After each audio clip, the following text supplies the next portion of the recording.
Mushoku Tensei, Reincarnated as a Beast Race. Chapter 101, Between the Ordinary and the Extraordinary. Aoi Hiroto lived an ordinary life but was intensely focused. At 20, he was on the verge of a typical life but with a promising future ahead. He was studying game design technology at university and working as an intern at a small game development company, where he spent his days immersed in code, testing his ideas, and trying to shape virtual worlds and stories he himself had always enjoyed playing. Although it was just an internship, he had big ambitions, and technology had always fascinated him. But for now, this was his reality. He quickly put on the company shirt and black pants, grabbed his backpack, and left home.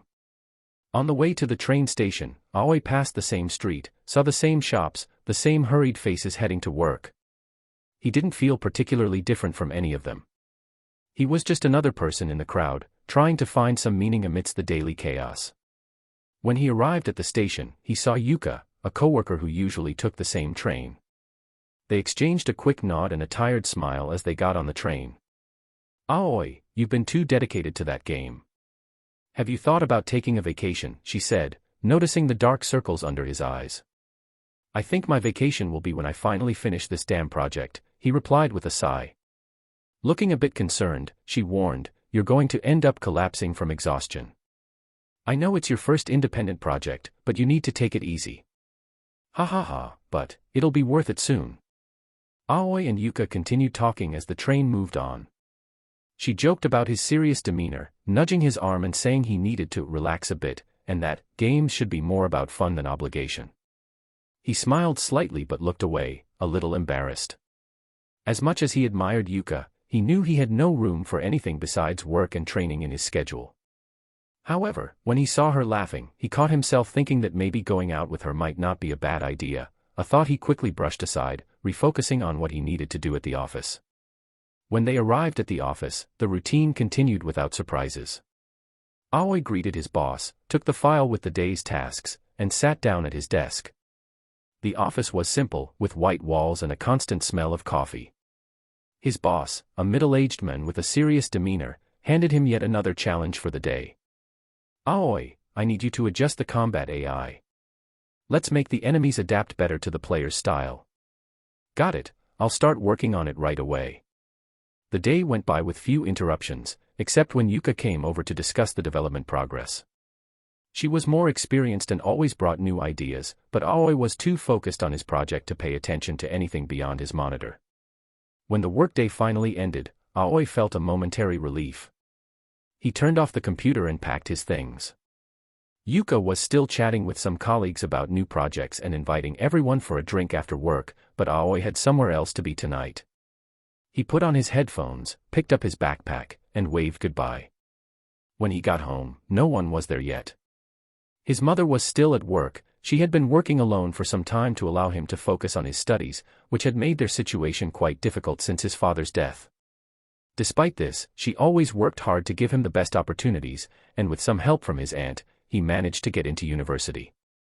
You could say he would never have come this far without those two. They were the most important people in his life.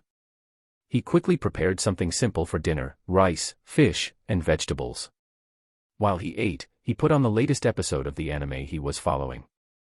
"Maybe I'll accept the next invite they give me to go out with the people from work." After all, he was relatively stable at the moment. It might be time to look for a girlfriend. Yuka was single, if he remembered correctly, and she was really nice. He'd had a girlfriend a few years ago, but she ended up going abroad to study, and they decided not to maintain a long-distance relationship, even though they still liked each other. After dinner, he changed clothes and went out to his grappling training, looking for something to clear his mind from the routine. The training was intense, as always. On the mat, he could forget about work, codes, and responsibilities. There, the only thing that mattered was technique, movement, and physical contact. He had started training at a young age, since it was close to his home, and he only wanted to practice a martial art because it seemed cool to watch in anime, manga, and novels. It eventually became a serious hobby, practically inseparable from his life. "You look fired up today, Hiroto," Kazuki said as he got up from a breathtaking fall. "Is that the best excuse you can come up with for falling so fast?" he thought. I smiled and said, "It's more accurate to say that you're the one getting worse." He scratched his head, embarrassed. Heh, I just found out my girlfriend is pregnant. Maybe I'm a bit distracted. I was surprised. Now, that's a surprise. Congratulations, by the way, weren't you two going to wait until you got married? He laughed. Not everything went as planned, so we want you to be the godfather. Are you in? He offered as we headed to the locker room. Someone's got to set a good example for the kid, after all.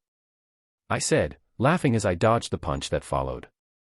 As we changed, we continued the conversation, talking about how we would make sure the kid would be a pro fighter if he showed an interest in the sport.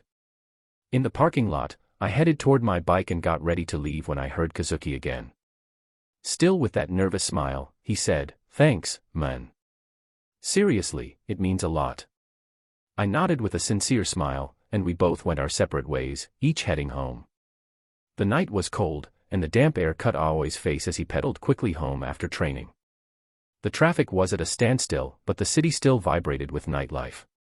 His legs were tired, his body still feeling the strain from training, but he felt relieved.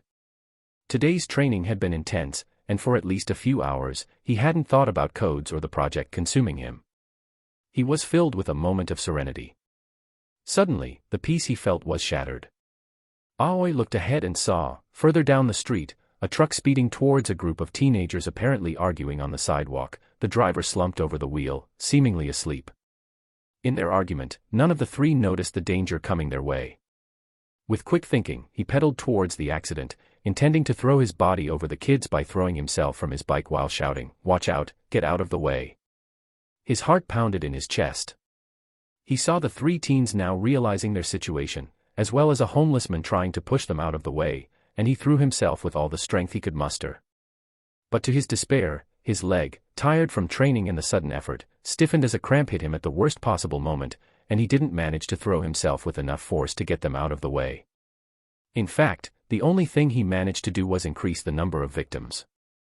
He managed to reach one of them, grabbing them by the shoulders and trying to pull them out of the way, but the force of the collision was brutal. He didn't see if he managed to save anyone, and the truck, with a violence that made Aoi's body twist on impact, finally hit them all. During the impact, as his body gave into the pain and everything around him blurred, a feeling of injustice pierced him like a blade. He still had so much to do, so many dreams to accomplish, so many debts to repay. He thought of the unfinished project, the diploma he still didn't have, and his mother and aunt who were waiting for him at home. Not now, not yet, he thought, fighting against the darkness enveloping him. The world was crumbling around him, and all he wanted was one last chance to truly live. The metallic sound of deforming metal and the crushing pain consumed his perception. He saw everything in slow motion. The ground approached with terrifying speed. His vision darkened. Then, everything went silent. Aoi slowly opened his eyes, feeling a lightness he had never experienced before. The pain, which seemed to have consumed his body, had vanished. He was lying on the asphalt, with his senses so numb that his body no longer felt like his own. The sensation of being somewhere else was unmistakable. A constant buzzing trembled in his mind, and reality seemed strange and distorted, as if he were dreaming. It was then that he felt an immense warmth, seeing a lot of blood spreading around him. His body seemed to be on fire, while at the same time, a cold sensation took over his consciousness.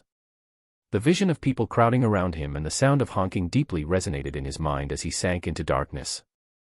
He tried to get up, but his legs felt heavy, as if time itself was against him. He tried to call for his mother, but no sound came out. The light around him began to distort further until everything turned into a thick fog, and he found himself at a crossroads. Something was off. Something had changed. Aoi then regained consciousness, but no longer as the 20-year-old chasing his dreams.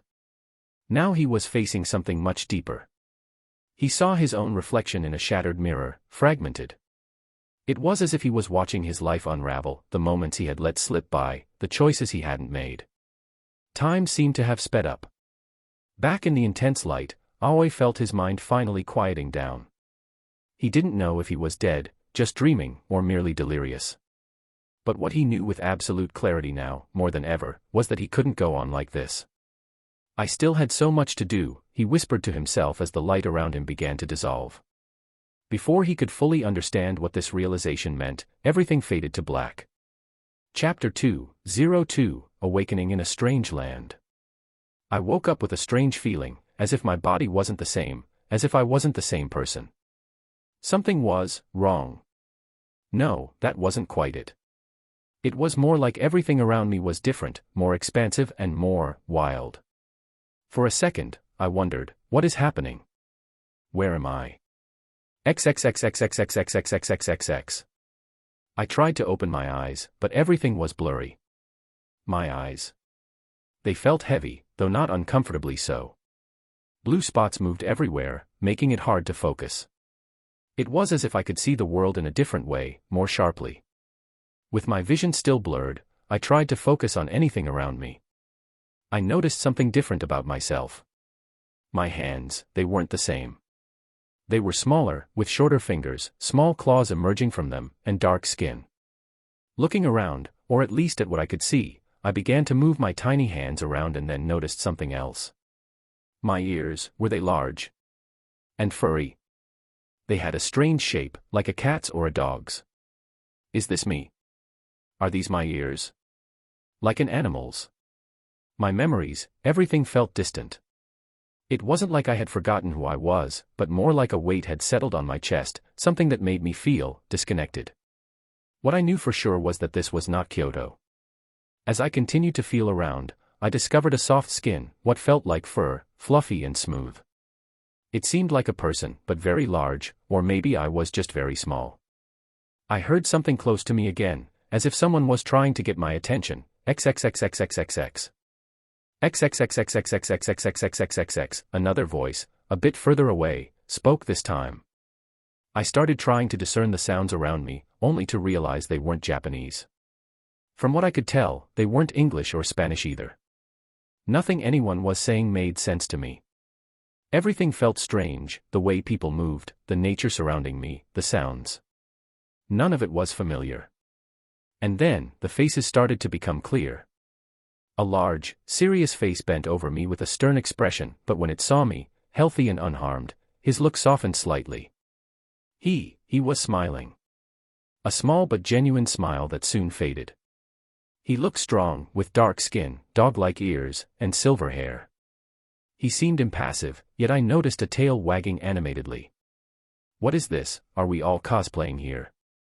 I tried to ask him where I was, NNH, MHM, or at least, that was my idea, but only random whimpers came out of my mouth. There was another woman in the room, almost scantily dressed, with rabbit-like ears and blonde hair. She examined me from various angles before nodding and leaving the tent. My memories were blurry, distant. It wasn't that I had forgotten who I was, but everything seemed veiled, as if a weight was pushing down on me, distancing me from who I once was. One detail, however, was clear: I had died. This was not my previous life. That thought was a mix of relief and confusion. Could it be, after dying, I reincarnated?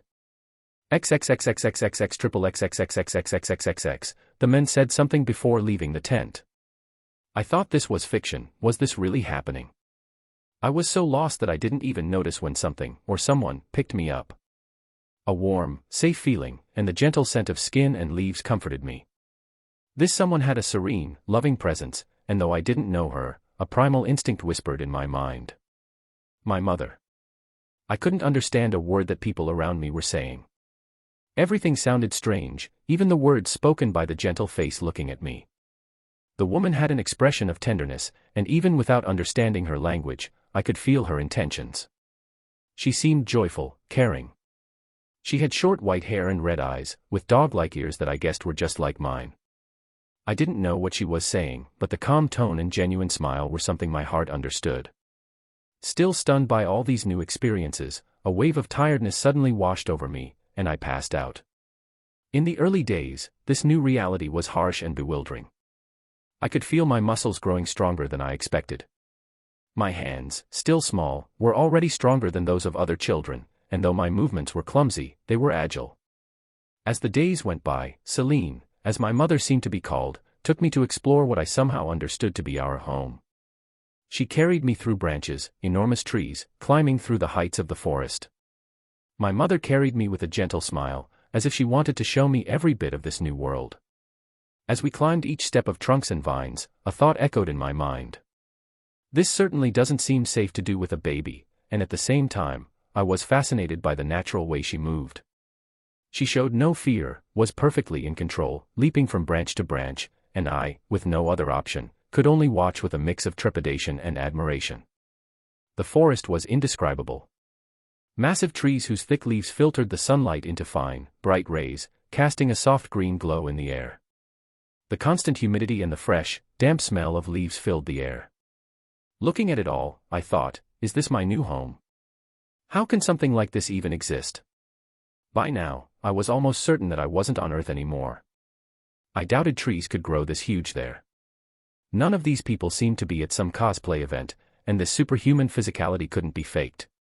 To test, I confirmed through a few experiments that at least my ears and tail, and my mother's too, were very real.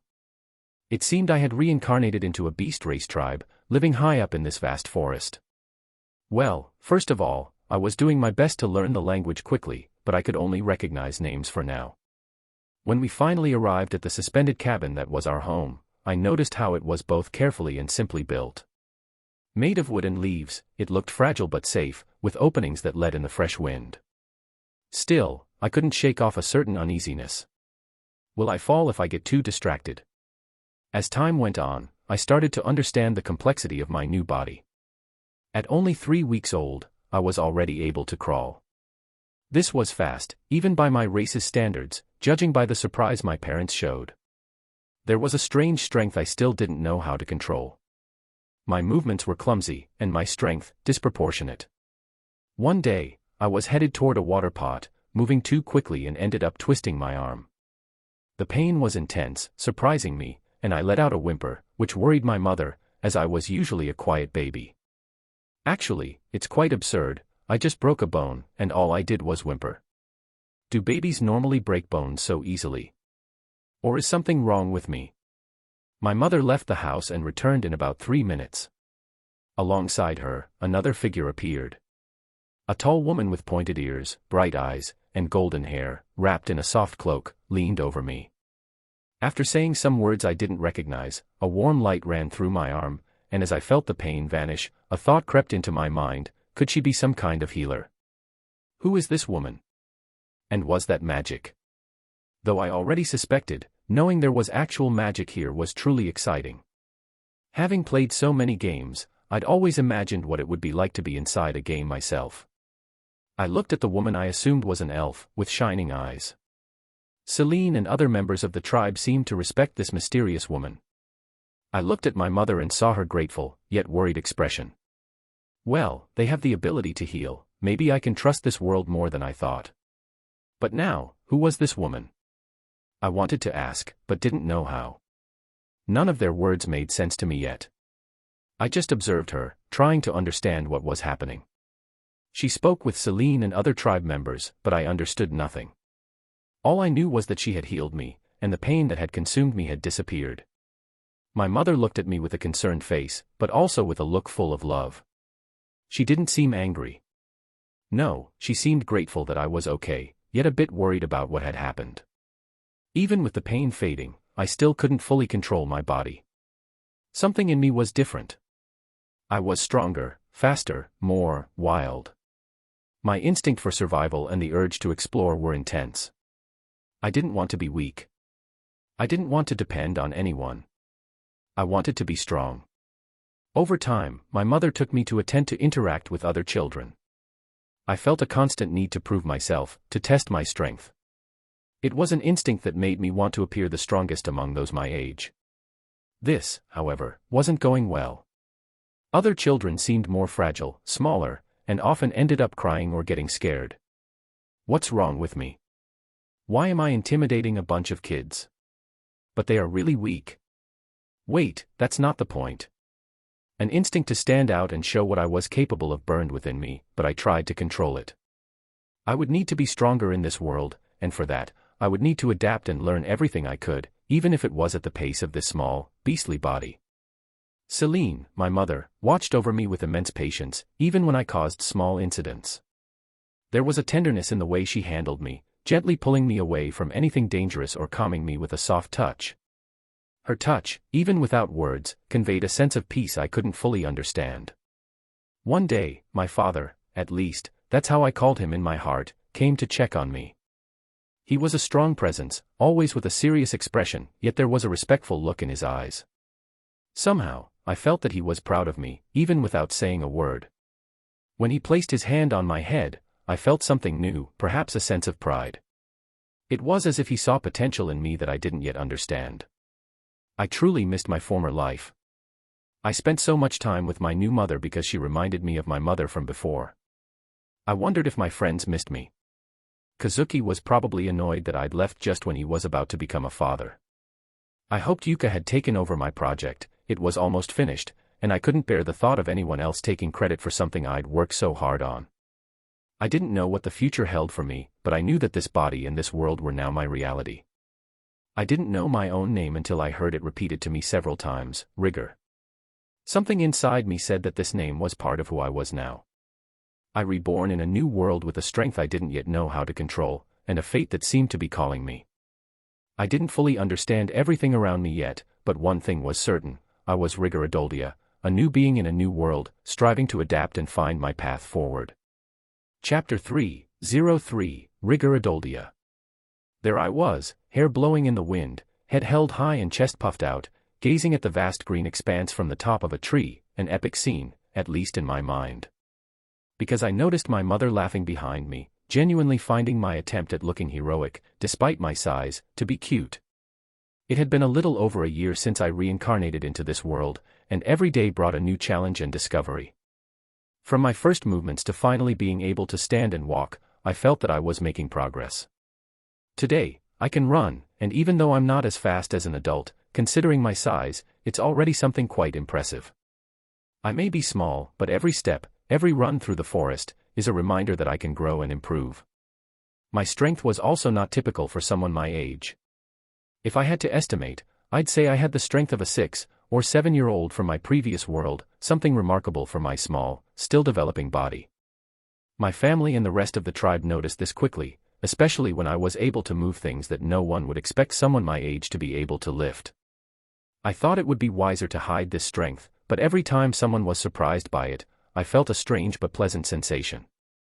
And since this strength had only been beneficial so far, I decided not to hide it. I could feel my muscles adapting, as if this body were quickly adjusting to some internal need to grow stronger. Another detail was my vision. My golden eyes, different from the red ones most of the tribe had, seemed to go beyond just a change in color. I could see more clearly and from greater distances. When I focused, I sometimes saw something around people, almost like an aura. Since this was a world of magic, I thought it might be one of those aura powers from anime, or maybe just mana, since I could see this aura more clearly around the warriors of the tribe. On one occasion, I was watching my father and another warrior from the tribe train. He was strong, not just strong, his movements were truly superhuman. I focused hard because I could see the aura flowing through their bodies as they fought, but after 10 minutes of intense concentration, everything began to spin, and I passed out. I woke up hours later, and from what I could understand from my mother's conversation with Rudeus, the elven healer who had treated my arm, I had suffered a mild mana exhaustion. Since then, my mother has been even more cautious with me, even limiting my time outside, which was unusual because she had always encouraged me to go out. I admit, I was a little disappointed. Being stuck inside when there was so much to explore. It wasn't easy for me to accept. But my disappointment didn't last long when torrential rains started falling across the region. Apparently, this was normal. The Great Forest experiences seasonal rains that flood the forest floor. At least I discovered why we live in the treetops. The best thing, however, happened recently. I'm finally starting to understand the language. It took a while, but after hearing so many conversations and with Celine eagerly teaching me, I was starting to get the hang of the words. My speech still needed improvement, but little by little, I could communicate. And with that came new opportunities. One morning, while my mother was talking to Rudeus in the simple house we lived in, my mother stepped into another room, and I quietly approached. Rudeus was sitting next to a small fire, drinking tea she had made herself. She looked so calm and serene, which fascinated me. "Have you been recovering well, Rigor?" Rudeus said when she saw me approach, her voice soft but firm. "Do you feel any discomfort in your arm?" No, it doesn't hurt, I replied after a moment to process my words. Rudeus nodded with a pleased smile. If you feel mana exhaustion again, tell your mom to call me. I have a theory about what it could be. I was mesmerized. That smile was so bright, like the sun. I had never seen anything so beautiful and pure. Damn baby body. She'll never take me seriously with this appearance. I didn't want the conversation to end there, so without thinking, I approached and asked. How did you do that, with my arm? My voice was filled with curiosity. Rudeus looked at me, smiling with a kindness that seemed genuine but also distant, as if she knew my journey had only just begun. Magic. She started, tracing a strange circle with her finger on the table. It's not something that can be easily taught, little rigger. It requires patience, control, and, most importantly, understanding. It's an energy that flows through the world, but there's much you need to learn to truly feel it. I stood there for a moment, absorbing her words. Maybe one day, I would understand this energy. But for now, I simply admired her ability, wondering how useful it might be. At that moment, my father, Hunter Adoldia, appeared in the doorway, interrupting our conversation. He motioned for me, and when I turned, his expression was serious but with a curious gleam in his eyes. Come on, rigger. I have something I want you to take part in, he said, as he walked out of the house again. How rude. I quickly said goodbye and trotted after my father. When we reached a clearing, I saw about 10 children, around 3 or 4 years old, by my estimate, along with some adults and older children talking and laughing as they watched the younger ones. An old man, whom I remembered was called Tyro, was organizing the children into a line. The mood was lively, and I could see some of the kids mocking me. One of the older children looked at me with a sneering smile. Hey, are you the monster kid? He said, crossing his arms. I looked at him for a moment before ignoring him and glancing at my father, uncertain. This seemed to irritate him, but I kept ignoring him. My father then explained that this was a small race with the younger children of the tribe, a sort of tradition, and he brought me early because he thought I'd be able to handle it. He left me with the other kids and went off to talk to the others. Ignoring the kids trying to get my attention, I looked at the course, which led deeper into the forest. As I prepared, motivation and anticipation began to surge through my body. By this point, I had already realized that the instincts of this new body were very strong, heavily influencing my decisions, whether it was my instant attachment to my new mother or my respect for my father's presence of strength. I definitely hadn't thought like this before I died. These instincts also came with a drive to be strong, to be better than my peers. Sure, I practiced martial arts in my past life, but it was just a hobby. I never wanted to be the best at it. With this body, though, although I wasn't sure, if I weren't a rational person, I might have been following these instincts and become closer to a beast than a human. But this feeling wasn't just about my family. I felt an unexpected connection with the other children, with the trees, and even with the earth beneath my feet. Every day, the tribe's environment seemed less strange, less like a place I had been thrown into, and more like a home. I felt like I belonged there, and when I heard the laughter of the other children and the shouts of adults calling for their kids, something deep within me responded to it. Even though my rational mind tried to ignore it, my senses, my body, and even my heart felt increasingly in sync with everything around me. This sense of belonging was unsettling. I had never been so connected to the idea of family and tribe in my previous life. I only had 2 family members I cared about, my mother and my aunt, and a few close friends. Here, my heart and mind were in constant conflict. While my rational side tried to maintain distance, my instincts embraced this new life with an almost ravenous intensity. And this internal struggle grew every time I looked around. The rigger who had been reborn here was more than just a reflection of the Aoi Hiroto I had been before. He was a complex blend of my bestial instincts, my human rationality, and the environment I now called home. It was as though, with each step, I was being shaped by forces far beyond my understanding, something as wild as it was ancient. And perhaps, at some point, I had begun to find an answer to who I really was now. But for now, winning this race won't hurt, so let's go. Hey, are you listening? One of the kids called out to me. With the signal from Tyro, the children started to run, and I followed them, leaving the talkative child behind. He started running behind. The race began, and like a flock of arrows shot into the air, the the children darted into the forest. I was among them, my clothes ready, my mind focused, but my body still small and in development. Since it was in the forest, it wouldn't just be a test of strength, it would be a mix of speed, dexterity, and cunning. The first part of the course was simple, but the dense trees and the roots extending across the ground created a web that only an agile body could navigate. The first real obstacle was a series of thorny bushes. The children ahead of me began to stumble, their steps slowing as they tried to dodge or carefully pass through. I, however, already knew what to do. Using the momentum of my short legs, I jumped, my muscles responding with more strength than I expected. It was as though my body had been trained for these challenges. I passed through easily, not getting caught in the thorns, and gained several meters. As I ran, I felt my instincts sharpen. I knew I had the strength, but it wouldn't be enough, my legs were much shorter, and I was at a disadvantage. I needed to be smarter. The next obstacle appeared quickly, a stream, with a series of rocks forming a path. I relied on my increasingly sharp vision, clearly distinguishing which stones were usable, and jumped nimbly across the path. As I moved forward, the terrain became more difficult. The dense vegetation and the wet, soggy ground started to make the path slippery, but this didn't slow me down. I knew I couldn't stop if I wanted to keep the lead I had gained. The last major obstacle appeared right in front of me, a massive rock blocking the way. It was probably meant to be avoided, but I was already making good progress, and I wasn't sure I could reach the end in time by taking the traditional route. I decided to trust my strength, gathered my determination, and leaped forward, feeling the wind against my skin and the adrenaline coursing through my veins.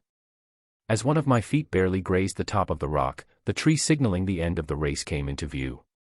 A large tree that we all had to reach and strike with our claws. It was an old tradition of the tribe, a test of strength and skill, and the first child to reach the tree and make a claw strike on the trunk would be considered the winner. Looking to the side, the others were catching up, but I was closer. The sound of heavy breathing and hurried footsteps couldn't distract me now. I would probably strike first. My instincts flared. I could feel a strange energy, albeit faint, in my body, a life force pushing me forward. I looked at the tree, its thick branches and its trunk already carved with marks from generations of small claws. With a surge of energy, I made the final sprint, feeling light, as if the very ground was pushing me forward. When I reached the base of the tree, I jumped and, with all the strength I had built up, struck the trunk with my claws in a victorious roar, which probably sounded more adorable than fierce. The impact echoed through the forest, and for a moment, everything seemed to freeze. The others stopped, staring in surprise, and I knew I had won. I, Rigger, the little one who had been underestimated, had overcome the obstacles and come in first.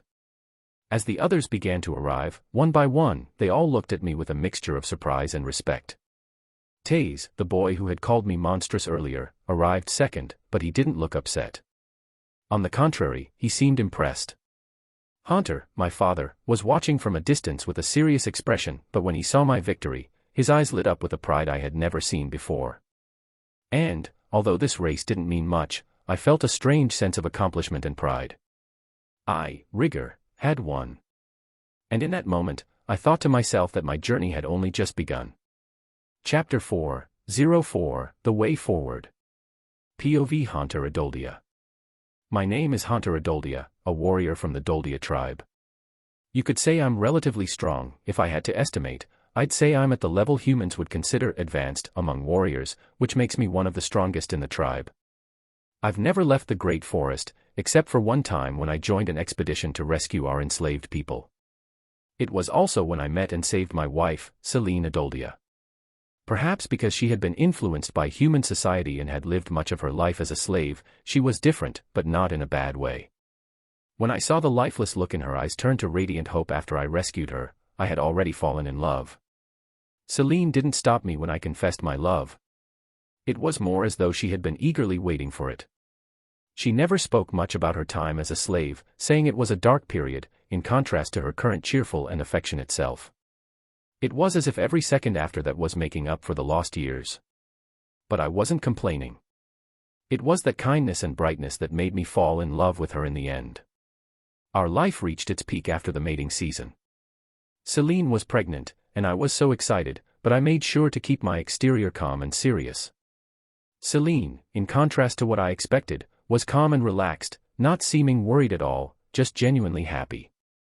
Her pregnancy wasn't without complications. The baby moved a lot, and with each movement came a wave of pain for Celine. It got serious enough for me to seek help from an elf healer, Rudeus, who owed me a favor. With her overseeing the pregnancy and casting healing spells when necessary, the baby was finally born. The birth itself wasn't difficult, just the tribe's midwife was there, and that was enough. When I saw him healthy, I was overjoyed. Watching Rigor grow up was like watching a storm form on the horizon, unpredictable, powerful, and significant. From a young age, he showed something special. His eyes, his reactions, his curiosity, and especially the intensity one felt whenever I paid attention to him. Once again, I wasn't complaining. My life couldn't have been more perfect. I had an heir, and his talent was astonishing. I was worried at first because he reminded me of Ghislaine, the beast girl from the Dodoldia tribe. Her feral instincts were so strong that she was more beast than man, and she really couldn't live in society.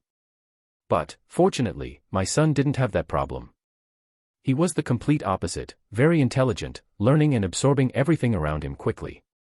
His immense strength and intelligence started making me think, maybe he would be the one to take the beast race to a new level. As a result, I began pushing him harder, giving him challenge after challenge, which he solved with masterful ease. I could never show much pride, but when I felt his gaze on me, I felt as if he could see right through me. My son was sometimes frightening. Another thing that surprised me, Rudeus, contrary to what she had intended, became attached to my son.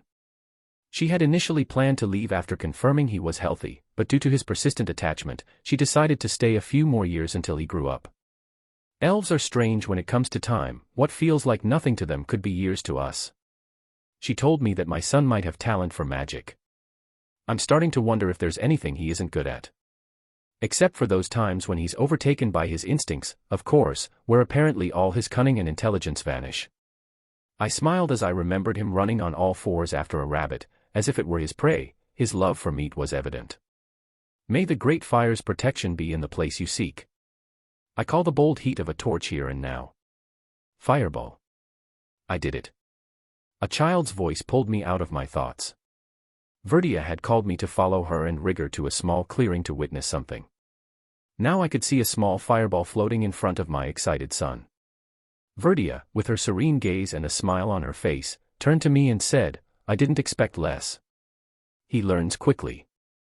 I shook my head, unable to take my eyes off him, stunned and shocked. My son can cast magic at the age of 3.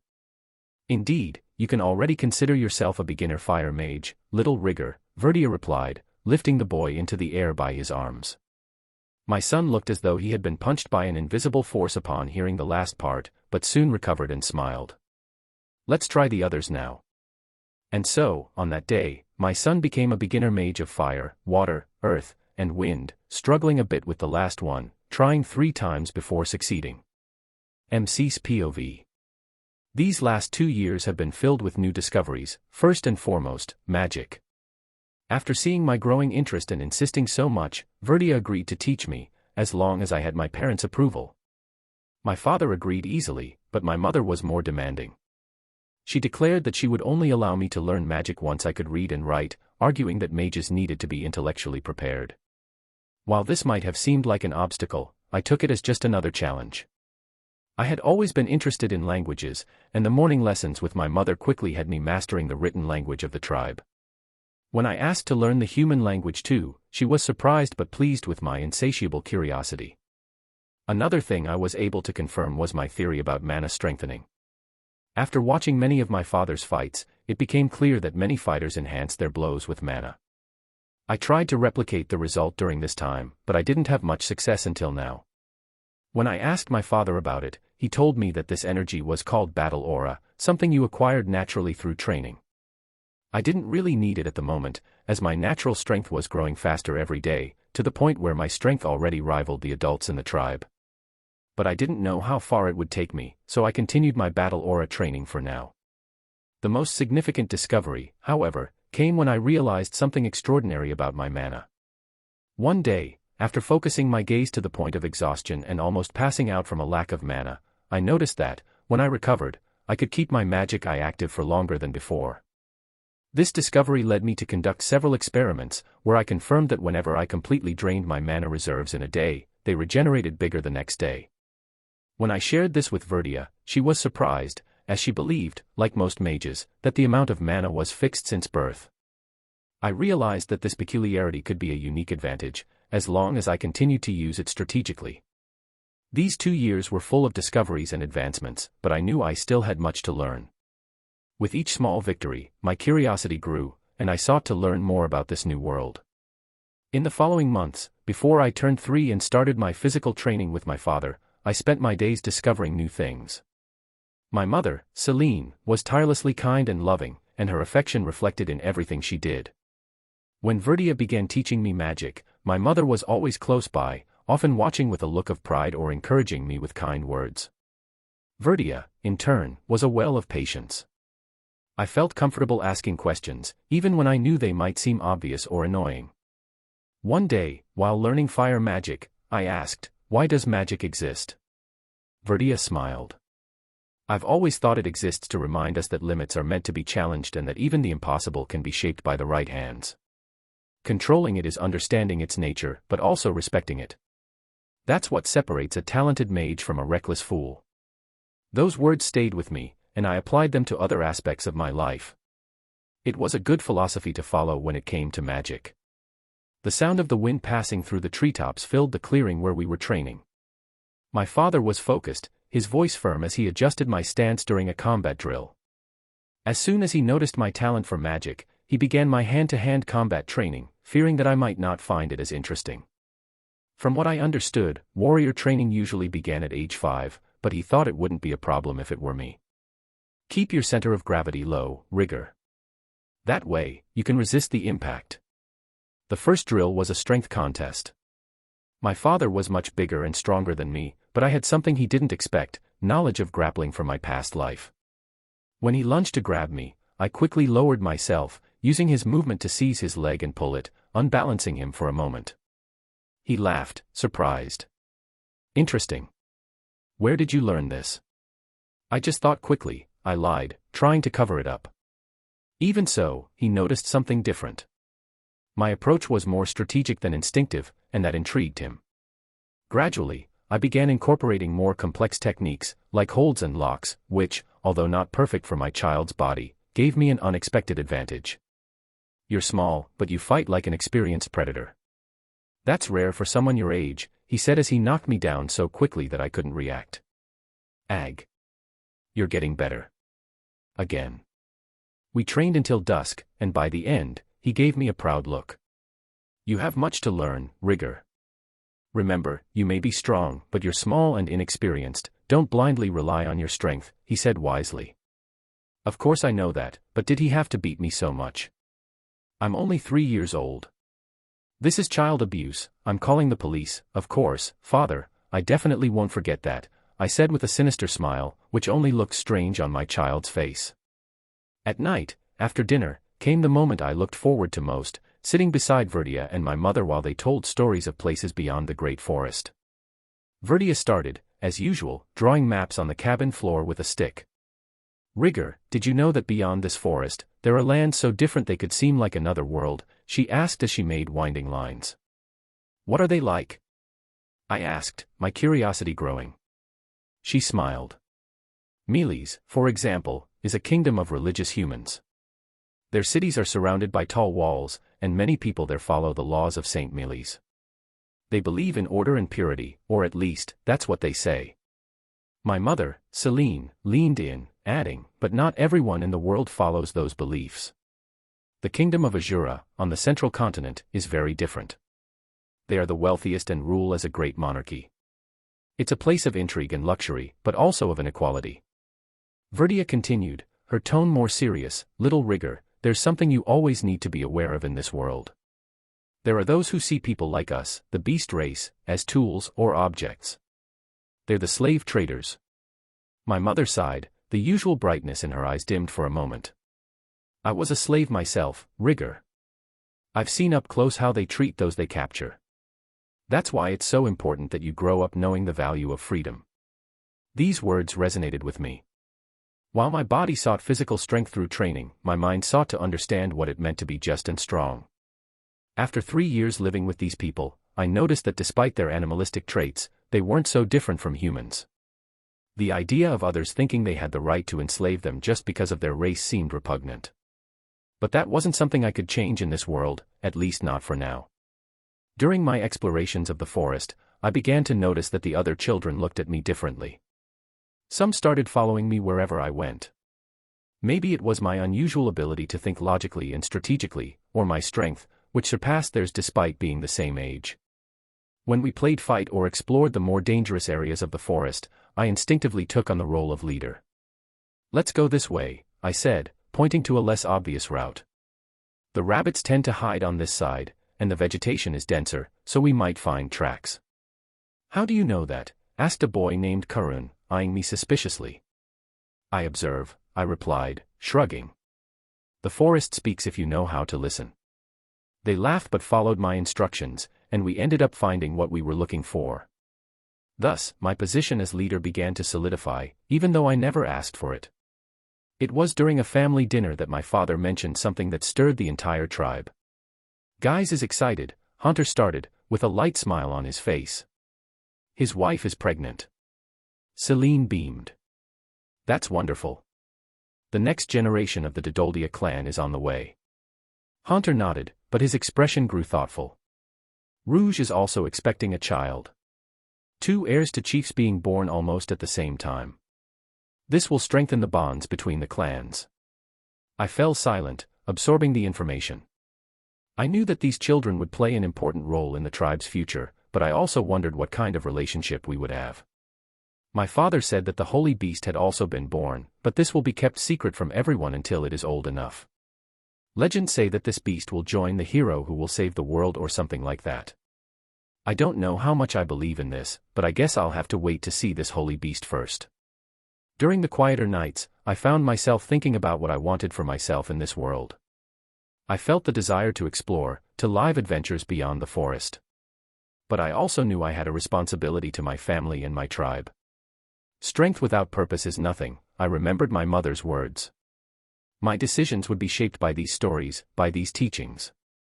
While my body longed for battles, my heart and mind sought a greater purpose. Something that would give meaning to the life I was given. 505, Invisible Chains, Unpredictable Winds. It's been a few months since I turned 4 years old. Here, they don't celebrate birthdays annually like they do on Earth. Rudeus said it's because of the high death rate before the age of 5, which is a bit morbid to think about. In the tribe, it seems they only celebrate some kind of coming-of-age ceremony, but my mother wants to have a small celebration for my 5th, 10th, and 15th birthdays. Apparently, she saw a lot of this in human society and thought there was no reason not to celebrate. That morning, I decided it would be a day of achievement. I had just returned from a successful hunt and, for the first time, I wanted to prepare my meal without help. The idea seemed simple: roast the meat over the fire I summoned with magic. However, the result was disastrous. The meat was burnt on the outside and raw on the inside, and the smell was so strong that even the birds flew away. I chewed a small piece, trying to ignore the bitter taste, but gave up shortly after. "Maybe cooking isn't my calling," I muttered as I tried to erase the evidence of my failure before anyone saw. I sighed and added the experience to my list of lessons learned. At least in magic and combat, the progress was undeniable. Deciding to head home, I started running and jumping through the trees, leaping between roots and branches with the agility of a true Doldia. My father had already told me that if it was purely about physical strength, I had surpassed many of the warriors in the tribe, which made me curious about how much stronger I would become once I learned to use battle aura, a technique I had been making some progress with in my training recently. Wherever I passed, tribe members waved or gave curious glances. My name was already known by almost everyone. Not only because of my magical and physical training, but also because of my constant habit of running through the forest. I had already become publicly known as the little genius of the Adoldia clan. Praised for my strength and my ability to perform magic at such a young age. These comments made me proud, but I didn't let them go to my head. There was still so much to learn, and with the guidance of my father, Verdia, and Geru, each day was a new opportunity. I performed magic with a natural ease that even impressed Rudeus, my patient and demanding teacher. She said she had seen many things, but never a child so young capable of understanding so many spells at such an age. Not that my life was limited to spells and magic words. In addition to my training with my father, I began learning the art of sword fighting from Ghislaine, one of the best warriors in the tribe. There were two main fighting styles among the Doldia, one that used swords and various weapons, which I liked to call the Doldia style, and the other that used only the body, with natural weapons like claws, fangs, and fists being the focus. My father didn't usually use a sword, but he explained that the Doldia techniques were a natural variation of the Northern God style. Many techniques of the Northern God style were actually attempts to copy the Doldia style. The fundamentals of the Doldia style focused more on enhanced senses, instincts, reflexes, and quick movements, making full use of the environment. Use the environment to your advantage, rigor, Ghislaine would always say. A fight is never just about strength or technique. It's perception, reflex, and adaptation. Rigor, a sword isn't just steel in your hand, it's an extension of your senses, my father once said while watching my training. I still felt more comfortable using my claws and body to fight, it just felt more natural to me. I simply had to follow my instincts blindly, and something good would come from it. That's how I spent most of my time. Running through the forest with other children, training with Ghislaine and my father, and casting spells creatively became my routine, a routine that made my name known throughout the village. Current status: Fire magic, advanced. Earth magic, advanced. Water magic, intermediate. Wind magic, intermediate. Healing magic, intermediate. Detoxification magic, beginner. Howling magic, basic. Northern God style, beginner. Combat with natural weapons, claws, instincts, etc. intermediate. Intellectual skills, reading and writing in beast god language and human language. Mathematics, university level. Practical skills, excellent hunter. Horrible cook. My mana reserves were steadily growing. I didn't know if I was capable of casting a Saint tier spell yet, but I had to use several advanced tier spells to exhaust my mana. Even keeping my magic eye active all day wasn't enough anymore, though I didn't do that because it would be strange to constantly see magical power everywhere. Still, I always made sure to deplete my reserves, ensuring constant growth. After finishing another detoxification magic lesson, I sat next to Rudeus under the shade of a tree. She was resting, but her eyes sparkled with curiosity as she watched me. I took the opportunity to ask something that had been bothering me. "Teacher, can I ask you something?" She gave me an amused look. "As long as it doesn't involve spells to make soup." I blushed. I often asked her about all kinds of random magic. But it really didn't make sense. There's magic to create a devastating tornado, but none for making soup. This world has evolved in constant war, so why only think about destructive magic? It's about how I use magic. When I learned howling magic, I realized it doesn't use incantations. Why do the other spells need them? Her expression grew serious. "You noticed that on your own?" she asked, looking surprised. "Yeah. It just feels natural. But why can't I do the same with fire or water magic, for example?" I rarely questioned her teaching methods because she seemed to know what she was doing, but I decided to ask just in case. Rudeus thought for a moment before answering. Incantations help shape and direct mana. Think of them as instructions for your power. However, instinctive magic, like howling magic, is different. It comes from the spirit and the body, without needing words. So, does that mean I can use other magic without incantations? She smiled slightly. It's possible, but there are only records of very experienced people managing it. I've only met 3 such people in my entire life, they're rare. However, there's only one way to find out. Let's go to the clearing.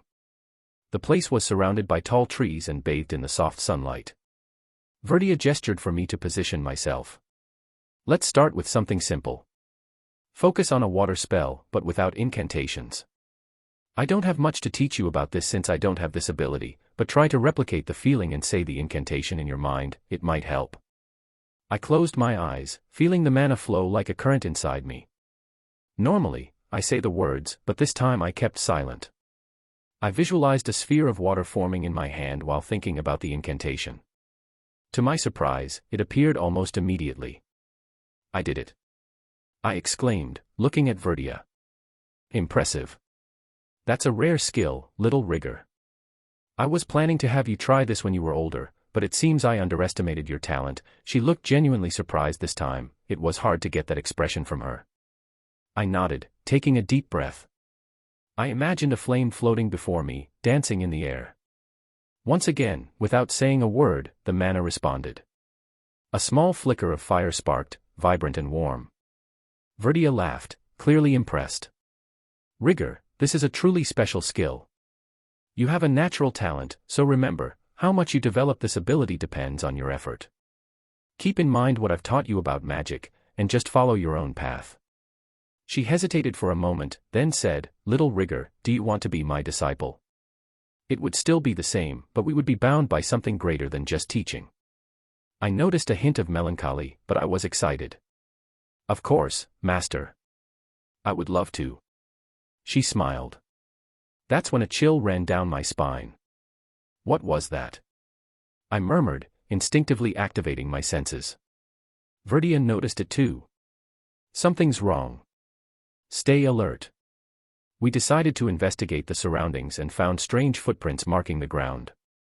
Boot prints, as if they had been made in haste. This isn't good. Rudeus said, her tone serious. Is this what my father is investigating? I asked. Over the past few days, a subtle tension had begun to build among the warriors, and my father seemed to be in the middle of an investigation. Yes. She nodded, but her eyes were filled with concern. Although I was excited, there was something in her voice that hinted at worry. Now that I thought about it, she'd been like this all day. I wondered if this was what had been bothering her. When we returned home, we found my father, Hunter, with his arms crossed, his expression stern. He looked at me for a moment before speaking. Rigger, Rudeus. Something is happening in the forest. Guys came to find me. He says there's strange movement to the north. Soon, Guy's Didoldia appeared, his imposing figure filling the doorway. Hunter, we need to investigate. These movements aren't natural, and I fear they might signal bigger problems. Understood, my father replied, turning to me. Rigger, stay home. Don't go out for anything. But Father I tried to protest, but he interrupted me. This is non-negotiable. Stay and protect your mother if necessary. He said, looking at my mother. As I was still processing his words, Rudeus stepped closer, her face bearing the same seriousness. I've also received news. The elves have called me back to the village. It seems that if anything happens here, they might be affected as well. My father sighed deeply. Then go, my father said, nodding. They will need you as much as we need our defenses here. With those words, the atmosphere grew heavy with concern. My father and Guys left for the north, and my mother and Rudeus began to pack their bags for the journey. As they spoke, an uneasy feeling grew inside me. Something was wrong, and I knew my peace was running out of time. Night had fallen, and the village was silent. The wind passing through the trees brought with it an uncomfortable chill, but it wasn't the cold that made me uneasy. It was the moment of farewell. Rudeus was standing outside our house, going over her belongings as my mother, Celine, watched in silence. I approached slowly, trying to find the right words to say. Are you sure you need to go? I asked, trying to hide the worry in my voice. Rudeus looked up, a gentle smile appearing on her face. Yes, little Rigger. The elves need me now, just as you and your mother need Hunter and Guys to protect the forest. I can't ignore their call. My mother, who had been quiet until then, stepped forward and held Rudeus's arm. Take care out there, Rudeus. We know how dangerous the situation can get, but don't forget, the tribe will always be here for you. Thank you, Celine, Rudeus replied, gently touching her hand.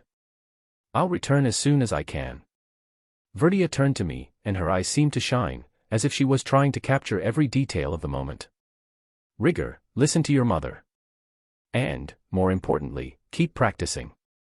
You have everything you need to become someone incredible. I hesitated for a moment, but then spoke up. I'll train. I'll protect everyone here while you're gone.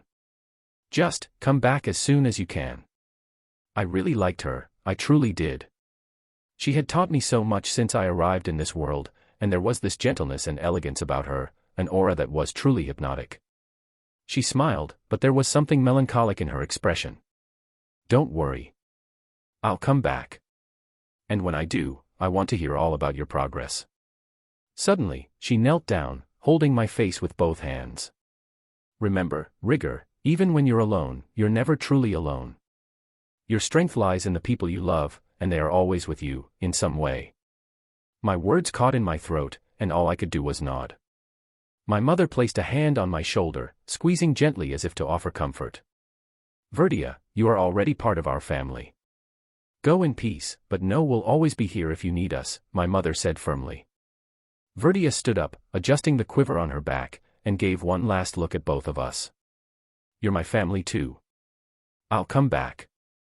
Without another word, she turned and disappeared into the trees, her silhouette swallowed by the darkness of the forest.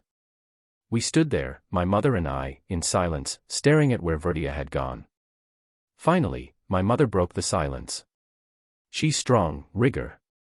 But we are strong too. Whatever comes, we'll face it together.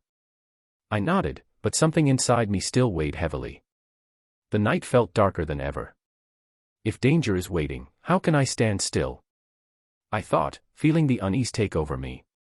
As I walked back home after another training session, I spotted a group of children playing near one of the smaller clearings. They were laughing and running, lost in their games. One of the kids, a boy named Killian, saw me and ran toward me. Rigor. Did you see how I climbed that tree? Yeah, Killian. You're getting really good at that, I replied with a smile. As he looked at me, proud of himself, an idea came to mind. With dangers looming, maybe it was time to prepare the younger ones for whatever might come. I approached Killian, placing a hand on his shoulder. Killian, I need you to gather our group. Call everyone, I want to talk to you all. He blinked, confused, but didn't question me. Okay, Rigor. I'll gather everyone. Shortly after, around 30 children, ranging from 3 to 7 years old, were gathered around me. I looked at them, feeling the weight of responsibility. Listen up, all of you, I began, my voice firm. There are dangers in the forest. My father and the other adults are investigating, but in the meantime, we need to be ready. You're all weak, and I want to teach you how to defend yourselves. There were murmurs among the group, some curious, others frightened. This means we're going to train, I continued. You'll learn to run faster, climb better, and use your senses like true members of the tribe. And who knows, I might even teach you a little magic. The murmurs stopped, replaced by excited looks. Killian was the first to raise his hand. When do we start? I smiled. Tomorrow morning. Get ready, because I'm going to make you sweat. The children laughed, some clapping, and the group's energy shifted to excitement. In the back of my mind, I knew it was more than just a game. Preparing them was my way of keeping an eye on things, even if it was just to buy time until the adults resolved the issue. At that moment, another child arrived, panting. Rigor, there's a group of adventurers coming. They're approaching from the West Trail. The warriors of the tribe are there now. My mind went into overdrive. I didn't know what this meant, but I knew it wasn't something to be ignored. Without hesitation, I turned and began to run toward the village entrance. My heart raced as I wondered what these strangers wanted from us. Chapter 6:06, Roads of Blood and Fire. Upon arriving, he found the tribe's warriors alongside a group of strangers. In the clearing, Lonar Didoldia, the warrior responsible for the tribe's security, was exchanging blows with an unknown man. Instinctively, Rigor activated his magic eye. The world around him shifted. The stranger was tall and athletic, with black hair tied into a ponytail and a focused posture. He wielded a long, elegant sword that seemed to dance through the air. His movements were precise, combining direct strikes with a fluid style that Rigor couldn't entirely recognize. There was something deeply unsettling about him, a strange instinctual feeling Rigor couldn't quite explain. The fighters exchanged intense but clearly friendly blows. The sound of steel clashing reverberated through the air, and the crowd watched in fascination. Yet, Rigor felt something stirring deep within him, an aggression that began to take over his senses. When Lonar stepped back after deflecting a particularly quick strike, Rigger couldn't hold back any longer. Letting out a roar, he charged at the swordsman with explosive force, aiming directly for his throat. Rigger's attack was swift, but the stranger didn't flinch. Instead, another figure intercepted him. Before he could land his strike, Rigger was firmly grabbed and thrown to the ground in a motion as smooth as a flowing river. He tried to resist, but the strength holding him down was unshakable. "Calm down, boy," said a deep, commanding voice. "No one here is your enemy." Looking up, Rigger saw an older man with short graying brown hair and an imposing presence. He held his sheathed sword at his side, clearly ready to act if needed, though his expression remained calm and controlled. "Rigger." Lonar rushed over, placing a firm hand on the young boy's shoulder. "Stop this. They are not enemies, it's just a friendly sparring match." Rigger was breathing heavily, shame burning his face as he slowly stood, avoiding the eyes of those around him. "I'm sorry, it was instinctive." "Ha! You tried to kill me over an instinct," scoffed the swordsman. Lonar, still stern, crossed his arms. "If he did, it's because he saw something in you that we don't. Our instincts rarely fail." The swordsman raised an eyebrow but said nothing. Instead, he turned his attention to the other members of his group, gathered a bit farther back. As tensions eased, Fendril formally introduced himself and his group to the villagers. "I am Fendril Ashbrand, the leader of this group, the Red Dragon's Breath. A pleasure to finally meet you all," he began, smiling warmly as he addressed the wary villagers. "We are Rank S adventurers, and our journey began with a rescue mission. However, what brought us here goes beyond that." Pausing, he observed their reactions before continuing. "I am a sword saint, and my mission started when a beastfolk slave saved my life during a battle. I was gravely wounded, and despite her terrible condition, she cared for me. Before her death, she asked me to free her son and bring him back to the Great Forest. Upon arriving here, we learned of the challenges your tribe is facing. We couldn't simply walk away. That's why I've decided to help, and my group chose to follow me here." Fendril's gaze softened as he looked at Rigger, as if wanting the boy to understand his intentions.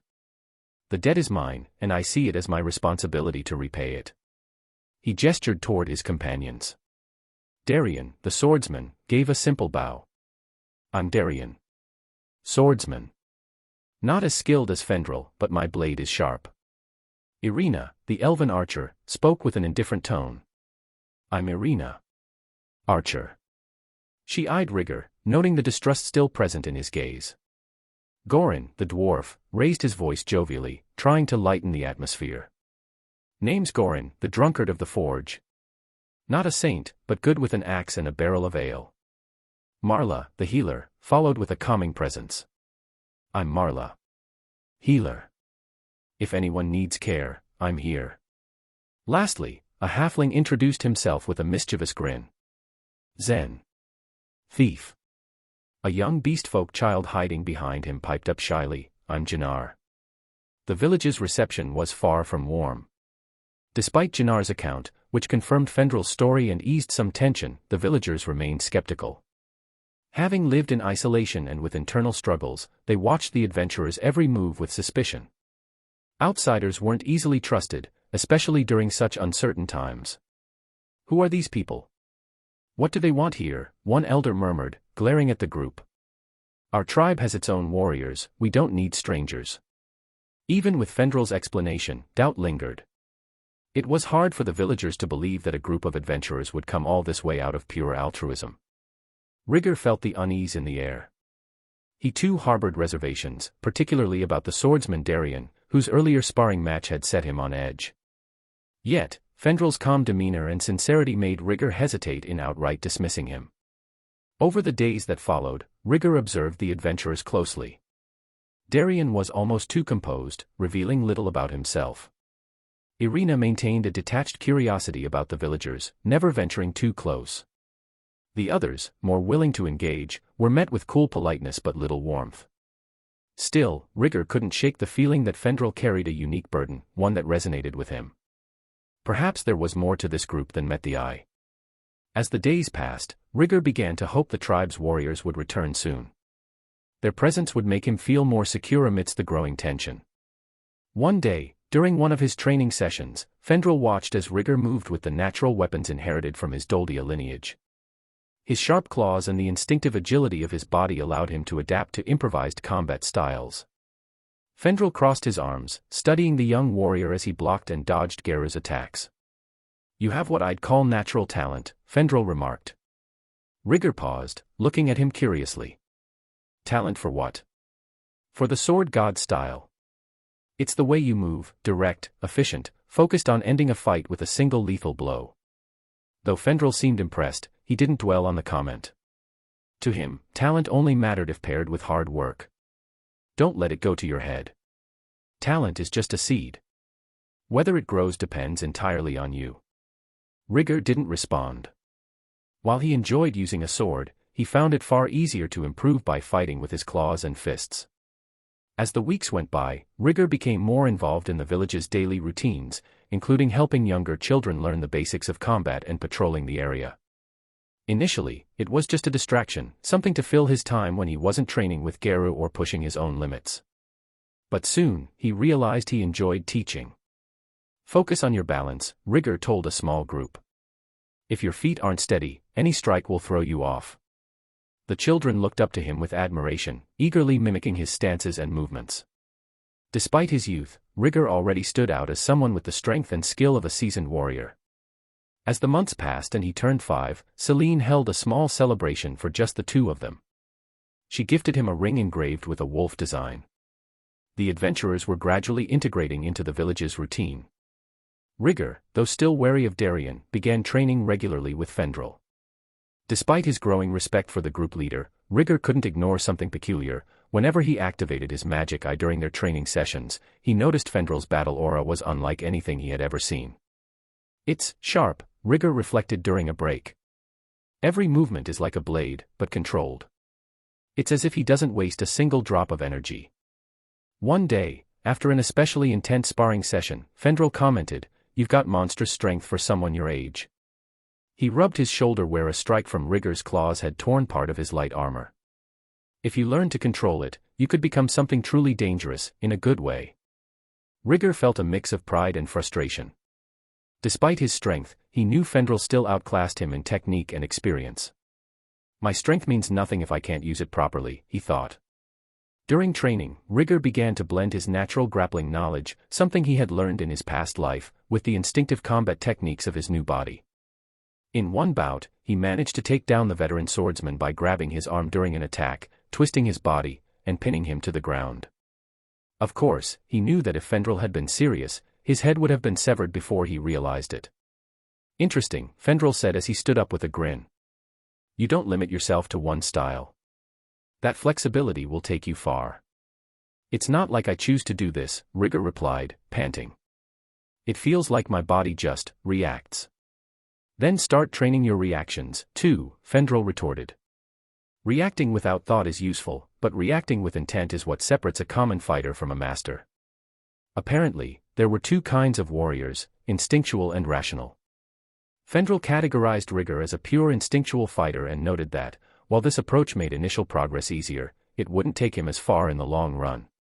Beyond combat, Rigger began practicing chantless magic, something he still didn't fully understand. During a solitary training session, he focused on channeling mana into a simple Fireland spell. By concentrating all his energy into a single burst, the spell became intense and powerful but left him exhausted. "I need more control," Rigger muttered to himself as he watched the smoke slowly dissipate. "The more mana I pour in, the stronger the spell gets. This could be useful for short battles, but I need to find a way to use it strategically." Over time, he realized he could quickly deplete his mana reserves by overloading spells. This prompted him to think of new ways to combine his combat abilities with magic, something that could become a decisive advantage. In one of the rare moments of rest, Rigger sat beside his mother, Celine, as she wove a fishing net. He hesitated before speaking. "Mom, have you ever felt like you weren't yourself? Like something inside you was pushing you to do things you didn't understand?" Celine paused, looking at him with a warm, understanding smile. "Sometimes," she replied. "I think it's part of who we are, Rigger. That wildness, some are born with more of it, others with less." We're connected to nature, and nature isn't always rational. But you have something special. You have a choice. Rigor was silent for a moment. Mom. Can you teach me how to cook? She burst out laughing. Her words lingered in Rigor's mind, echoing as he continued his training and patrols around the village. As time passed, Fendrel gradually earned the trust of the tribe's leaders. The adventurer leader maintained a friendly and respectful demeanor, never forcing interactions. He respected Rigor's space and often engaged in small conversations about combat and strategy with the warriors, asking about the tribe's fighting styles without ever questioning Gustave de Doldia's authority. Rigor was surprised by Fendrel's approach. His mother and Verdia had told him that sword god-style practitioners were usually arrogant and unrestrained. Yet, Fendrel didn't act superior, he was more of a battle companion. He corrected Rigor's movements gently, never in a rush to teach but always with wise words. As the days went by, Rigor trained with Fendrel more often. He didn't know exactly what to expect, but the experience was overwhelmingly positive. Fendrel's technique was refined, and Rigor learned a great deal just by observing him. Rigor realized that Fendrel wasn't just a skilled swordsman but also an incredible strategist. Sometimes, when Fendrel demonstrated more advanced techniques, Rigor felt as though he was missing something, as if failing at something that should have been simple. But instead of becoming frustrated, he dedicated himself even more to his training.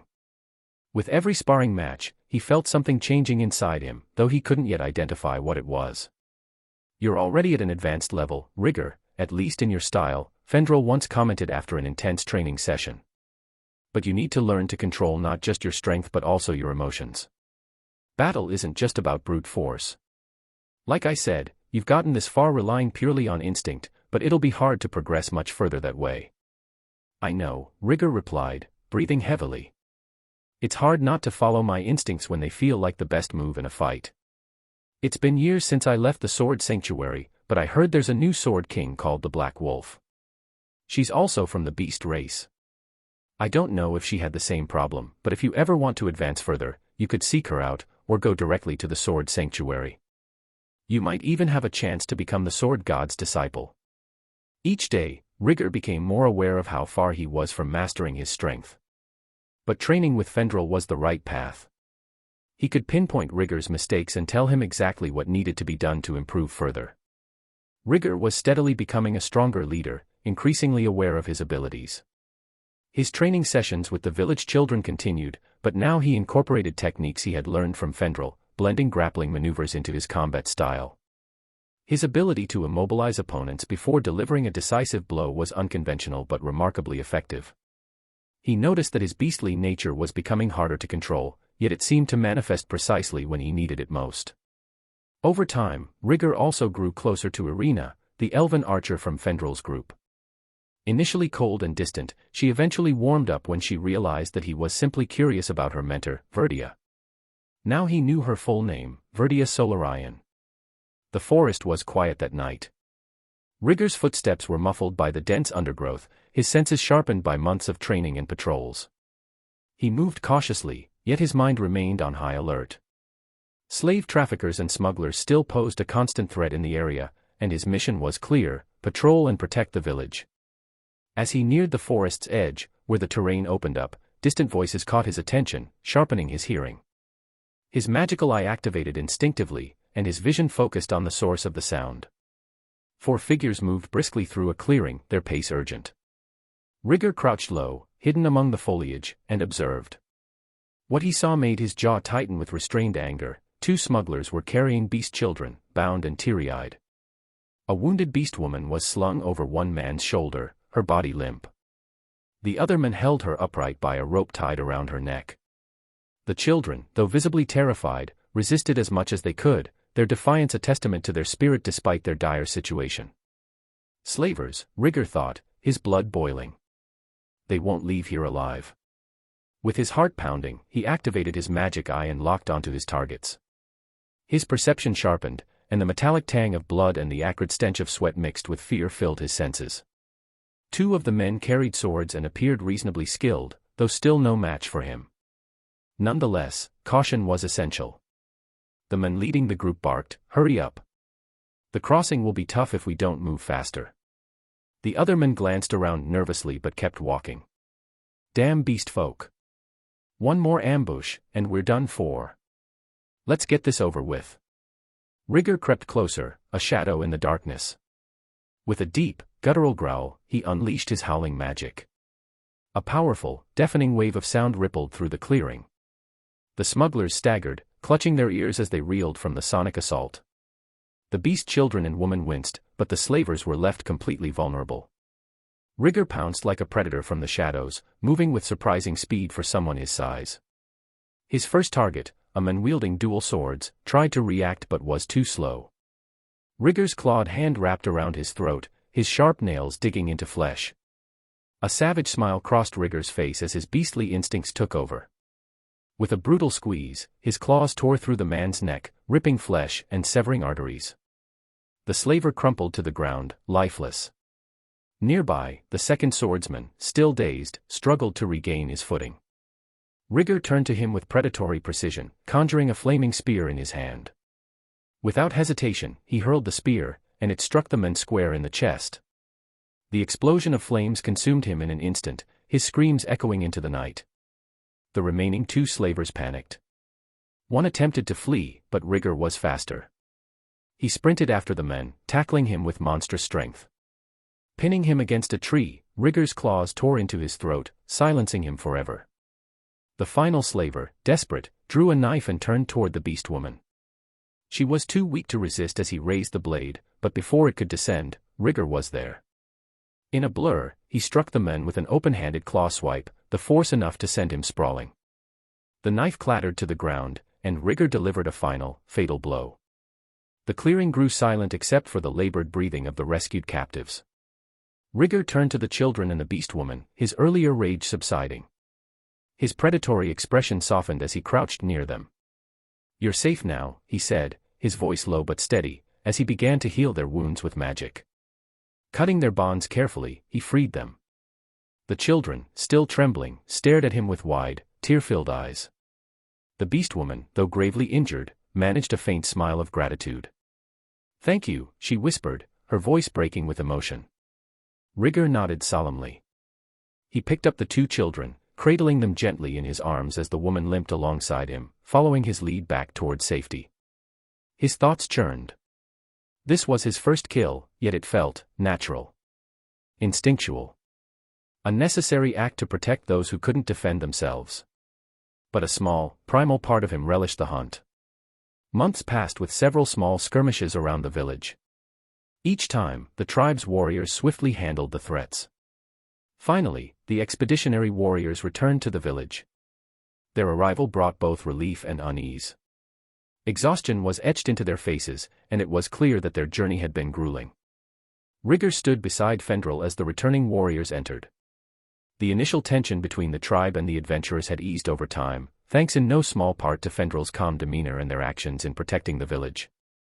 Gustav, the village chief, exchanged a knowing look with Fendrel before addressing Rigger. "Come with us. You've earned your place in this meeting," Gustav said. Rigger nodded, his resolve hardening.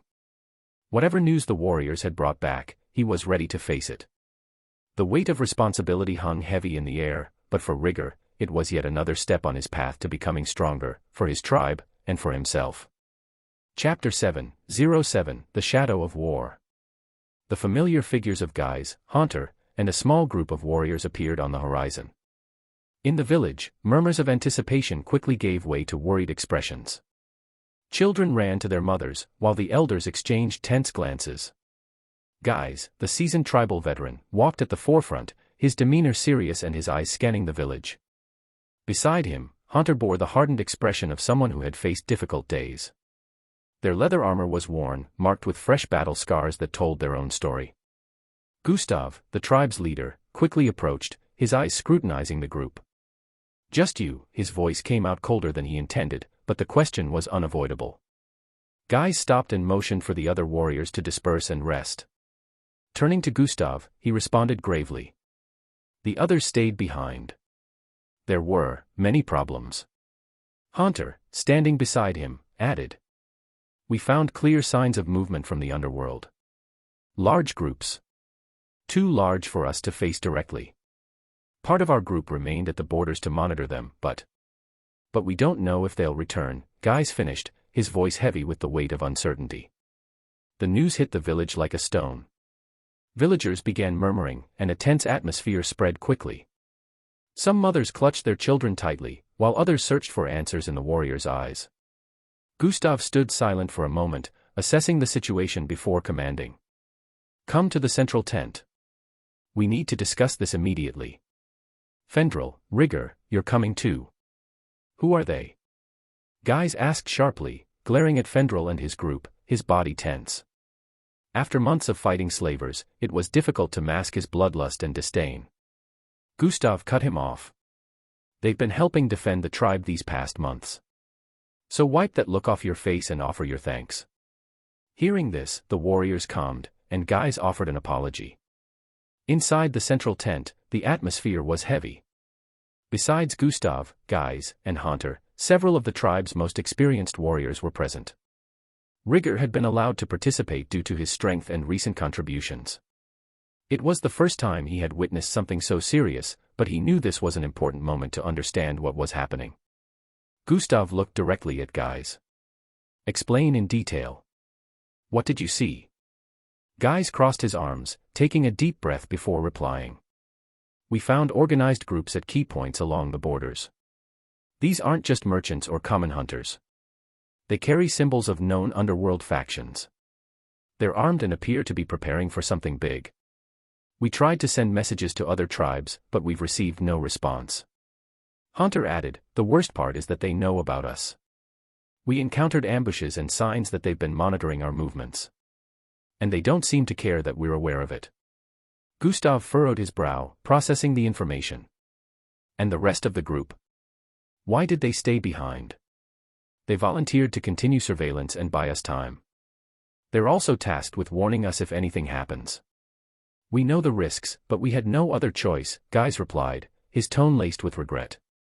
As the adults discussed, Rigger couldn't shake a feeling of urgency. He recalled the stories about slavers but had never imagined the threat could be so close. His mind raced as he decided to speak up. "If we know where they are, why don't we strike first?" Rigger asked, his voice cutting through the tension in the tent. All eyes turned to him. Some were surprised, others skeptical. Guys looked at the young warrior with a firm expression, though not disdainful. "Attacking now would be suicide. They need so much preparation because we have the advantage in these forests. If we attack recklessly, we'll lose that edge. We don't know how many there are or how well equipped they might be."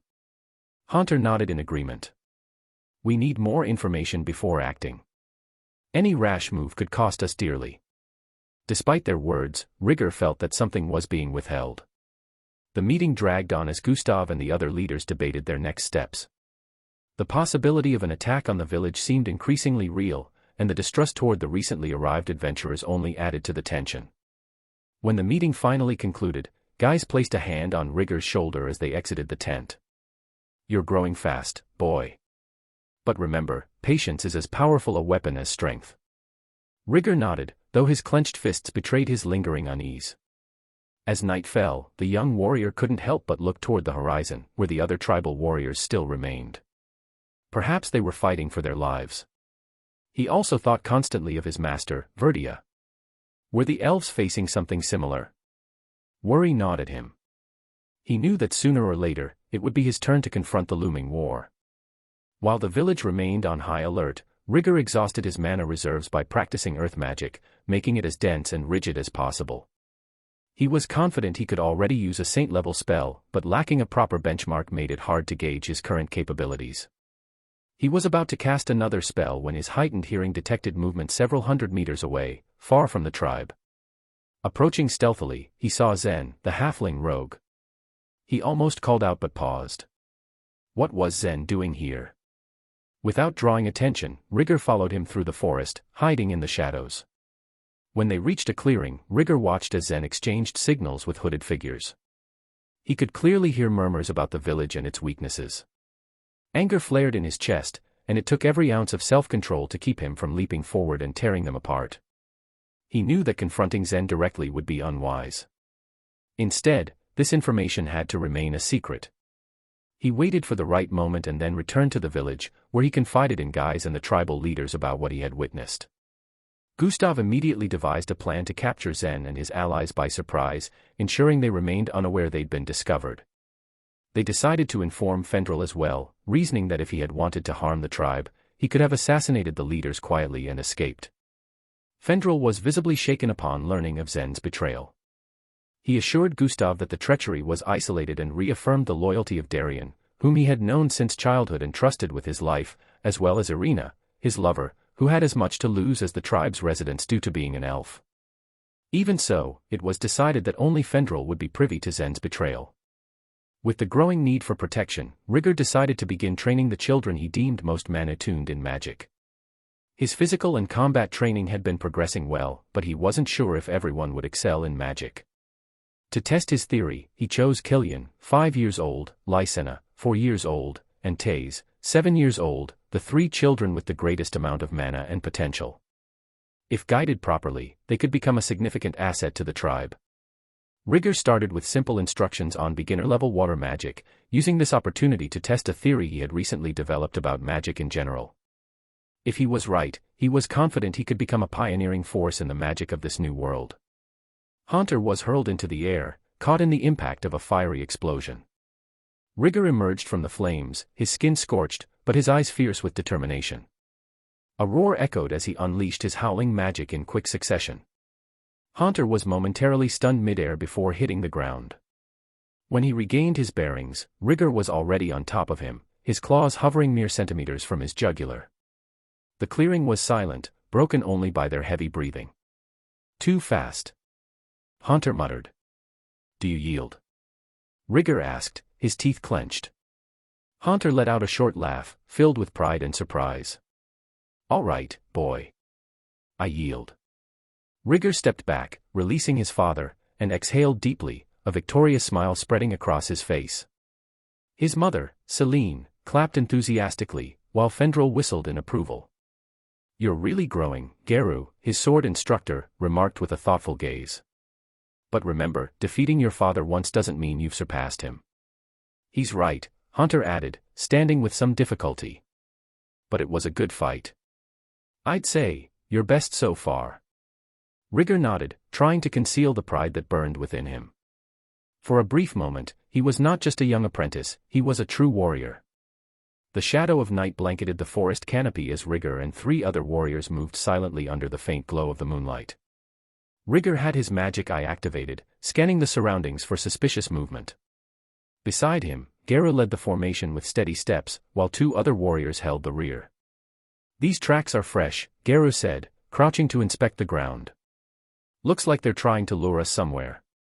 Or maybe they're just fleeing, Rigger replied, though the unease in his voice was evident.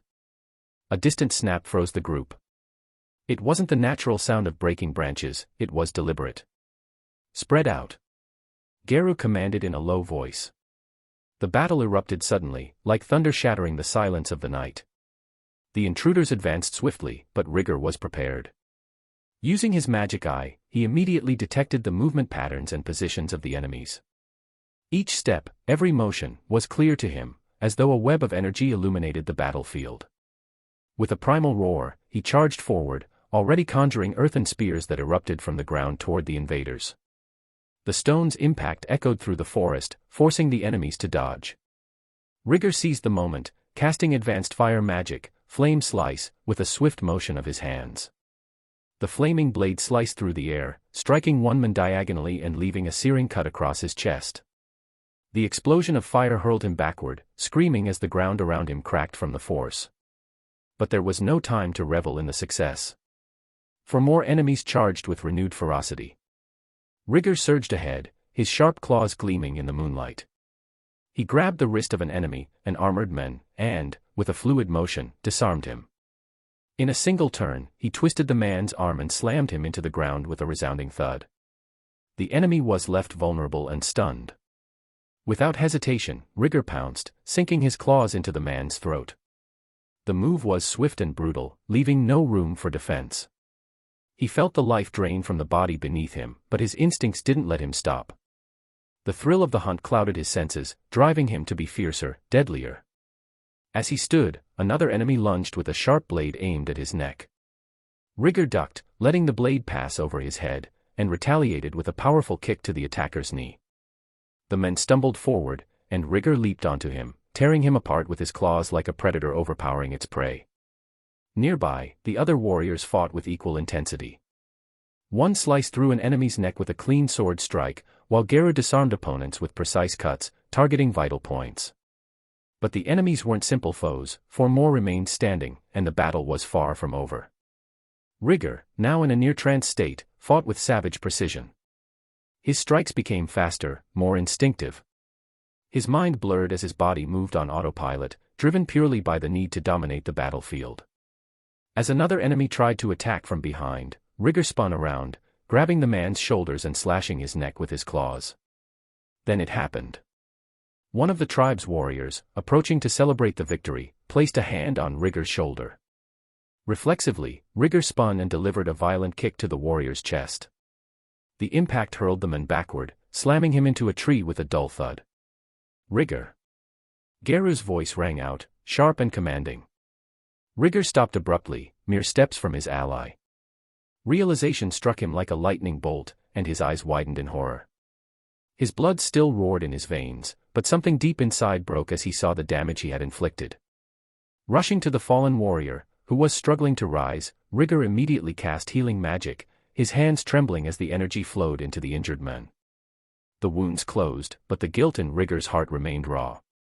I'm so sorry," Rigger whispered, his voice thick with remorse. The warrior, still dazed, looked up at him with a mix of confusion and understanding. It's fine," he croaked. "You were in combat mode. That wasn't you." Rigger swallowed hard, trying to regain his composure. He glanced around, seeing the other warriors watching him with a mix of respect and wariness. The battle had been won, but Rigger had glimpsed a far greater conflict brewing within himself. Chapter 8:08 Limits of Magic, Prelude to the Storm. The day was clear, but something in the air felt heavy. The Doldia village, always busy and welcoming, seemed different to Rigger. As he walked along the trails that cut through the huts, he felt the gazes. Many were still warm looks of recognition and admiration, but there were also cautious, even distrustful, glances. Since the incident during the patrol, when his instincts overtook him and he attacked one of his allies, the respect he had earned began to crumble. Although the attack hadn't caused serious harm, the act itself was enough to plant doubts in the tribe's mind. He wasn't blaming them, though. He had always managed to stay in control, but lately, he wasn't as sure. He was more afraid of losing his rationality than they were. While his thoughts tormented him, he spotted guys in the distance, standing near one of the watchtowers. The chief of the warriors stared at him with a serious expression. When their gazes met, guys gestured for him to come over. Rigger approached without saying anything. Guys led him to a more secluded spot, where no one would overhear them. The silence between the two was heavy, and Guys finally broke it, his voice firm. "Rigger, can we talk?" Guys asked, bluntly. The young man nodded, feeling the weight of the words even before hearing them. Guys looked at him with a mix of respect and concern. "I heard from Geru about your incident. This is not something to be taken lightly." "I know." Rigger's voice was a whisper. "It felt like I couldn't think, like my body was moving on its own." Guys sighed, crossing his arms. "That's what worries me. You remind me of someone." "Do you know that?" Rigger looked up, surprised. "Who?" "My sister, Ghislaine." The name made Rigger frown. He had heard stories about Ghislaine de Doldia, but rarely did anyone speak of her directly. "What does she have to do with me?" "Ghislaine was like you. Too strong, too wild. Since she was little, she was faster, more agile, and fiercer than any of us." Guys paused, looking at the horizon as if reliving old memories. "She barely learned to speak the beast god language. She usually solved things with her fists. Always fighting, always challenging everyone around her. Then, when a wandering swordsman passed through here, she left with him." "And you think I'm like her?" Rigger asked, defensively. "Not completely. You're different. You're intelligent, rational. You have the ability to learn and think beyond your instincts. But those same instincts are even stronger than hers, and your strength also far exceeds hers. Rigger felt a weight in his chest. Guy's words weren't said with anger but with genuine concern. What does that mean? Rigger asked, with a mix of challenge and hesitation in his voice. It means that, as much as I see your potential, I have to be honest. Guy clenched his fists, his eyes showing reluctance.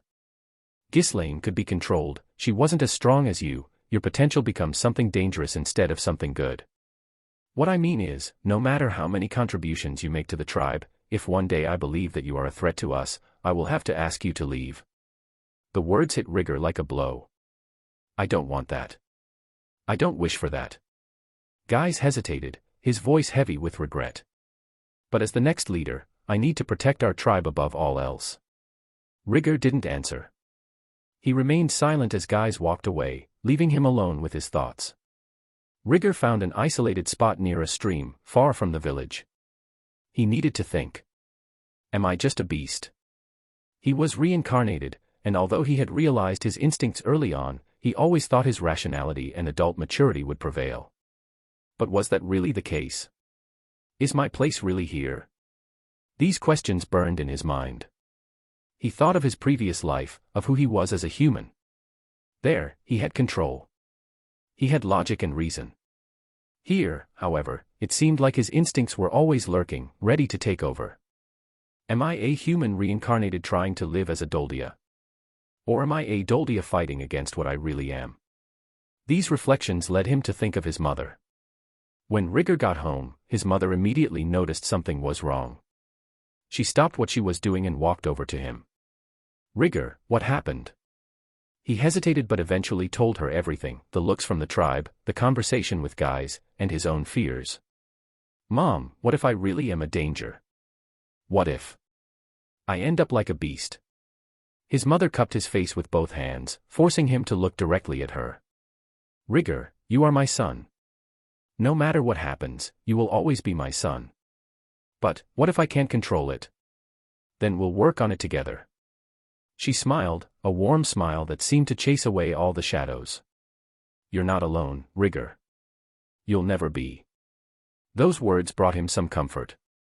He knew he wouldn't resolve this problem so easily, but as Celine said, he had people who would help him.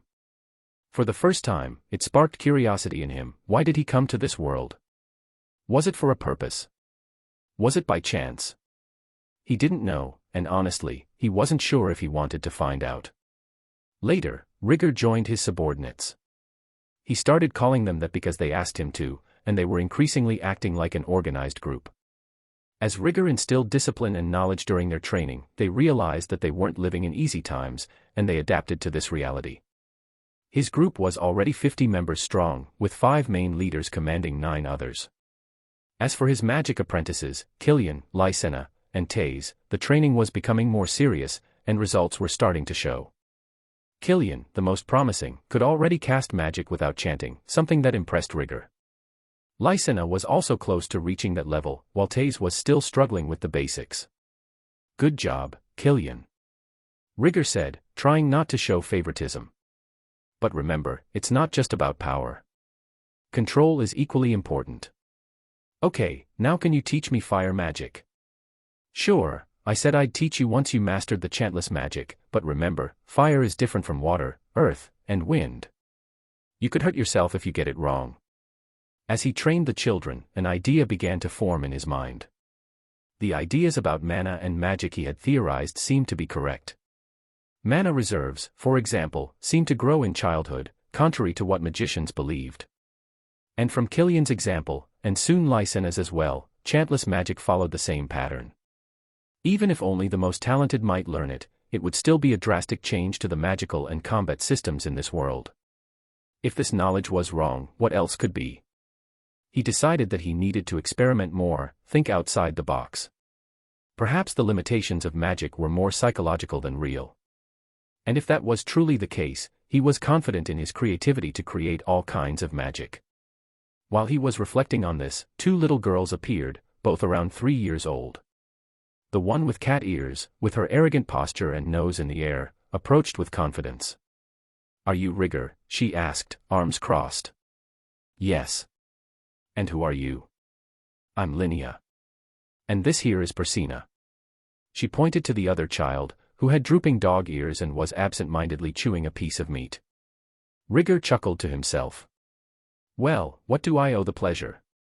I'm Linnea Didoldia, daughter of the future tribe chief, and I'm generously allowing you to teach us magic. Linnea said arrogantly, though her arms-crossed pose only made her look cute. Persina nodded her head, looking interested. I decided to give them a lesson now so they wouldn't get caught off guard by life in the future. At dusk, a secret meeting was called by the tribe's elders, including Gustav, Guys, and some of the main warriors. To his surprise, Rigger was invited to attend. In the cabin where they gathered, there was a rudimentary map of the region sketched on a table, with stones marking critical areas. Gustav, the tribe leader, began. We've received alarming information from the elves of the neighboring forests. Like us, they've been dealing with constant infiltrations by trafficker groups. These attacks are not random. They're testing us, looking for weaknesses. Rigger felt a chill down his spine hearing this. His mind immediately went to Verdia, his mentor, who was protecting their homeland. And what about ours? He asked. Until now, we've been able to maintain control. Gustav replied in a deep voice. But we know it's just a matter of time before they try something bigger. That's why we'll anticipate the attack. He pointed to the map, where a set of stones marked the tribe's borders. We'll make it look like we're gathering warriors to attack the trafficker bases just before the seasonal rains begin. However, that will only be a distraction. Guys completed the plan with a tense smile. Actually, we'll keep our best warriors hidden in the village. When the enemies come, thinking we're vulnerable, we'll wipe them all out in one fell swoop. There was a moment of silence as everyone processed the plan. It was risky, but it made sense. Rigger narrowed his eyes. Zen. Fendril, the leader of the adventurer group where Zen had infiltrated, nodded gravely.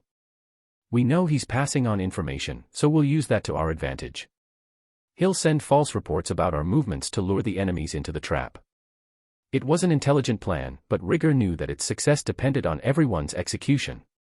After the meeting, Rigger threw himself even deeper into his training.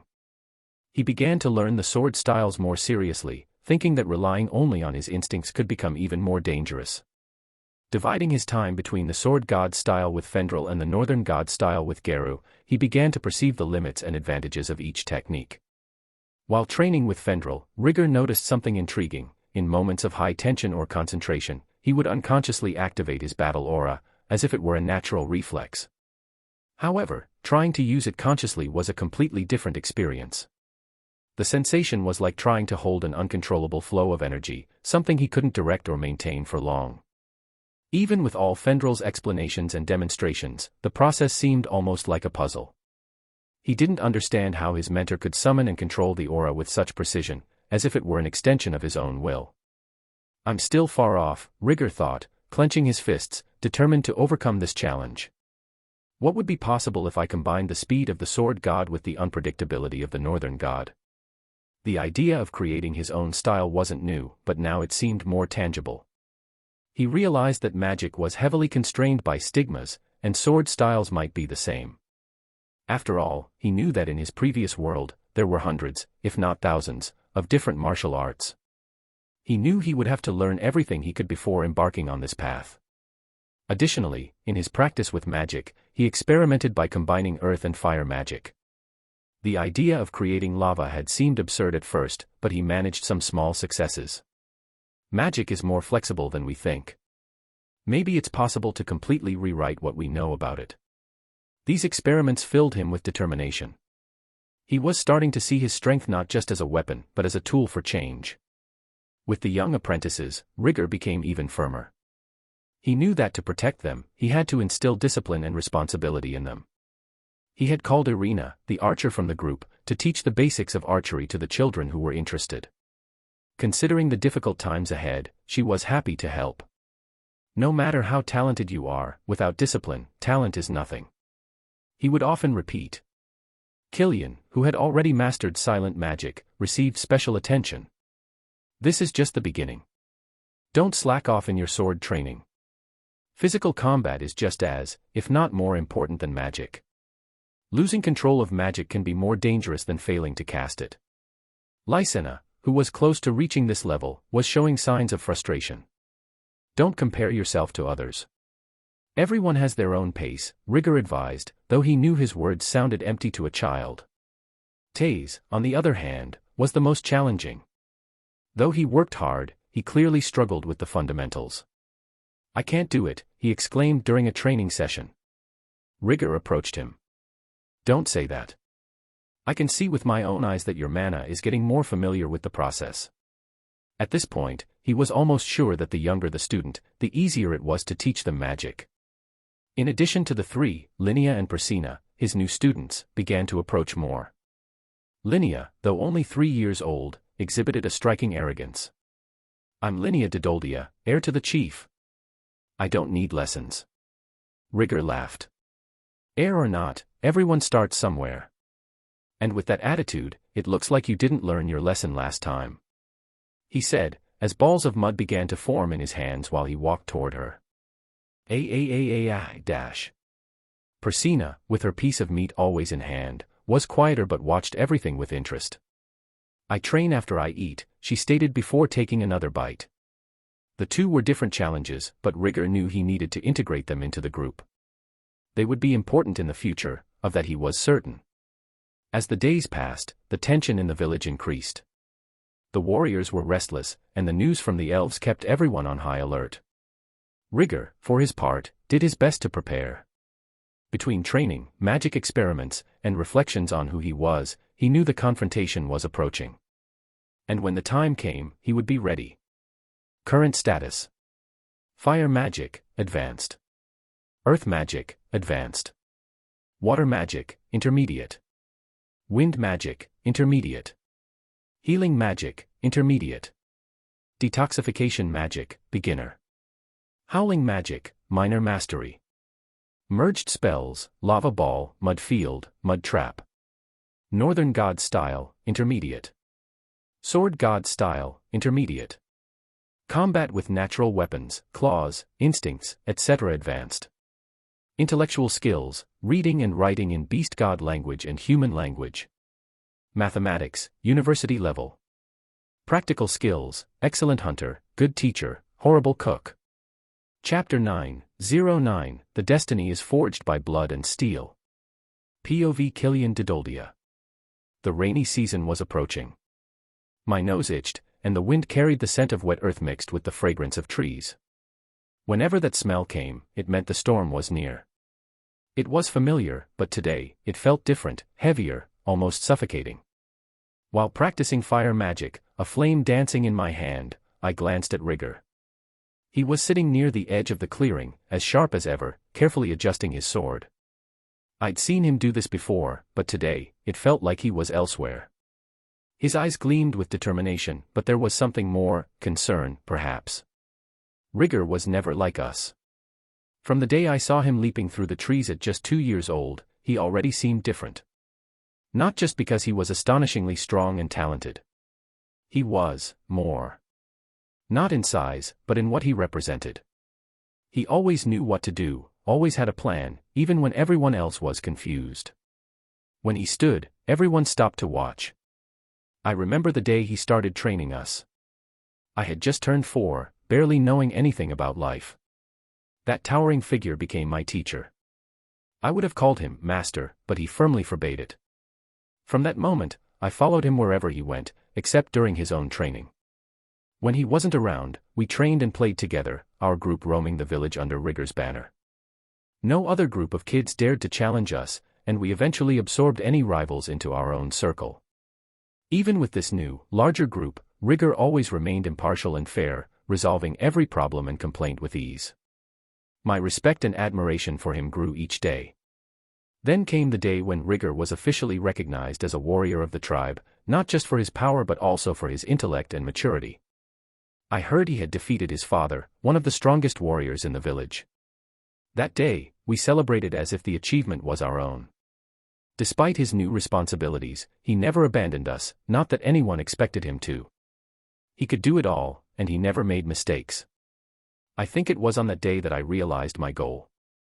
I was learning magic, and my parents and friends already found that impressive enough.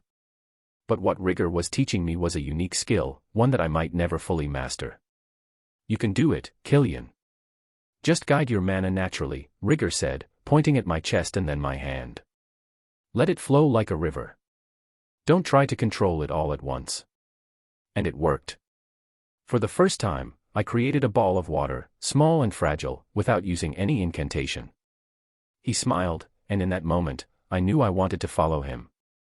I felt that this was my path, my destiny. As long as I followed him, everything would be fine. Since then, rigor has become like a demigod in my eyes. Lysena, Taze, and I, along with the other division leaders, always looked to him for direction. And he always gave it. Even when things seemed grim, he found a way forward. Today, as I watch him, I realize he has changed. There's something heavier about him, more serious. The responsibility he carries is immense. Yet, even so, he doesn't falter.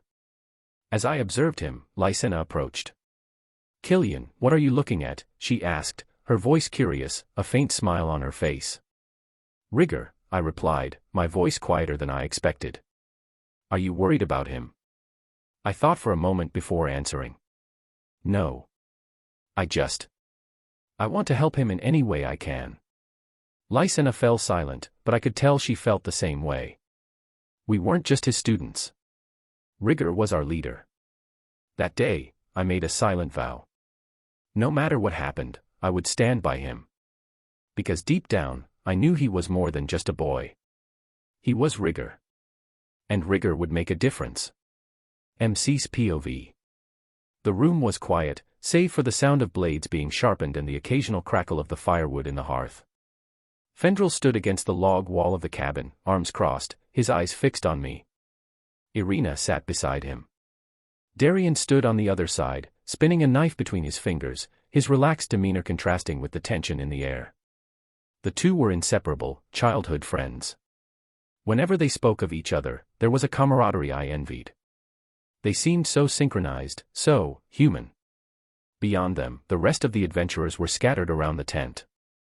Fendrel spoke first, breaking the silence. So, Rigor, you're saying Guise is leading a direct assault on the enemy bases before the rainy season hits? Yes, I replied firmly. We'll need your help again to defend the tribe, alongside the warriors stationed here, of course. Out of the corner of my eye, I noticed Zen's mouth twitch slightly as he heard me. Fendrel narrowed his eyes, studying me. He was quite the actor, even I almost believed his facade. It was a bold, risky plan, but it had a high chance of success if executed well. Darian chuckled, his tone light but tinged with admiration. You've got guts, no doubt about it. But, Fendrel, do you think they'll fall for it? These slavers aren't amateurs. It's a risk, I admitted, keeping my voice steady. But a calculated one. They might still hesitate to attack because of the presence of a sword saint. Fendrel walked to the table in the center of the room, placing his hands on it and leaning forward. He seemed to weigh every detail, glancing at his companions to gauge their thoughts.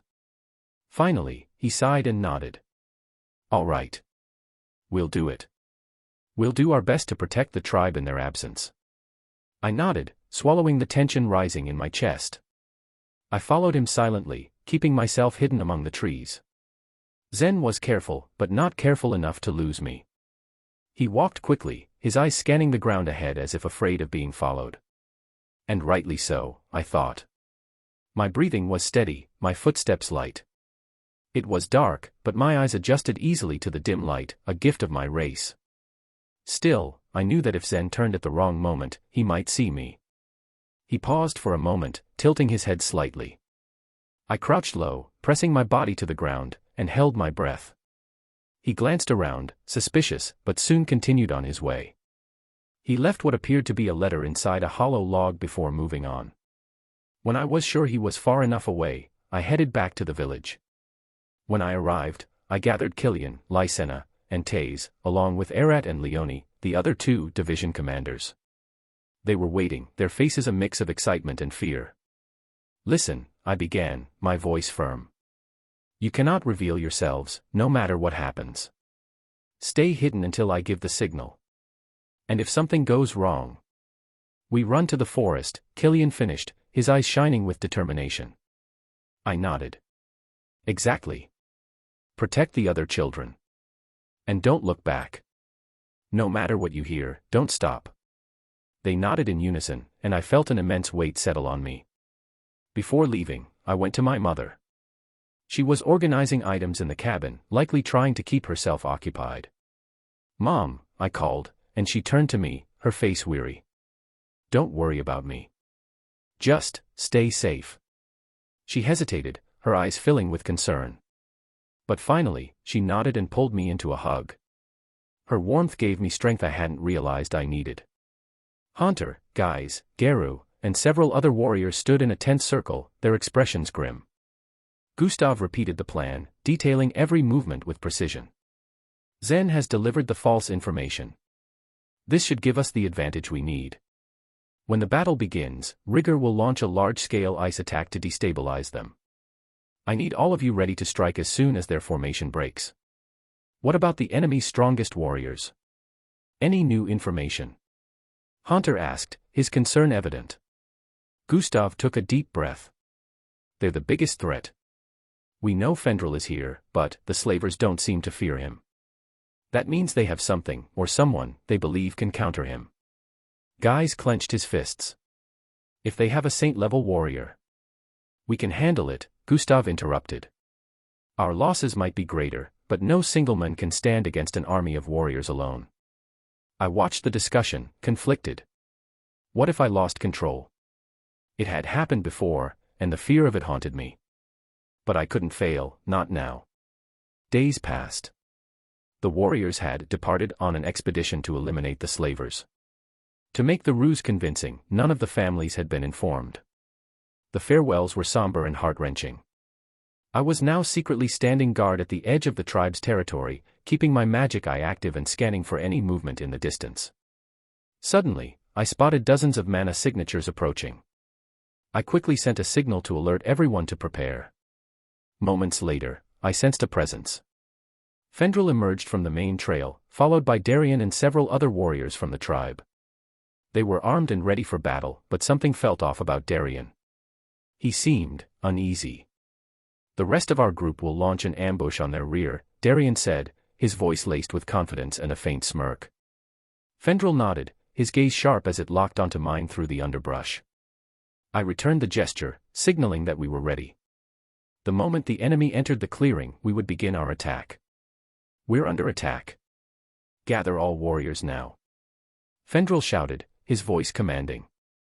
The guards sprang into action, preparing for the assault. Despite everything going according to plan, my instincts screamed that something was wrong. The invaders advanced through the forest, torches and swords in hand, setting fires wherever they passed. They were well organized, their threatening silhouettes cutting through the forming mist. Dozens of them marched, but my attention was drawn to the central group, 5 swordsmen who walked with absolute confidence. They were different. Their posture, their aura, it all screamed lethality. Dressed in dark clothing accented with silver, each carried a long sword. They moved like shadows, their grace unnerving. Now wasn't the time to dwell on their strength. I gathered all the mana I could, feeling it surge and vibrate through my veins. The ground beneath me began to freeze, a thin layer of ice spreading outward as the air around me grew frigid. Taking a deep breath, I bent my knees and leaped into the air with all my might. Time seemed to slow as I soared upward. Below, the slavers turned their heads, confused, watching the shadows streak across the sky. "What is that?" someone shouted in alarm. At the apex of my jump, I raised my hand above my head, channeling all the mana I could muster into a single spell. A brilliant blue orb formed, pulsating with freezing energy and casting an eerie light across the shadowed forest. "Freezing Nova!" I roared, my voice reverberating with power. It wasn't the actual spell, I hadn't learned it yet, but it seemed close enough to what it would be. The orb detonated as it hit the ground, unleashing a blinding explosion of ice. A wave of frost radiated outward, shards of ice raining down like spears, impaling the ground and catching unprepared enemies. The temperature plummeted instantly, and a swirling blizzard enveloped the battlefield, leaving a pristine, cutting whiteness in its wake. When I landed, the impact cracked the frozen ground beneath me, sending out another shockwave of frost.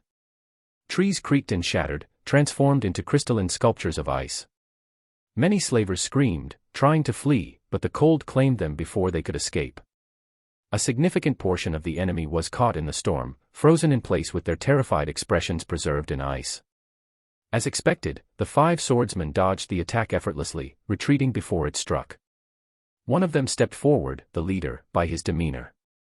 He unsheathed his blade, a crooked smile playing on his face, though his eyes were calculating. I glared at them, unflinching, while the guards began their counterattack against the invading forces. The sounds of clashing steel and roaring voices filled the clearing. Fendrel and Darien approached me. "What do we know about them?" I asked without taking my eyes off the 5 figures. "They're known as the Black Frost 5, Fendrel said grimly. "Infamous mercenaries in the underworld. They've never failed a job, but they're only advanced-level swordsmen." I swallowed hard. Black Frost. The name felt like a cruel irony, given my reliance on ice magic. The apparent leader stepped forward. He had long brown hair and a jagged scar running diagonally across his face, making him appear almost grotesque. His voice was clear and sharp as he addressed Fendrel. "Fendrel. It's been a while." Fendrel narrowed his eyes but remained calm. "Resorting to working with slavers now? I'm not impressed." The swordsman chuckled. "We do what's necessary. And you? Come to die alongside these furballs." I was prepared for their provocations. It was a common tactic in the North God style. But my instincts screamed louder than ever. Something was wrong, horribly wrong. I scanned the battlefield, using every sense at my disposal. The fights around me were chaotic but didn't justify the danger I felt. It wasn't these 5, their strength alone wouldn't provoke such a reaction. Deciding not to take chances, I signaled the hidden warriors to attack prematurely. Just as I felt a fleeting sense of safety, it happened. The enemy leader charged at Fendrel, wielding what I recognized as a long sword of silence. The choice seemed absurd, given his opponent. Fendrel appeared wary, his eyes darting to the other 4 swordsmen. He activated his ultimate technique, the long sword of light. Seeking a swift death. "I'll oblige," he said coldly. But before I could react, Darien moved. He was behind Fendrel in an instant, his blade slicing through the air toward his childhood friend's back. "Fendrel, behind you!" I shouted, acting on instinct. My warning came just in time. Fendrel deflected the strike and twisted his body, narrowly avoiding being cleaved in half. However, Darien's blade continued, severing Fendrel's dominant arm and slicing off his right ear. Blood sprayed across the snow as Fendrel stumbled back, clutching the bleeding stump where his arm had been. "Darien!" Fendrel gasped, disbelief etched across his face. Darien showed no remorse. His expression was cold, his eyes devoid of emotion. "I'm sorry, old friend. But the world is cruel." Rage erupted within me, wild and unrelenting. Before I knew it, I was hurtling toward Darien, moving faster than I ever had. "You'll pay for this," I roared, my voice raw with fury. The mercenary leader smirked as he watched the chaos unfold. "Looks like the real show has begun." Chapter 10, Prey or Predator. The metallic scent of blood mingled with the humid air of the forest. Darien faced rigor, raising his sword. His eyes, once brimming with the confidence of an experienced warrior, now faltered under the predatory stance of the young Doldia. Rigor moved forward, low and fluid like a predator stalking its prey. He feinted a strike with his sword to Darien's left, aiming for the mercenary's abdomen, but at the last moment, he twisted his torso and slashed toward Darien's neck. Darien's blade rose to block, its steel glinting under the sunlight filtering through the trees. The clash rang out in the clearing, but the strike was a decoy. In the same motion, Rigor planted his foot and spun, releasing his sword in midair in a North God-style technique, and delivered a devastating kick to Darien's stomach. The mercenary leader was hurled backward like a stone, flying several meters before crashing against a tree. The wood groaned, and Darien collapsed to his knees, coughing and clutching his abdomen. Rigor caught his sword as it fell, his gaze fixed on his target. Before he could strike again, a commanding voice broke through the tension. "Rigor! Don't advance alone." Fendrel, wounded, clutched his severed arm while shouting with effort.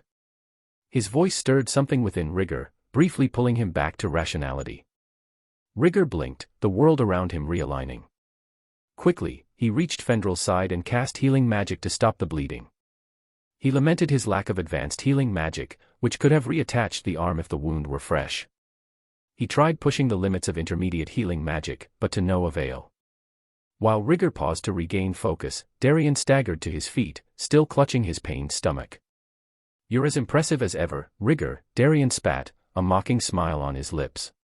"Why, Darien? Is there a good reason for this? Are they threatening the rest of our group?" Fendral asked, hope evident in his voice.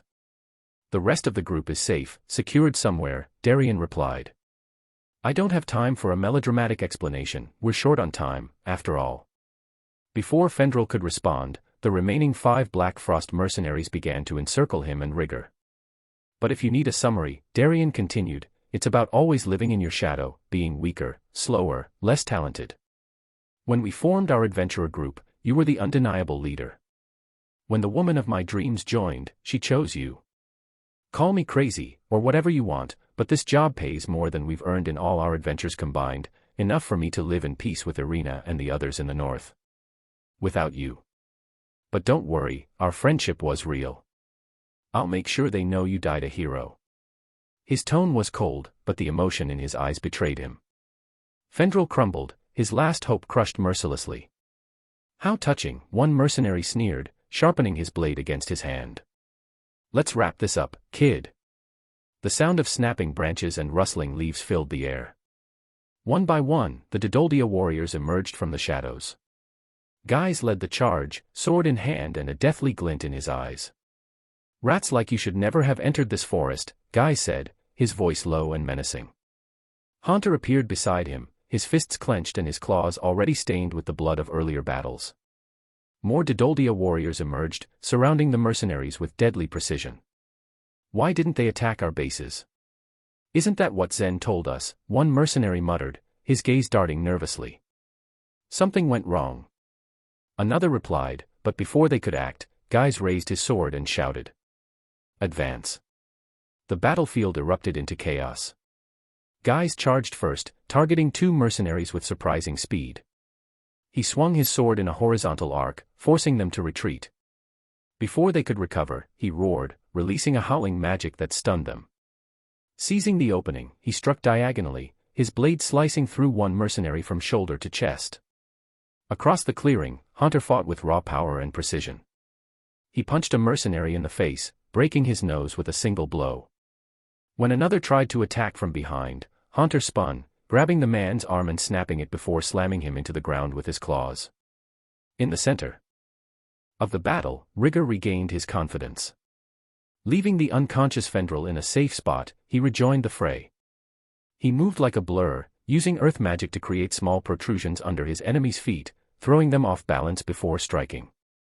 One mercenary tripped and fell, and Rigor pounced, driving his sword into the man's throat in a diagonal slash that spilled blood onto the forest floor. Another enemy, wielding 2 daggers dripping with poison, approached. Rigor backed off, watching the man's swift movements. Using wind magic to boost his speed, he dodged an attack, spinning to the enemy's back. With a sharp movement, he whispered a spell, Wind Blade. The magical slash tore through the mercenary's body, leaving him screaming on the ground. Despite the Dodoldia warriors' advantage, the Black Frost mercenaries were no ordinary foes. 2 of them, masters of the North God style, fought side by side. Their blades moved in swift, precise arcs, cutting down Dodoldia warriors as they advanced. One of them targeted Guys, who blocked the strikes but was slowly pushed back by their relentless assault. "Rigor, with me." Guys called out as he fended off a series of rapid attacks. Rigor noticed the mercenary pressing Guys, his blade moving with practiced precision. Guys was forced to retreat step by step, and the mercenary, confident, surged forward for a decisive overhead strike. Without hesitation, Rigor charged to assist. He conjured earthen spikes beneath the enemy's feet, forcing him to leap to avoid the attack. The brief pause gave Guys enough time to recover his stance and strike, but the mercenary easily blocked it, spinning to deliver a quick blow to Rigor's side as he closed the distance. The impact was weaker than expected, as Rigor caught the strike with sheer force. He countered with a kick to the enemy's knee, causing him to stagger and creating an opening for Guise to unleash his howling magic. The spell hit directly, disorienting the mercenary, who clutched his ears as the deafening sound reverberated.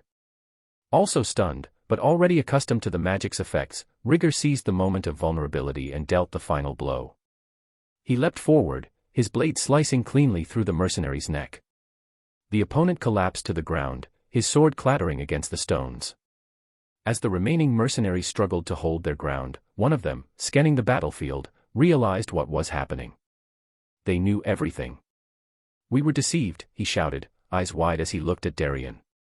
But Darien was as bewildered as the rest. Even so, he raised his sword and snarled. "It doesn't matter. Keep fighting. Fendril is injured, we can still turn this around." Despite his words, the tide of battle had shifted in the Doldia's favor. Every move reminded the intruders that the forest was their home, while the mercenaries were unwelcome invaders. One by one, the enemies fell to claws, swords, and magic. Soon, another of the Black Frost Five was slain, Lonar, the guard captain, driving his blade into the man's chest. Darien and the remaining 3 mercenaries began retreating, their bodies covered in cuts and bloodstains. However, as they fled, one of them left an opening, which Lonar confidently exploited. But it was a feint. As his blade was about to strike, a hidden dagger flew, embedding itself in Lonar's eye. Rigger watched in horror as his ally fell, the knife lodged in his skull, his eyes glazing over in pain. Something primal stirred within Rigger. The growl that escaped his throat was deep and feral. His eyes locked onto the fleeing enemies, and his fists clenched until his nails drew blood. He no longer thought. Rage clouded his mind. He could only feel. "Do not pursue. We've already taken down most of them, this is our victory," Guise declared. The hurried footsteps of the fleeing mercenaries echoed through the clearing, snapping branches and crushing dry leaves. Lonar's body lay motionless on the ground, blood pooling beneath him. Rigger dropped his sword and knelt beside his fallen friend, already knowing it was too late. "Lonar," he whispered, his voice heavy with pain and anger. A Doldia warrior placed a hand on his shoulder. "Rigger, we..." But he didn't hear. A deep roar tore from his throat as he sprang to his feet, his gaze fixed on the retreating mercenaries. His beast instincts took over, and his mind was consumed by a single thought: hunt. He sprinted into the forest, his senses heightened by his fury. Every heartbeat of the enemies ahead drummed in his ears, calling him to battle. His magical eyes pulsed, capturing every movement, every labored breath from his prey. Rigger extended his hand, summoning earth magic. The ground beneath one mercenary surged upward, forming a pillar that slammed him into a tree. The impact was brutal, and before the men could recover, Rigger was upon him. Without hesitation, Rigger drove his claws into the man's chest, tearing through light armor. With a feral motion, he ripped upward, rending flesh and metal. The mercenary crumpled, gasping, until a final slash across his throat ended him. Farther ahead, another mercenary turned to face him. This one wielded a long sword with refined technique, likely trained in the North God style. He advanced, delivering swift, precise thrusts, but Rigger dodged each strike with instinctive movements. The mercenary attempted a horizontal slash, but Rigger deftly closed the distance, twisting his arm and slamming him into the ground. Rigger grabbed his neck. "You're not escaping." With sheer brute strength, he snapped the man's neck like a twig. By then, the Doldia warriors had caught up to him. Guise roared, unleashing his howling magic, sending shockwaves through the forest. The remaining mercenary staggered, disoriented by the impact. But Rigger felt the shockwave too, though to a lesser degree. His body tensed, and his mind, already frayed by the frenzy, betrayed him. He turned toward Guise, his glowing eyes filled with unbridled rage. All he registered was the pain caused by the magic, and Guise became a target. Before anyone could react, Rigger lunged at his ally. He struck with his claws, Guise dodged instinctively but still suffered a deep slash to his neck, narrowly avoiding a fatal wound. Another warrior tried to intervene, but Rigger spun, elbowing him into a tree with bone-cracking force. "Rigger! Control yourself," shouted Haunter, his father, stepping between his son and the other warriors. Rigger growled low, advancing with claws raised. Haunter didn't back down. When the strike came, he sidestepped, but not enough to avoid it entirely. Rigger's claws tore into his left arm, blood dripping down the older warrior's forearm. The sight of his father's blood momentarily froze Rigger. His breaths came in ragged gasps, and his eyes flickered between fury and shock. "You're not an animal. Control yourself, Rigger," Haunter said firmly, his voice steady despite the pain. Sanity flickered back into Rigger's mind, albeit briefly.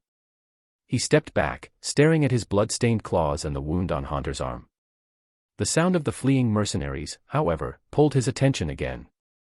He was not in control, his rationality teetered on the edge. He was afraid he might kill someone if he stayed. "I'm in control now," he told himself, but hadn't he said the same before? "Don't follow me." Before anyone could stop him, Rigger darted into the forest, chasing after the enemies alone. The remaining mercenaries had regrouped, with Darien leading them. They chose a clearing surrounded by dense trees, a favorable spot for an ambush. "He's coming," Darien said, gripping his sword tightly. "Are you sure this is a good idea?" "2 of us are already dead," one of the Black Frost 5 whispered. "He's seen your faces. He's 6 years old now and already a monster. What happens in 10 years? Do you want to live the rest of your life waiting for him to come for your head?" Darien retorted. "How do you know he'll come alone?" another asked. "The kid's been half-crazed lately, but it's just a chance. If he brings others, we'll continue retreating." Rigger emerged, running into view, his breathing heavy and his gaze fixed on the group. The 3 mercenaries took their positions, while others hidden in the trees waited for the right moment to strike. "Finally alone, are you?" Darien taunted. "Did you finish off your friends back there?" Rigger's instinct screamed that something was wrong. He tried to stop, but it was too late. Arrows rained down from above. He used wind magic to deflect most, but one grazed his shoulder, and another embedded itself in his leg. He roared, snapping the arrow shaft before charging forward again. Darien advanced with 2 allies. One of them, a swordsman skilled in both the North God and Water God styles, unleashed swift, fluid strikes. Rigger dodged as best he could but was struck on the flank by a shallow cut.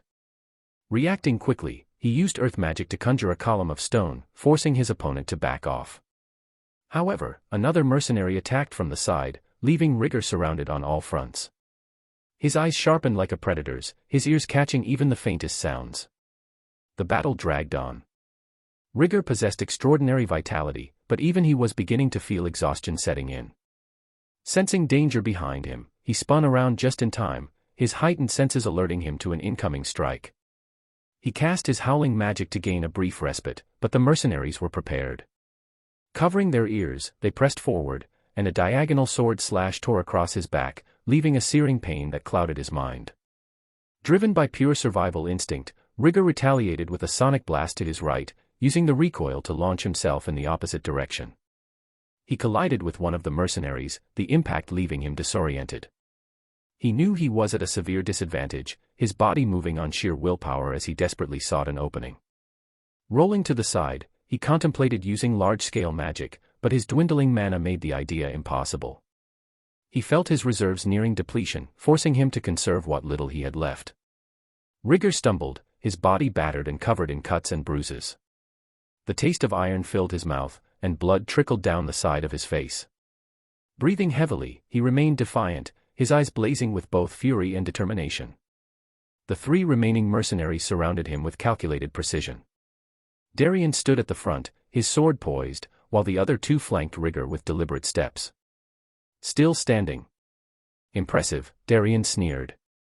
"Now that I think about it, wasn't your elven master's name Verdia?" "Verdia Solarian. If you survive, you might find an unpleasant surprise waiting for you." His cold smile cut deeper than any blade. Taking it as a provocation, Rigger flexed his knees, shifting into a defensive stance. He used water magic to clear the blood obscuring his left eye and activated his magic eye to track their subtle movements. One of the mercenaries made the first move, lunging with the long sword of silence, a sword god technique. Rigger countered with earth magic, creating a slight elevation beneath the enemy's feet, causing him to stumble. Seizing the opportunity, Rigger lunged and slashed diagonally with his claws, carving deep into the man's shoulder. The The second mercenary wasted no time, launching a concealed North God attack from behind. The strike was devastating, but Rigger managed to raise a stone wall just in time. The force shattered the barrier, throwing him backward. Rigger collided with the trunk of a tree, the impact knocking the wind out of him. Before he could recover, Darien advanced, his blade gleaming with lethal intent. Rigger felt the cold grip of death as he sensed no escape. In desperation, he unleashed Fire Explosion, an advanced fire spell, at point-blank range. The flames engulfed Darien, but the sheer force also sent Rigger hurtling backward. The forest clearing was illuminated by the explosion, and the shockwave scattered the other mercenaries. Rigger landed hard, rolling across the ground, his body now covered in severe burns. Smoke curled from his charred skin as he rose, his monstrous physique the only thing keeping him standing. Darien emerged from the flames, limping and bleeding from multiple wounds. His leather armor was scorched, and half his body and face were burned beyond recognition, but he refused to fall. "You're a monster, kid," he rasped. Grinding his teeth, Rigger invoked mud magic, turning the ground beneath his enemies into a quagmire. The unstable footing caused two of them to lose their balance. Using wind magic to propel himself forward, Rigger targeted the swordsman blending the sword god and water god styles. With a precise strike, he tore the man's throat open before he could recover from the mud. The body fell with a dull thud. Rigger turned to the next enemy, who had already escaped the quagmire.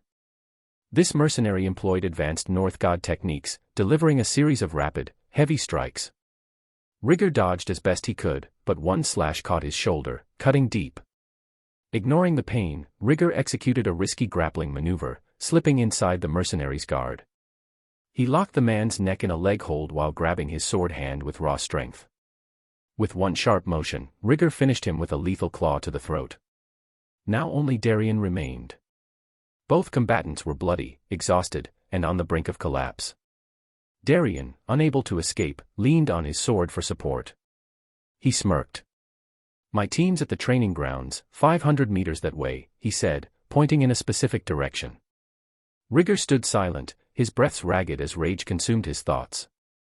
"I thought I'd fail to kill Fendrel, and he'd end me, but I never imagined dying at your hands," Darien muttered, gazing at the overcast sky. Rigger advanced, picking up a fallen sword from the ground. "I wasn't lying about your master," Darien continued, his voice faltering. "The leader of our group, the North St. Kalinowski, was sent with a secondary mission to capture elven slaves. But his primary mission is to assassinate Verdia Solarian. Seems your master upset the wrong people. Is that true?" Rigger growled. Darien coughed violently, blood staining his lips. "Yes. They're probably arriving as we speak. If you leave now, you might already be too late. But hey, tell Fendrel I'm sorry, will you?" Rigger said nothing, staring at Darien as he knelt in defeat. Lifting the sword, he brought it down, severing the man's head in one clean motion. With his mana almost depleted, Rigger used what little he had left to heal his most severe wounds. He headed to the location Darien had mentioned, freeing his captured allies. Healing Marla, the healer, he gave her instructions. "Tell my parents, I'm heading to the elven village. A North Saint is targeting Verdia. Protect our home. I'll return." Without waiting for a response, he turned and disappeared into the forest. He paused briefly, blood dripping from his hands, his mind still burning with the heat of battle. Darien's words echoed like a relentless drumbeat in his head. Looking back in the direction of his tribe, he hesitated. The fear of harming those he loved gnawed at him. He left his message and moved forward without hesitation, running through the dense woods. His silhouette faded into the night as his mind focused on one goal, saving Verdia. Chapter 11, The Light That Burns, the Darkness That Devours. POV Verdia Solarian. The hot wind swept through the devastated field, carrying the scent of scorched earth and dry leaves from what was once a vibrant, energetic clearing. Now, everything around her was a desolate landscape, reduced to a circle of destruction. The battle, which had raged on for over half a day, had taken its toll. The hurricane spell, a saint-level incantation, had been enough to scatter most of the remaining invaders, smugglers and mercenaries who dared attack the elven village. However, it came at the cost of nearly all of Verdia's remaining mana. Leaning heavily on her staff, her arms trembled, and her breaths came in shallow gasps. The fatigue pulsed through her body, a stark reminder of her limitations. Despite her vast experience and power as a king-ranked mage, she was not invincible. Her body still had the vitality and resilience of her youthful elven years, but mana exhaustion was not something that willpower alone could overcome. That was impressive, a voice broke through the heavy silence, calm, yet laced with menace. Rudeus lifted her gaze. About 20 meters away, an old man who looked to be in his 70s or 80s walked toward her with slow, deliberate steps. To the untrained eye, he appeared unremarkable: white hair, a deeply wrinkled face, a neatly trimmed beard, and plain clothes devoid of ornamentation. Only the short sword at his side hinted at the danger he posed. "It's over," the man declared, stopping at the edge of the ruined area. His gaze weighed on her like a blade. "At this distance, killing you is as easy as slaughtering a rabbit. It doesn't matter if you're a saint-level, king-level, or even emperor-level mage. All you mages are the same, fragile." Rudeus tried to gather the strength to raise her staff, but she knew it would be futile. This man was no mere mercenary. From what little she could sense, he was at least at saint rank, more than capable of dispatching a mage before they could even begin a chant. Drawing on her experience, she quickly pieced together the truth: this man wasn't here by chance. "Who sent you after me?" she asked, her voice hoarse but steady. She needed time to think, time to understand. At the very least, she wanted to die knowing why. The old man smiled, a thin, cold expression. "An important noble from Miles," he said. 50 years ago, you and your band of adventurers killed his parents. Do you remember?" "Oh, of course you don't. You long-lived races always forget the people you crush along the way." But he remembers. "He was just a child when you left him alive, a mistake that, in the end, became your undoing." Rudeus felt a pang of recognition. During her adventuring days half a century ago, she had fought countless battles: humans, monsters, other adventurers. The world was cruel, and mercy often came at a cost. She and her party had made decisions they believed were just at the time, but they had never considered the long-term consequences. 50 years. She murmured, more to herself than to him. "And here I am, the instrument of vengeance," he continued, drawing his sword with deliberate slowness. The metallic ring of the blade echoed ominously. "Let me introduce myself. I am Kalinowski Jerk, Saint of the North. You've lived for centuries, haven't you? You've probably gathered countless tales, achieved countless feats. But all of that ends here, at the hands of a man who wasn't even born when you were out conquering the world." Rudeus closed her eyes for a moment, acknowledging the cruel irony. She had lived so long, seen so much, yet her journey would end here, at the hands of a human who, compared to the challenges she had faced, should have been insignificant. Her mind began to wander, revisiting the centuries of her life. She had been so young when she first ventured into the world, a talented but impulsive mage. Her adventuring companions, people who had become her family, were long gone now, claimed by time, violence, or both. After losing so many loved ones, she had closed herself off from the world. She became a distant observer, devoting herself to studying and preserving knowledge rather than forming new bonds. Why bother, when everyone she cared for would eventually die? But then, there was that boy. Little Rigger. At first, she had only intended to ensure he was healthy and then leave. But something about the child had captivated her. His insatiable curiosity about the world, his unyielding desire to learn, and his startling talent were all remarkable. But those were secondary. What truly drew her to him was his perspective, his questions. When she and his mother told him stories, he asked things no one else would. Why does magic work? Where did it come from? If so many races are enslaved, why hasn't anyone tried to abolish slavery? If divine-level warriors are so strong, why don't they overthrow the Azuran nobility if they're so corrupt? Has anyone ever tried to tame monsters? It wasn't just curiosity. Rigger's questions were challenges, seeds of rebellion against the world's status quo. He didn't just seek answers, he sought change. Through the years spent with him, Rudeus realized Rigger was a force of nature, a storm in the making. But more than that, he had accomplished something she had thought impossible: he had made her care again. She remembered the sparkle in his eyes whenever he learned something new. The way he turned stories into bold ideas for the future. He wasn't content to listen, he wanted to create something of his own. This boy will be the start of something extraordinary. But now, with Kalinowski closing in, Verdia doubted she would live to see Rigger reach his potential. Regret washed over her as she thought about how much more she could have taught and guided him. Kalinowski advanced, sword raised for the final blow. Verdia had no strength left to resist, no mana to defend herself. All she could do was close her eyes and wait for the inevitable. But the strike never came. A roar of fire split the air, a torrent of flames forcing Kalinowski to leap aside with remarkable speed. The heat of the flames scorched the air around Verdia, but she didn't care. "Master, are you all right?" Rigger's voice was deep but carried a genuine note of concern. Verdia opened her eyes to see the young boy standing between her and the Saint of the North, his figure outlined by the glowing embers of the flames he had conjured. "Little Rigger," she murmured, emotions welling up inside her with such intensity that she couldn't even name them. "Be careful, Master." "I'll need your support," he said firmly. MC's POV. Rigger sprinted at full speed, healing his wounds as his mana regenerated.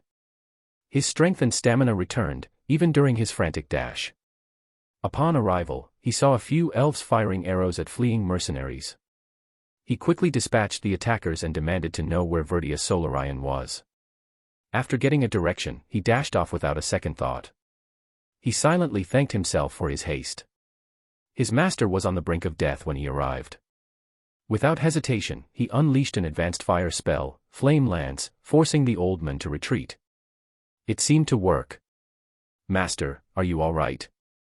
She looked exhausted, but her eyes lit up upon seeing him, likely a mix of relief and gratitude for being spared from certain death. However, the situation was grim. Rigger had never defeated Fendrel, and if the saint was as strong as him, he would need help to kill him. For now, he just needed to catch the enemy off guard. He would make him underestimate his abilities. "Little Rigger," Verdia murmured softly. "Still calling me little?" Rigger thought but chose not to say it aloud. "Be careful, Master. I'll need your support." The tower they were in was spacious, but fighting here was still dangerous for his master. Rigger quickly scanned his surroundings, analyzing the terrain. Kalinowski maintained a relaxed posture, but the gleam in his eyes betrayed his sharp focus. He was evaluating every movement Rigger made. "You seem strong, kid," Kalinowski said, casually twirling his short sword with fluid skill. "It'll be a shame to kill such raw talent." Rigger gripped his sword tightly, the blade he had taken from Darien, and activated his magic eye. The world around him seemed to slow for an instant, and he caught Kalinowski's faint movement before the man even executed it. The flow of battle aura around him was eerily similar to Fendrel's. Rigger couldn't afford to lose focus now. Kalinowski lunged with an explosion of speed, closing the distance in the blink of an eye. His sword sliced horizontally, aiming for Rigger's torso. Rigger reacted instinctively, parrying the blow with his sword and twisting his body to the right, using his strength to push Kalinowski back. The old man was shockingly agile, but he lacked Rigger's brute force. "He's fast, but if I can trap him in a bad position, I can overpower him." The sound of rustling leaves drew Kalinowski's attention. Too late, he noticed Verdia's arrow flying toward him. He spun around, deflecting it with his sword, but the impact distracted him for a crucial moment. Rigger charged in, attempting to disarm Kalinowski with a vertical strike. But Kalinowski smirked. "Do you know who you're fighting, boy?" Suddenly, his sword vanished, not in a flash of magic, but in a blur of speed so precise that the blade seemed invisible. Rigger felt the air slice near his face and instinctively leaped back. He barely avoided the strike, but the edge still left a clean cut across his forehead, sending blood spraying. "What was that?" Rigger gasped, quickly healing the wound. "No one becomes a saint without skill, brat." Before Rigger could fully process his opponent's technique, Kalinowski was on him again. His sword, now seemingly invisible, slashed in unpredictable directions. Only Rigger's magic eye, which vaguely perceived the flow of mana, saved him from fatal blows. Even so, small cuts began to accumulate on his arms and legs as he narrowly evaded. "Damn it," Rigger muttered. He needed to catch Kalinowski off guard with magic. Looking at the nearby trees, an idea struck him. "Master, keep up the pressure with arrows," he called out. "Be careful, Rigger." Northern God-style users always have a hidden trick, Rudeus warned. She unleashed a flurry of arrows. Kalinowski dodged them with ease, leaping to avoid a strike from Rigger. His jump took him to a tree branch overlooking the clearing. Surprise flickered across his face when a well-placed arrow shattered the branch beneath him. Rigger capitalized on his fall, swinging a lateral strike that would have cleaved Kalinowski in two. But the saint twisted midair, using the force of the blow to propel himself into a safer position, barely escaping. Even so, Rigger's strike cratered the ground, sending debris flying in all directions, some of which grazed Kalinowski. What absurd strength! Kalinowski muttered, slightly impressed. Rigger didn't let the opening slip away. He retreated toward the trees, forcing Kalinowski to follow. This is getting fun, boy. What other tricks do you have? The old man taunted. The dense forest restricted Kalinowski's movements, making it harder for him to use his invisible sword technique effectively. The saint attacked again. The two clashed as they moved through the dense vegetation, roots and vines slowing them down. Rigger deliberately used the terrain to his advantage, a strategy that didn't go unnoticed by his opponent. You're clever, boy. But still too green. Kalinowski suddenly hurled his sword at Rigger, who barely dodged it. In the same instant, the saint drew two short blades and lunged low, aiming for Rigger's ankles. Rigger evaded, but a stray root caused him to stumble, leaving him vulnerable. A deep cut slashed his left leg. Ag! Got you! Kalinowski shouted, going in for the kill. Before the blade could reach him, a single arrow whizzed past, grazing Kalinowski's head. It was just enough to disrupt his attack, sparing Rigger from a fatal throat wound. Master! Rigger called out, grateful. Rudeus, hidden behind a tree, knocked another arrow with precision. Despite her exhaustion, her aim was steady. Rigger seized the moment to counterattack, extended his hand, whispering a spell, sonic burst. A sudden gale hurled Kalinowski backward, slamming him into a tree. His surprise was evident as he collided, momentarily losing his orientation. Rigger didn't waste the chance. He invoked earth spikes, summoning jagged stone pillars beneath the saint. Kalinowski reacted with monkey-like agility, leaping away. But the spikes tore through his torso and left leg. The old man laughed through the pain. Ha ha ha, chantless magic. Rigger gave him no time to rest. The two clashed fiercely among the trees, each aiming for vital points throughout the battle. Rigger used his strength and magic to press the North Saint into a corner, while Kalinowski relied on his technique and experience to try to maintain control, though his bleeding leg and torso hindered his movement significantly. The battle was starting to shift in Rigger's favor. He could tell Kalinowski was slowing down, and his magic eye was beginning to predict the old man's movements. Just one decisive strike. Rigger thought, panting but resolute. He kept his breathing steady, even as sweat dripped down his face. His body was covered in cuts and scratches, and he was starting to feel dizzy.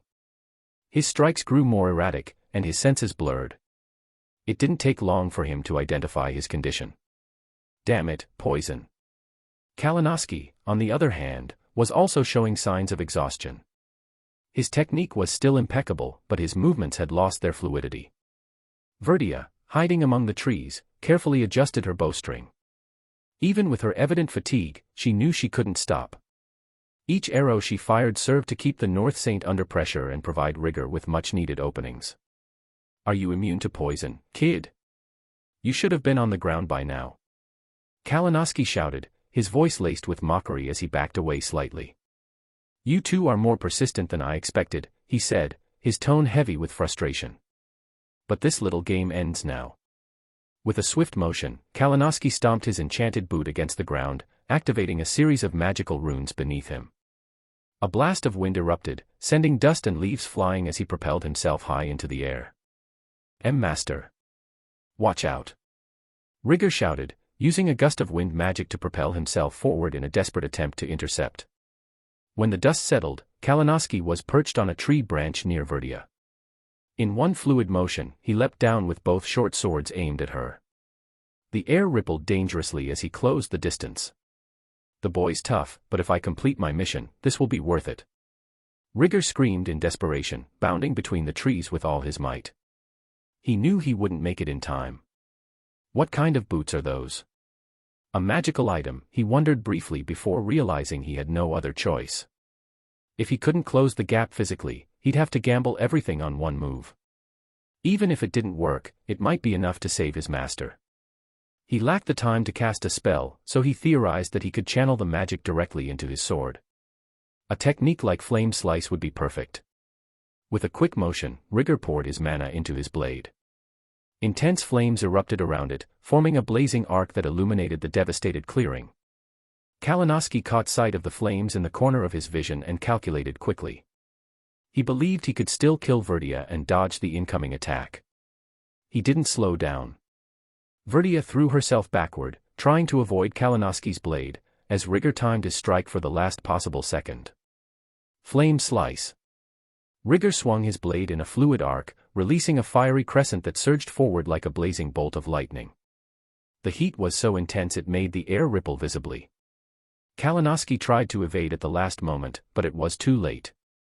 The fiery blade struck his side, sending him flying backward with an explosive impact. He crashed into a massive tree, splitting its thick trunk nearly in half. A cauterized wound ran deep across his torso. Rigger held his stance for a moment, panting heavily as the flames around his sword gradually subsided. The North Saint was still alive but barely. Blood dripped from his mouth as he leaned against the cracked tree, a faint smile on his face. "Hey, killed by a kid. Hey, brat, make sure you tell people I was the first Saint-level opponent you defeated. That'll give me some fame in the afterlife," Kalinowski coughed, blood splattering with his words. "I didn't expect to find such a gem at the end of my life. If we'd been on the same side, I'd have loved to teach you the way of the sword." His voice grew weaker until his eyes finally lost their light. Rigger turned to his master. "Are you hurt, master?" he asked urgently. Verdia, still catching her breath, gave him a faint smile as she glanced at his battered and bloodied body. "Not a scratch," she replied, her tone light despite the exhaustion in her voice. With the North Saint defeated, Rigger and Verdia hurried back to the elven village. When they arrived, the sight was sobering. Though there hadn't been many casualties thanks to their efforts, each loss was deeply felt. The surviving elves were already working together to rebuild what they had lost. The village leader approached them with reverence, bowing deeply. "We couldn't have survived without you," he said, gratitude filling his voice. Rigger, however, seemed distracted. He glanced at Verdia, who was clearly exhausted but still standing. "Master, are you okay?" "Yes, little Rigger," Verdia replied with a soft smile, though her face betrayed her fatigue. "What about your tribe? How are they?" Rigger hesitated, his expression growing somber. Memories of his last actions before leaving flashed through his mind, and he felt a pang of guilt. "Master, can I stay here in the elven village for a while?" he asked anxiously. Verdia seemed surprised but nodded. "Of course, Rigger. Stay as long as you need, but send a letter home, all right?" Rigger nodded. He had much to think about and even more to do. Chapter 12, New Paths. The silence of the forest felt denser than usual as Rigger adjusted his breathing after his morning training. He had already realized that his magic wasn't fast enough for high-speed battles, even when cast without incantation. After landing a surprise first strike, he would struggle to hit a prepared and agile warrior. Because of this, he was training to replicate what he had done in the battle against the Northern Saint, trying to reduce his magic's casting time. As always, Verdia watched him intently, evaluating every move. The past 2 months spent with her had been eye-opening, not just due to the intensity of the training but also because of the stories she shared. His mentor was far more than she appeared. Her knowledge of magic was astounding, but what truly stood out in her narratives was the weight of her adventures. Rigger discovered that she wasn't just an experienced mage, she was a king-level mage in wind and earth, as well as a water saint. According to her, she had made enemies during her ventures, and her power remained a threat to the successors of those enemies, even though she bore no grudge against them. Despite her confidence, Verdia revealed a more human side when addressing her struggles.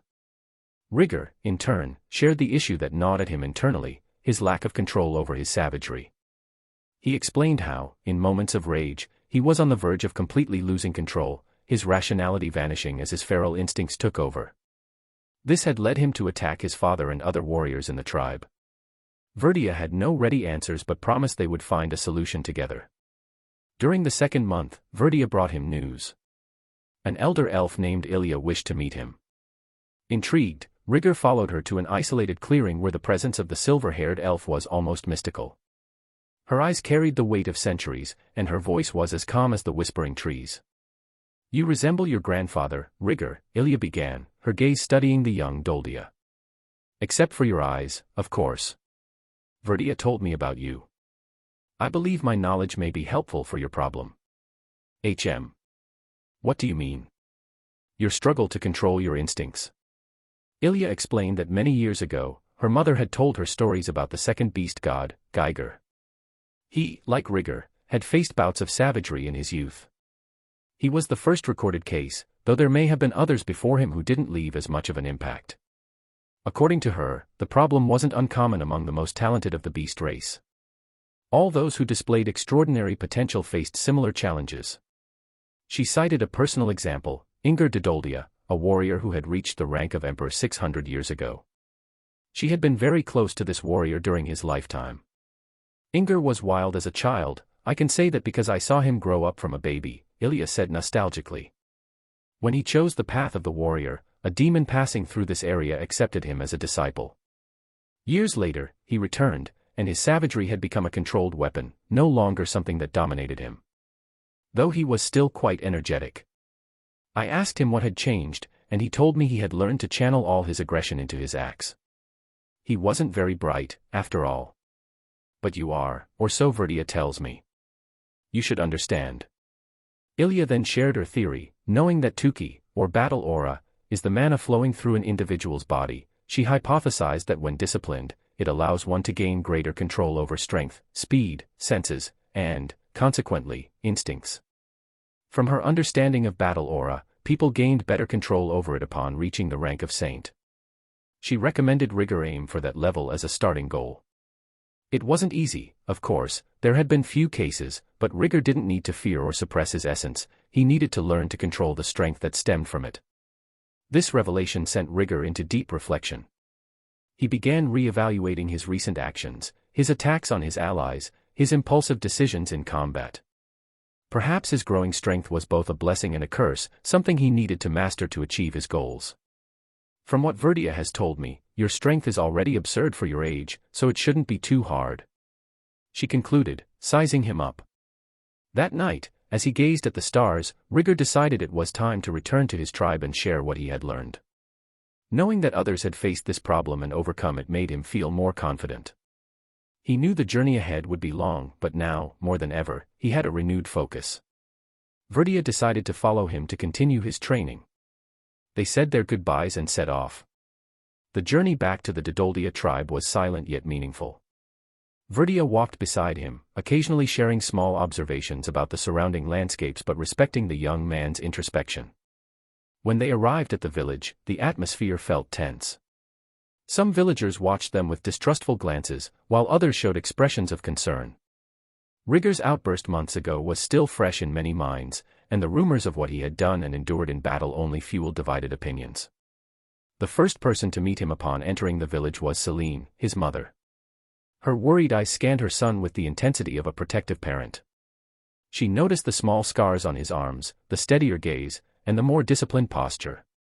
"Are you okay, my son?" she asked, pulling him into a tight hug. "I am, mother. I'm sorry for worrying you this time."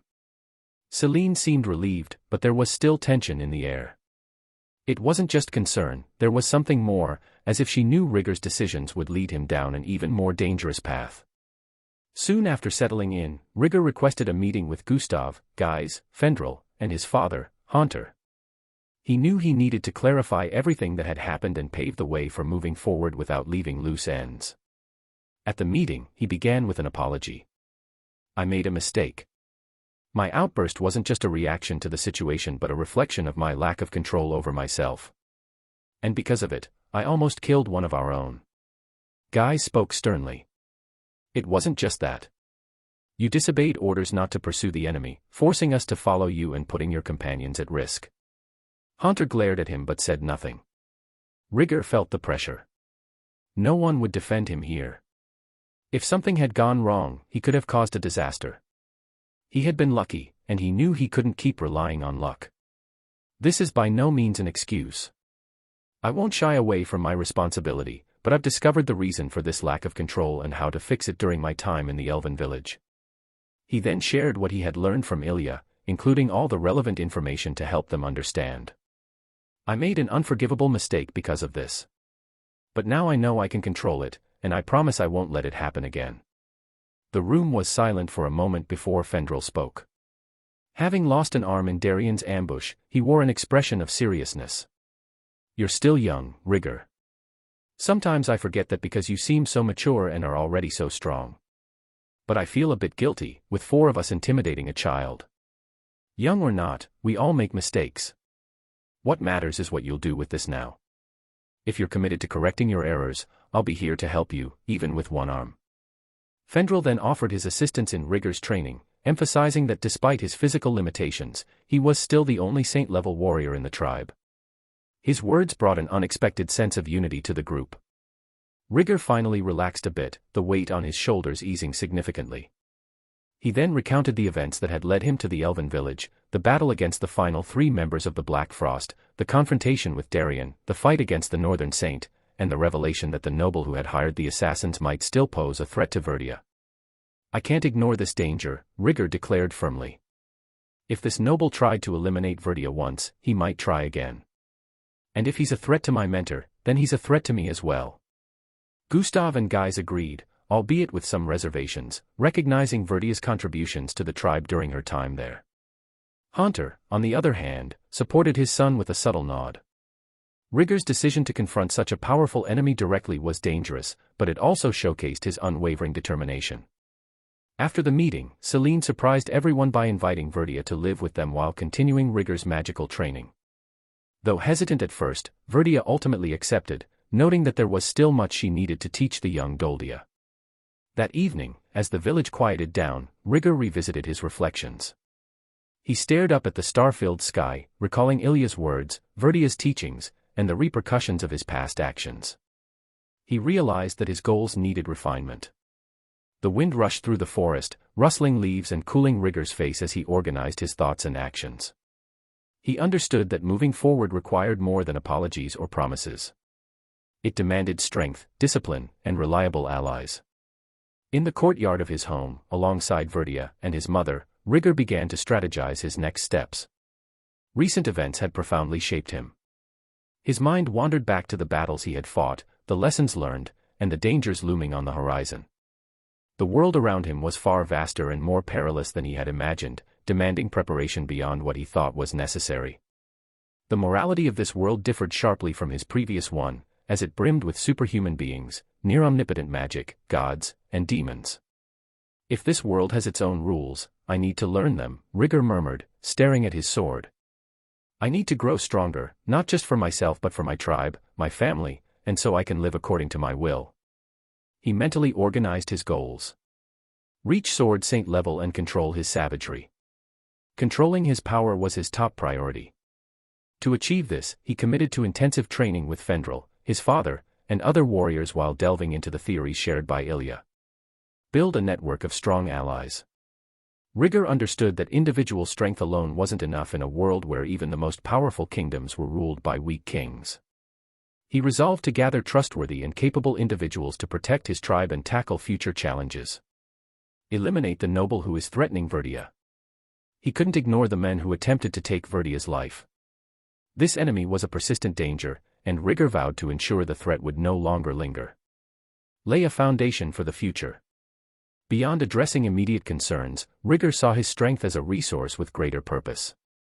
Everyone around him referred to him as a rare talent, and he resolved to make the most of it, contemplating how to unite and mobilize those around him to create something enduring. The following day, Rigger assembled the young warriors and mages he had previously trained, along with his 5 chosen leaders, Killian, Taze, Lysena, Erat, and Leone. With a determined gaze, he addressed them. You've done well in your training so far, but there's still much to do.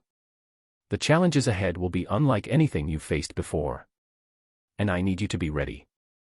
If anyone here isn't willing to continue, I won't stop you. In fact, I encourage you to step away because this group will only move forward with those who have unwavering determination. he paused, observing them. No one moved. Instead, their eyes gleamed with admiration and excitement. Strange. They're just a bunch of kids. I thought some would be intimidated. Could this be the spirit of unity? He then announced the creation of an organization, a group bound by a shared purpose, to protect the Great Forest and expand their influence to ensure the Doldia tribe's survival. The name he chose evokes strength and unity, the Iron Legion. The Iron Legion will be the wall that shields our people but also the blade that cuts down any threat, Rigor declared. Train hard and hone your skills because each of you will play a vital role in the future. This day would later be remembered as a turning point in world history, the birth of the Iron Legion. In the weeks that followed, Rigor immersed himself in rigorous training with Fendrel and Verdia. Under Fendrel's guidance, he progressed rapidly in the sword god style, finding it almost tailor-made for him. He also began mastering the fundamentals of Tuki, the battle aura he had unknowingly used before but now sought to wield consciously. Verdia intensified his magical studies, particularly in elemental control and advanced spellcasting across all schools of magic she knew. During these sessions, Rigor felt himself transforming. His explosive, untamed power was gradually becoming refined, focused, and even more formidable. One evening, as he stood overlooking his tribe at sunset, Rigor reflected on everything he had learned so far. He acknowledged that this was just the beginning of his journey, but for the first time, he felt a clear sense of purpose. This world isn't like my old one and never will be, he thought, gazing at the horizon. But maybe that's what makes it so challenging. If there's something I can do to protect the people I love and change the course of this place, I'll do it. I'll live on my terms, and anyone who threatens my family will become my enemy. His thoughts drifted briefly to his previous life. After 6 years, the sense of loss had faded. This world was now his reality. He wouldn't forget who he had been, but he wouldn't let it hold him back either. His mind then returned to the noble who endangered Verdia. Allowing such a danger to persist was unthinkable. He knew action would be required sooner rather than later. With that resolve, Rigor closed his eyes for a moment and took a deep breath, feeling the weight of his decisions and the clarity of his newfound determination. He was ready for whatever came next. If this world demands strength, then strength it shall have. But don't blame me if the damage I cause is irreversible. Current status. Age, 6 years and 3 months. Mana reserves, king level. Magical skills. Fire magic, advanced. Earth magic, advanced. Water magic, intermediate. Wind magic, intermediate. Healing magic, intermediate. Detoxification magic, beginner. Howling magic, minor mastery. Mixed spells. Lava ball, mud field, mud trap, blizzard, fog wave. Combat skills. North god style, intermediate. Sword god style, advanced. Combat with natural weapons, claws, instincts, etc. advanced. Battle strength, saint level warrior. Intellectual skills. Reading and writing in beast god and human languages. Mathematics, university level. Practical skills. Excellent hunter, good teacher, terrible cook. If you seek power, travel onward. Your destination is the demon continent. Journey through its lands. Ascend to Necros Fortress. Before the Demon King, prove your strength and you may wish for even greater power. Only then can the power of conquest be yours. Chapter 13, Roots and Wings. The sound of blades cutting through the air, spells crackling, and coordinated shouts echoed through the forest. The smell of overturned earth and embers filled the air as around 10 children faced a colossal creature, a land lizard nearly 4 meters long, with a rigid, sun-reflecting carapace. A young Doldia with dark brown hair marked with lighter streaks and red eyes stood at the forefront, leading the attack. His serious gaze, rigid posture, and determined movements showed that he took his role seriously. Frontline group, distract it but keep your distance. Magic unit, attack with long-range spells. Rigor observed from the shadows among the trees, his sharp eyes following every detail of the scene. Good choice, he thought, analyzing the situation. Engaging this creature in close combat would be suicide. But will they find a way to finish it off? Lead it closer to the trees. Killian shouted as he ran, beginning to focus a wind spell. 2 young warriors followed his orders. One conjured a stone bullet that hit the lizard's face, grabbing its attention, while the other used a gust of wind to steer the already injured creature toward the forest line. Ghislaine had accumulated enough mana for his wind spell. Jumping between the trees, he leaped over the monster and shouted, "Wind Blade!" He slashed in a perfect arc, his sword channeling the magic into the lizard's neck with surgical precision, severing its head. Blood oozed slowly, staining the grass as the creature collapsed with a muffled thud. Rigger stepped forward from the shadows, clapping slowly, the sound drawing everyone's attention. The children turned to him, some sweaty and breathless, but all with a glimmer of pride in their eyes. "Excellent work," Rigger said, satisfaction evident in his voice. "You coordinated your attacks well. Ghislaine, your leadership was impeccable. Doug, your use of magic was clever. Loin, be mindful not to overuse mana in your spells, it burns too quickly when overloaded." The children nodded, some exchanging excited glances, others shy under the weight of his praise. Ghislaine, however, beamed with pride. "Thank you, Chief," he replied, sheathing his sword. "We just followed your teachings as best we could.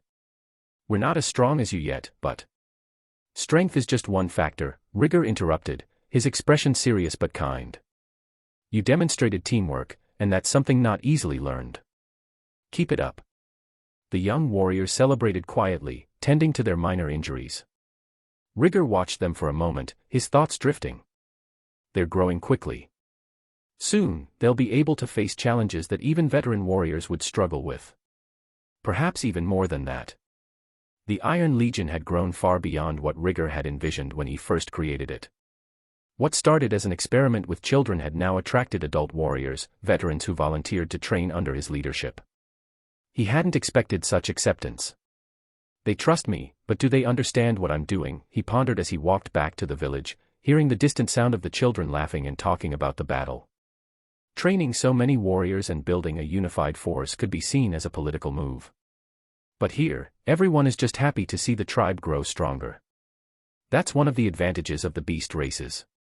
When he reached the village, he was greeted by the warm smile of his mother, Celine, who was busy carrying baskets of herbs and freshly gathered fruit. "How was the training, dear?" she asked, handing him one of the baskets. "Did young Ghislaine do well?" "He did. He's definitely talented," Rigger replied, taking the weight effortlessly. "They'll be ready if needed. The attacks have subsided, but we know it's only temporary. And I won't always be here to protect them." Celine paused for a moment, her eyes narrowing as she studied her son's face. "When do you plan to leave?" Rigger hesitated but couldn't lie to her. "Not yet. I hope to learn as much as I can from Verdia and Fendrel before I go, but maybe in a year or two." "Then there's still time," she said softly. "Guide those children well, not just in strength, but in principles. You may be young, but I trust your wisdom to make the right choices." Rigger nodded, feeling the weight of responsibility grow heavier on his shoulders. Later that evening, after dinner, he headed to the clearing where he often trained alone. Under the faint light of the stars, he began conjuring wind magic around his body. He was working on perfecting his dream spell, Flight. Inspired by the propulsion boots used by the North Saint in their battle, Rigger had developed ideas of his own. Although the spell was functional, it was still unstable. That night, he focused on improving its control. This took longer than expected. "I guess Master was right when she said wind magic wasn't my strongest suit." Hovering a few meters above the ground, he felt a surge of energy flow through him, connecting him to the surrounding environment. Landing softly, he exhaled heavily but smiled. "I'm getting there. Soon, I might even soar like the eagles that fly over the great forest." Besides developing his flight magic, he had also been training to imbue his sword and fists with various magical enhancements. Now, he was working on accelerating his spellcasting as much as possible. However, his thoughts were interrupted by a familiar presence. Fendrel, his sword god-style mentor, stood nearby, watching him with crossed arms. "You're playing around with magic too much, kid," Fendrel said. "If you want to reach sword saint level, you need to focus. No distractions." "And what if my path is to combine the two?" Rigger challenged, his gaze unwavering. Fendrel let out a short laugh. "With your talent in both, I wouldn't doubt it. But for now, you need practice. Come on, let's spar." Drawing his sword with his single arm, Fendrel gestured for Rigger to attack. Rigger smiled, unsheathing his blade as the stars illuminated their makeshift battlefield. The next morning arrived under a clear sky. The village buzzed with anticipation. Today, the sacred beast, believed to one day save the world alongside the hero, would be introduced to the tribe's leading members. Until now, the creature had been kept hidden, as it was still very young, and the tribe was contending with frequent attacks from slave traders. Rigger, accompanied by his mentor Verdia and several elders, walked toward the sanctuary where the sacred beast was being safeguarded. His mind brimmed with curiosity and speculation. If the sacred beast is truly connected to the spirits of the forest, does that mean it has its own mana, or is it merely a conduit for the energy around it, he pondered. And why does only one emerge each generation? Is it a natural phenomenon or something more mystical? Verdia, noticing Rigger's furrowed brow, chuckled softly. Trying to uncover its secrets before you've even laid eyes on it, Rigger. He offered a faint smile. Perhaps. But you must admit, it's incredibly intriguing. Sometimes, mystery is what makes something valuable, Verdia said. Not everything needs to be understood right away. He nodded but knew his curiosity wouldn't be quelled so easily. Upon reaching the sanctuary, Rigger felt a shiver run down his spine. A subtle but potent magical barrier enveloped the space. Inside, nestled comfortably, lay the sacred beast, a young, endearing creature with fur as radiant as freshly fallen snow. Its jet-black eyes shimmered with innocence and curiosity. Rigger caught his breath. For a moment, he felt an inexplicable connection, not merely through sight but something deeper, almost spiritual. It's incredible, he murmured. Was this awe something innate to his race's bond with the sacred beast? No wonder they revered it as divine. Verdia approached, her gaze shifting between the creature and Rigger. The sacred beast is more than a symbol, Rigger. It is the link between our tribes and the spirits of the forest. Caring for it is a shared responsibility for all of us. As Rigger met the sacred beast's eyes, a flicker of mana coursed through his body. The creature stared back with an intensity he'd never experienced, as though it were evaluating him. Then, without warning, the sacred beast wagged its tail energetically and trotted toward Rigger, leaping into his arms with a delighted bark. Sacred beast, one of the caretakers exclaimed, rushing forward to gently guide it back. Everyone present was stunned. The sacred beast had taken an immediate liking to Rigger. It barked again, and Rigger felt its energy settle into a calm rhythm. He wasn't sure what it meant, but he felt a strange sense of acceptance. Later, after leaving the sanctuary, Rigger returned to the training grounds where the children of the Iron Legion were gathered. Killian, Lysena, Taze, and the others were immersed in combat drills but quickly paused when they saw Rigger approach. "What's the sacred beast like, Chief?" Killian asked, his eyes sparkling with curiosity. "It's hard to put into words," Rigger replied thoughtfully. "It's powerful, but in a way that transcends physical or magical strength. It feels as though the forest itself is alive through it." The children exchanged glances, visibly awed. "Do you think we'll still be alive when the hero appears?" Persina asked softly. "What are you talking about?" "Of course the hero is the chief," Killian declared confidently. "Yeah, if there's any hero who'll save the world, it's the chief," Linnea chimed in. The group burst into laughter, their camaraderie lighting up the training grounds. After their session, Rigger headed to the makeshift arena where Fendrel awaited him. The grizzled warrior, who had taken it upon himself to instruct Rigger in the sword god style, stood with his blade already drawn, his stance as rigid as always. "You're late," Fendrel grumbled, though there was a teasing undertone to his words. "I was busy with the sacred beast," Rigger said, unsheathing his sword. "But perhaps it will inspire me today." They faced off in an intense duel. Fendrel, despite missing an arm, was relentless. His skill as an advanced-level swordsman forced Rigger to constantly adapt his stances and movements, relying solely on the sword god style. "You're already at the peak of advanced level," Fendrel said between strikes. "What's left is refining your longsword of silence until it becomes a longsword of light." "I know, but it's a difficult barrier. I can see the path, but I can't seem to break through it." Later that evening, as Rigger made his way home, he was interrupted by familiar voices. Linnea and Persina burst into his workshop, Linnea bounding in energetically while Persina trailed behind, chewing on a piece of meat. "Chief, we finished today's drills." Linnea announced. But they were too easy, Persina added, her tone casual. Rigger chuckled. At 4 years old, their growth was astounding. The more he trained them, the more he recognized their talent, not only in magic but also in physical combat. Linnea seemed drawn to the sword god style, while Persina showed promise for the water god style. Finding a suitable instructor for that school of swordsmanship was now on his growing to-do list. Easy, huh? Then let's move on to something more advanced, Rigger said, leading them to a nearby field. He picked up a short sword, channeling Frost Nova into the blade. With a swift horizontal swing, a wave of icy energy erupted, freezing the entire training ground. The trick isn't just channeling magic but controlling it. Your weapon should feel like an extension of your body. First exercise, reshape the magic after it's been created. That's simple.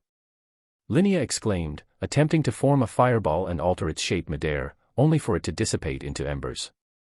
Persina tried using water magic and fared slightly better. Not bad for a first attempt, Rigger said, encouragingly. But remember, this isn't just about strength or technical skill. It's about intent. If the magic doesn't flow naturally, it will never reach its full potential. The two nodded, their eyes gleaming with determination. Do you think we can become as strong as you? Persina asked, her voice filled with hope. Rigger hesitated for a moment before smiling. If you keep working hard, who knows? You both have immense potential. Just always remember the reason behind your pursuit of strength. Deep down, he doubted they would surpass him, unless he allowed it. His own relentless training ensured his edge. Yet, with their talents, Linnea and Persina were destined to become pillars of the beast race. It would be his duty to guide them, ensuring they didn't succumb to needless arrogance, for that often led to ruin. Current status. Age, 7 years and 2 months. Mana reserves, Emperor level. Magical skills. Fire magic, advanced. Earth magic, advanced. Water magic, advanced. Wind magic, advanced. Healing magic, advanced. Detoxification magic, intermediate. Barrier magic, elementary. Howling magic, mastery. Combat skills. North God style, advanced. Sword God style, advanced. Combat with natural weapons, claws, instincts, etc. advanced. Battle strength, high saint level warrior. Intellectual skills. Reading and writing in beast god and human languages. Mathematics, university level. Practical skills. Excellent hunter, good teacher, terrible cook. Chapter 14, the youngest saint-level mage. In the middle of the night, a beast-like boy leaped from tree to tree in a remote area far from the tribe. As he ran through the forest under the moonlight, Rigger found Rudeus. The mage was sitting on a log, surrounded by small fireflies that softly glowed, casting a special charm on her golden hair. "Shall we?" she said, not even looking at him. "Yes, I'm ready." We then traveled deeper into the great forest. The night brought some beasts, but we didn't venture into any dangerous territory. "This will be safe," she declared, her voice calm and serene. "Now, little Rigger, I will demonstrate once, Southwest, pay close attention." The young Doldia nodded reverently, his pointed ears leaning forward, showing his full attention to the moment. She closed her eyes, holding her staff firmly, and began chanting. The air around them became dense, as though the earth itself was waiting in anticipation. The stones beneath their feet began to vibrate, and a golden aura surrounded Rudeus, radiating an ancient power. "Ancient Earth, guardian of the ages and foundation of the world, hear my call. Rise from your eternal depth, rise like mountains that challenge the skies and manifest your unshakable glory. Cloak me with the unbreakable strength of your domains, make me the bastion that faces the infinite. Divine manifestation of eternal firmness, fortress of the Colossus." The ground trembled deeply as the magic took shape. Rocks and minerals began to spiral upward, molding into towers and walls that grew taller than the trees. Massive pillars held up a colossal stone roof, reinforced with golden cracks that ran through the structure like veins pulsing with magical energy. The fortress of the Colossus stood imposing, with impregnable walls and powerful bastions, radiating the essence of unshakable earth, as though it had emerged from the depths to protect everything within its reach. Rigor watched in awe, the complexities of creating this magic clearly visible to his magical eye. Rudeus finished the conjuring, and though the occasional fortress was no longer as strong as it had been while being reinforced by magic, the stones now revealed their true nature. It was still very impressive. Rigor nodded, his eyes shining with determination. Then he stepped forward, while Rudeus watched him closely. He began, "Ancient Earth, guardian of the ages and foundation of the world, hear my call. Rise from your eternal depth, rise like mountains that challenge the skies and manifest your unshakable glory. Cloak me with the unbreakable strength of your domains, divine manifestation of eternal firmness, fortress of the Colossus." As the magic began to take form, the ground trembled. From the earth, green stone pillars began to rise, connecting as though sculpted by an invisible artist. He noticed how different minerals were used, minerals he hadn't recognized before, an extremely resistant brown mineral, another that seemed resistant to heat. As he channeled his mana through the structure, everything held together, emanating a pulsating energy. He recognized the complexity of saint-level magics. As he watched the fortress grow, he realized that it wasn't just a physical barrier, the way the minerals interacted created points to absorb impact and dissipate magical energy, making the structure nearly impossible to collapse. When it finished, a formidable stronghold stood before him, as resilient as it was functional. Rigor nodded, satisfied, realizing that he had created not just a defense, but a marker of his evolution as a mage. "Congratulations, little Rigor, you can now be considered the youngest saint-level mage, a true saint of Earth," said his master, smiling joyfully, looking proud.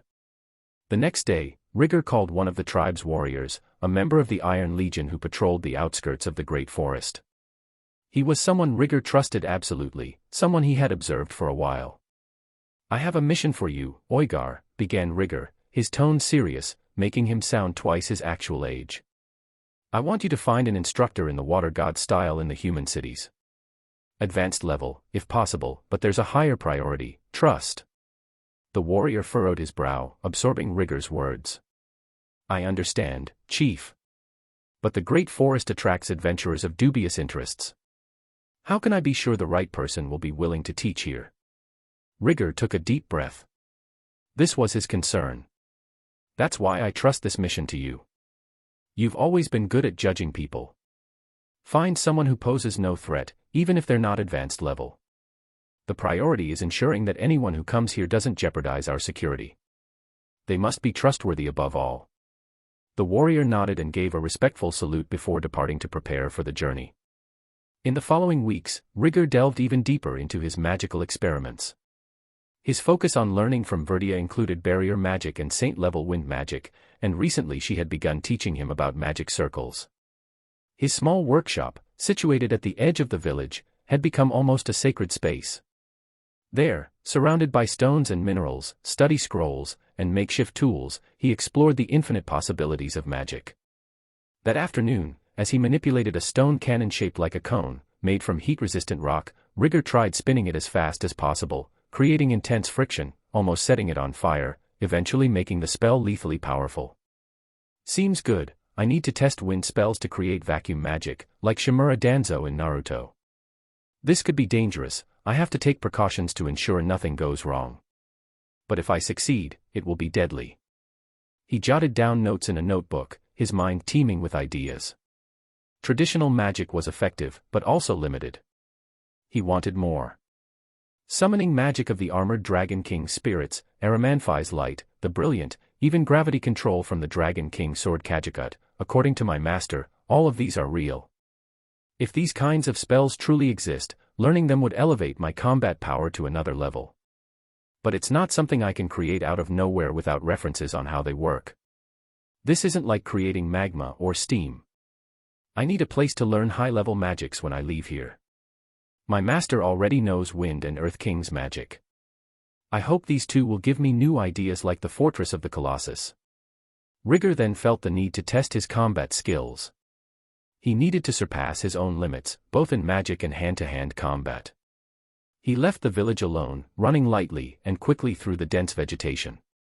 The forest became more alive at night, with predators ready to ambush at every step. Rigor held his sword at his side, his eyes glowing with determination. His mind, however, was restless. He had already learned all Garo could teach him in the North God style, and there was no teacher to show him how to go further. In the Sword God style, he was close to saint level, but something was still missing, a connection between technique and speed. He was agile, yes, but not as fast as he imagined he could be. I need to think outside the box. As he moved, he remembered his past life. There were characters in anime who were incredibly fast, moving almost as if they vanished from sight. Techniques like Shuinpa from Bleach and Soro from One Piece came to mind. He could try replicating those with Tuki and wind magic. I already know how to fly with magic. Why can't I use the same logic for the ground? If I manipulate the wind and the momentum, maybe I can create something similar. The forest opened into a clearing, and Rigger paused for a moment. He would test his theories here. Summoning his earth magic, he shaped the ground beneath his feet, creating a perfect circle of durable earth. To begin, you need a solid foundation. He took a deep breath, channeling mana into his feet. The idea was to use wind and earth magic simultaneously to amplify his movements, along with using Tuki in a burst of speed. With wind magic, he reduced friction on the ground and around his body. With earth magic, he created small bursts that would propel him forward at high speed. If it works, I'll have something close to what I've seen in anime. He started slow, first reducing the friction around him. He felt the air lighten, almost as if he were about to float. Then, he bent his knees and focused energy into his feet. The first leap was short and awkward, but he could already feel the difference. The movement was faster than anything he had ever experienced. Not enough. He tried again, this time adjusting the flow of mana. The earth magic pulses had to be more controlled, synchronized with the moment his feet touched the ground. The next movement was a success. He moved almost as fast as Fendril with the long sword of light. His heart raced with adrenaline. Almost there, still not usable in combat yet, though. It requires too much concentration, and my control is awful.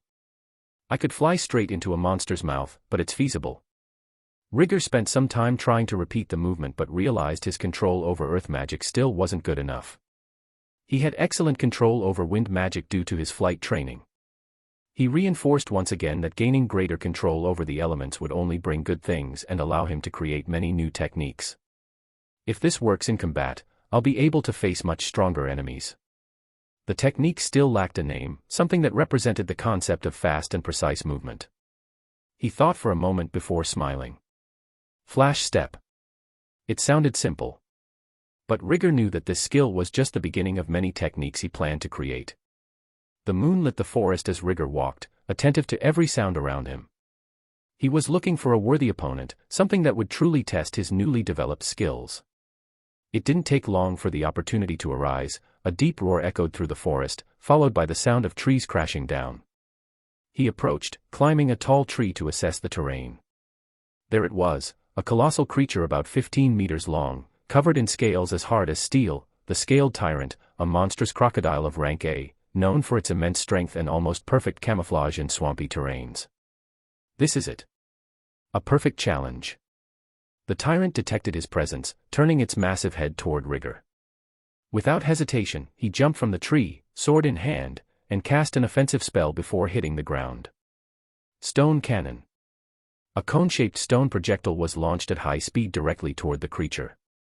The impact resounded loudly, lifting a cloud of dust and forcing the monster to retreat a few meters. However, when the dust settled, Rigger saw that the monster had barely been scratched. These scales are really tough. The monster roared, charging with surprising speed for its size. Rigger propelled himself into the air with a jump and wind magic, watching the tyrant smash the trees around it. In midair, he cast another spell. His sword glowed red, fire gathering on the blade, another one he would have to discard after the battle, as none of them could withstand this magic. Flame Slice. His sword blazed with fiery light before releasing a fiery arc that sliced through the air toward the monster.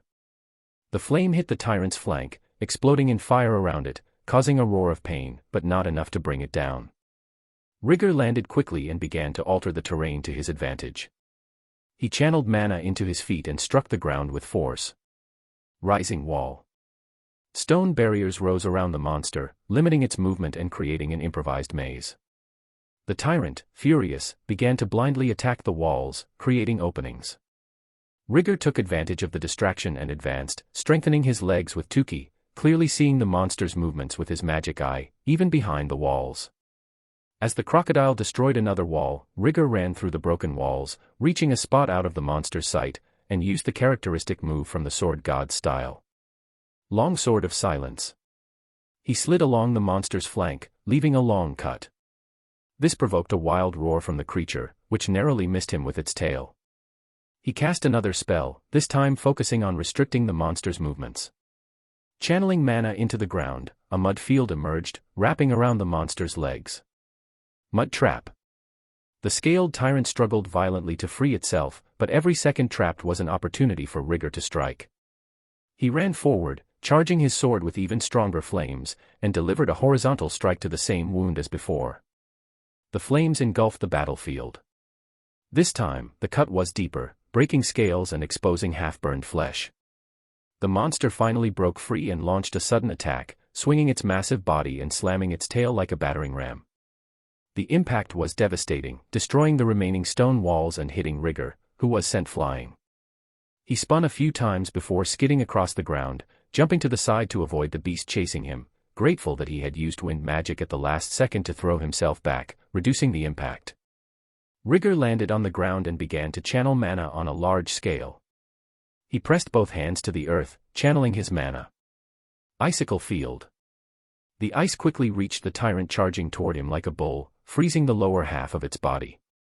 Seizing the opening, Rigger ran at high speed, channeling mana into his legs and arms.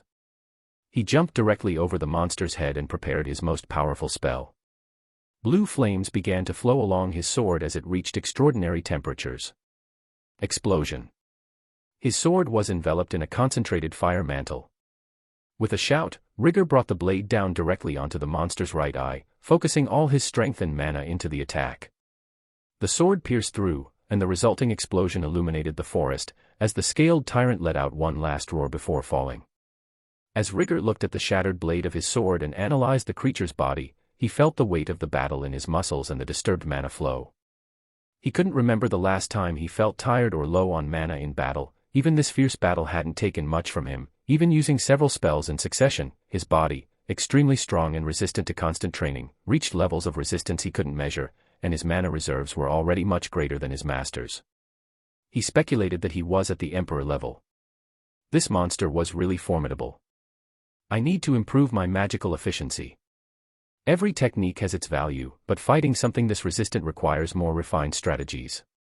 As Rigger returned to the tribe, he reflected on many things.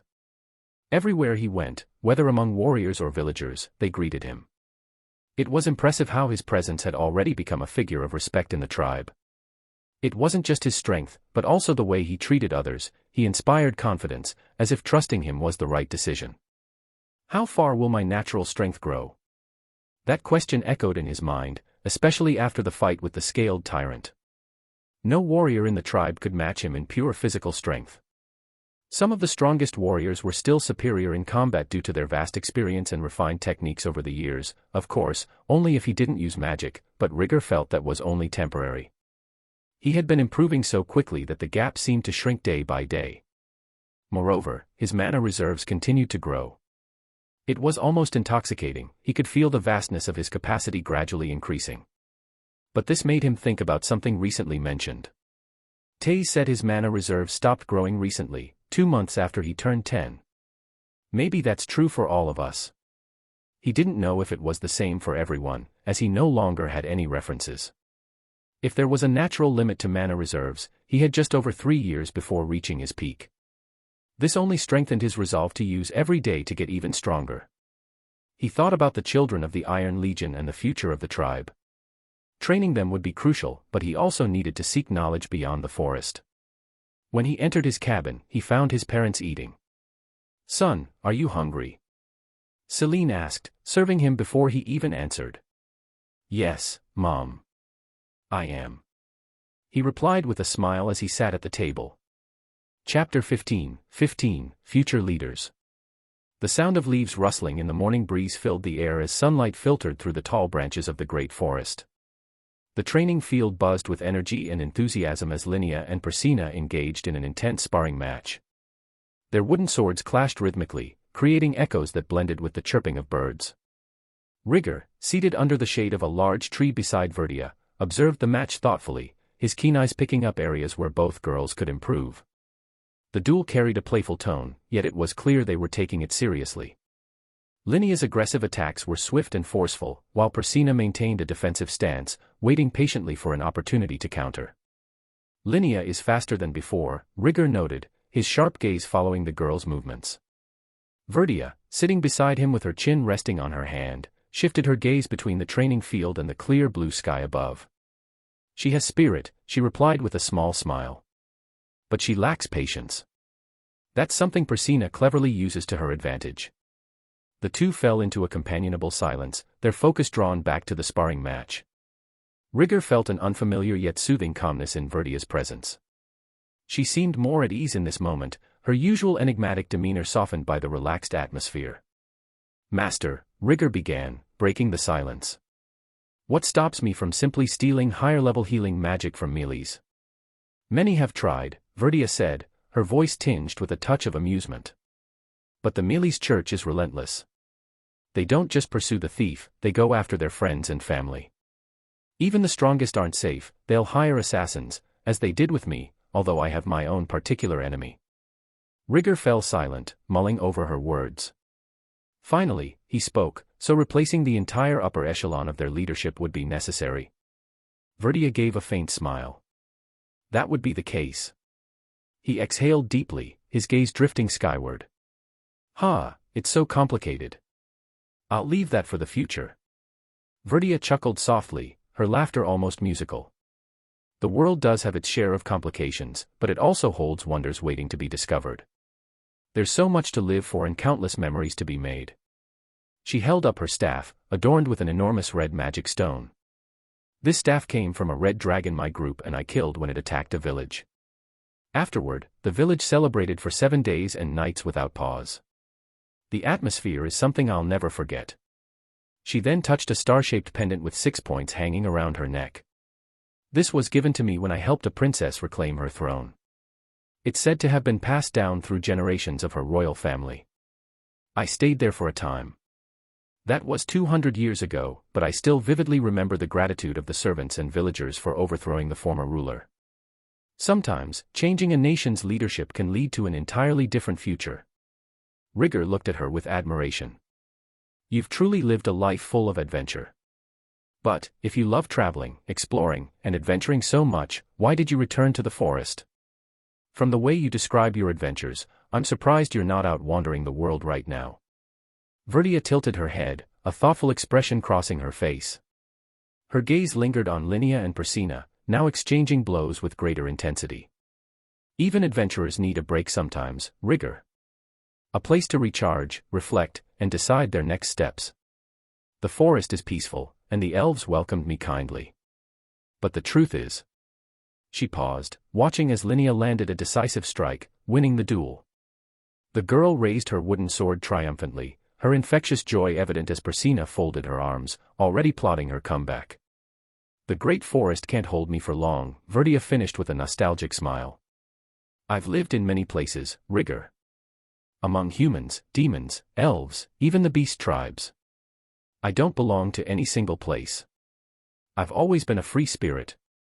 Rigor stayed quiet, absorbing her words. He had always known Verdia was unlike anyone else he'd ever met, but hearing this so directly made him admire her even more. And you've never thought of settling down, he asked hesitantly. Maybe getting married? Finding a place to call home? Her answer came as a laugh, light and unrestrained, as she leaned toward him with a playful look in her eyes. Are you trying to see if you have a chance with me, little Rigor? His face grew hot, and he averted his gaze, stammering, That's not what I meant. You're adorable when you're flustered, she teased, her laughter softening into a warmer tone. To answer your question, I've never had that kind of luck. I've had a few unrequited loves, yes, but I've also turned down many suitors. Like who? Rigor asked, still struggling to shake off his embarrassment. The sword god from 3 generations ago, for one, she said casually, as if it were the most normal thing in the world. But I found him far too arrogant, and it was the same with the others. There was never a time when both sides were interested at the same moment. And over time, I realized I might be destined to be alone. Destined. Rigger's tone was filled with curiosity. Verdia sighed, her gaze growing distant. It seems that way. I've spent so much time wandering the world that I've lost any deep connections. Perhaps it was my choice, perhaps it was fate. I'm not entirely sure. But the truth is, I lost interest a long time ago. Rigger wanted to say something, but before he could find the right words, Linea's voice called out from the training field. Boss. Persina says my move was wrong, even though she lost. He stood, still reflecting on their conversation, and glanced at Verdia, who gestured encouragingly. Go on. They're raw talent waiting to be refined. Do your job, trainer. At the training field, Linea and Persina were panting but still brimming with energy. Rigger grabbed a wooden sword and began guiding them, correcting Linea's stance and showing Persina how to transition more quickly between defense and offense. You're putting too much strength into your arms, he told Linea. Use more of your hips to generate power. Persina, your stance is solid, but you need to work on your timing. Wait for the right moment to counter. The two absorbed his instructions with focus, and Rigger couldn't help but admire their talent. Though young and immature in some ways, they pushed each other to grow and improve. As he trained them, his thoughts briefly wandered to the rest of the tribe and the changes his influence had brought. Reflecting on the promising younger generation, Rigger felt a surge of pride. They were the future he hoped to guide toward greatness. After the final round of training, Linea and Persina huddled together, debating animatedly about who had performed better. Meanwhile, Rigger stepped away, only to be approached by one of the warriors. Rigger, the warrior said. The tribal leader, Gustav, wants to speak with you. With Verdia's words still lingering in his mind and the progress of his students fresh in his thoughts, Rigger made his way toward Gustav, ready to face whatever the future held. Upon arriving at Gustav's cabin, Rigger noticed the heavy atmosphere in the room. Gustav sat in his carved wooden chair, arms crossed over his broad chest. His intense gaze followed Rigger the moment he entered. Rigger, Gustav began, his deep voice resonating in the small space. Sit down. I want to talk. Without hesitation, Rigger took one of the rustic chairs in front of him.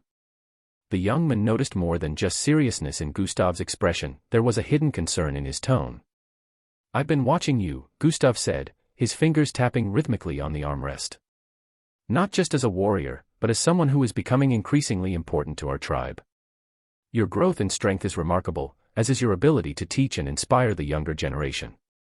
Rigger tilted his head slightly, sensing there was more to the praise. Thank you, Chief Gustav, he replied humbly. But I know you won't stay in the great forest, Gustav continued, his tone shifting to something more solemn. I want to talk to you about the future of our tribe. Rigger pondered what might have led to such seriousness. For years, Guise has been the natural successor to the leadership role, Gustav explained, crossing his arms. He is strong, courageous, and loyal. However, like his sister, he lacks the necessary qualities to lead the tribe as a whole. This statement took Rigger by surprise. He had always respected Guise, a model warrior, but it was true that the men had an impulsive nature. Guise is impatient, Gustav elaborated, sensing Rigger's thoughts. He acts too quickly, without considering the consequences of his decisions. A leader must see the bigger picture, understand not only immediate dangers but also the long-term impact of their choices. And Guise lacks that vision. Rigger reflected on this, wondering where the conversation was heading. That's why, Gustav continued, his eyes locking onto the young man, I've been considering other options. And who do you have in mind? Rigger asked, his brow furrowing. The heiresses of the Dodoldia and Adoldia tribes, Linea and Persina, Gustav said with a faint smile. They have something he doesn't, the ability to learn and grow. They're young and inexperienced but full of potential. With the right training and guidance, they could become exemplary leaders. Rigger thought about these words. Linea and Persina were undoubtedly talented and had the potential to become exceptional leaders. Do you think they're ready for this? Rigger asked, trying to understand Gustav's perspective better. Not now, Gustav admitted, shaking his head. They're still young and have much to learn. But the natural talent is there. That's why I plan to send them to study at the Renoa Magic Academy when they're older. There, they'll gain broader knowledge, refine their skills, and expand their horizons. Renoa. The name of the famous magic university echoed in Rigger's mind. He knew the place was renowned, not only for its magical teachings but also for the wealth of knowledge it offered. And what about guys? Rigger asked carefully. Gustav sighed, a heavy expression crossing his face. He won't be happy, but I know he loves his daughter and wants the best for her. I have no doubt that, deep down, he'll understand that this is the best decision for the tribe. However, it will be my responsibility to deal with him when the time comes. The weight of leadership became clear to Rigger in that moment. Gustav wasn't just leading the tribe, he was carrying its hopes, fears, and internal struggles. And you, Rigger? Gustav asked, changing the subject. Have you thought about what you'll do when you leave the tribe? I have a few goals, Rigger admitted. That's good, Gustav advised with a faint smile. The world out there is vast and dangerous. You'll need to be ready for what lies ahead. Rigger nodded, thanking him for the conversation before standing and leaving the cabin. Rigger arrived home at the end of the day, still reflecting on his conversation with Gustav. Inside the cabin, his mother, Celine, was leaning over a table, writing a letter. His father, Haunter, was gesturing animatedly while speaking with Rudeus, who listened with a faint smile and a closed book in hand. You're quiet today, Rigger, Haunter remarked, noticing his son's silence upon entering. Conversations about the future tend to do that, Rigger replied as he approached. How about a sparring match? Haunter laughed, slapping the table enthusiastically. Still trying to beat me without magic, boy. He stood and leapt toward the yard beside the house. Rigger grinned, cracking his knuckles in anticipation as he followed. Celine and Rudeus paused their activities and stepped onto the porch to watch. Positioned at opposite ends of the yard, the duel began. Rigger used the swift strikes of the sword god style, trying to land a blow on his father, who countered with kicks and claw-like attacks from every angle. You're getting stronger, Rigger, Haunter said with a smile, spinning to deliver another blow. But you're still hesitating at critical moments. Maybe you're just getting old, Dad, Rigger teased, smoothly dodging the next attack. He took advantage of the opening to strike, but Haunter blocked with ease. Rudeus, observing with interest, crossed her arms. So, what was the conversation with Gustav about?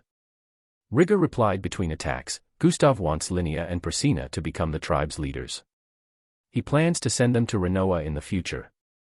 Haunter chuckled, spinning and landing a sidekick that made Rigger stagger back. That's ambitious. But they have what it takes if trained well. Rigger straightened and attacked again, his movements now more calculated. I agree. They're talented, and have strong personalities.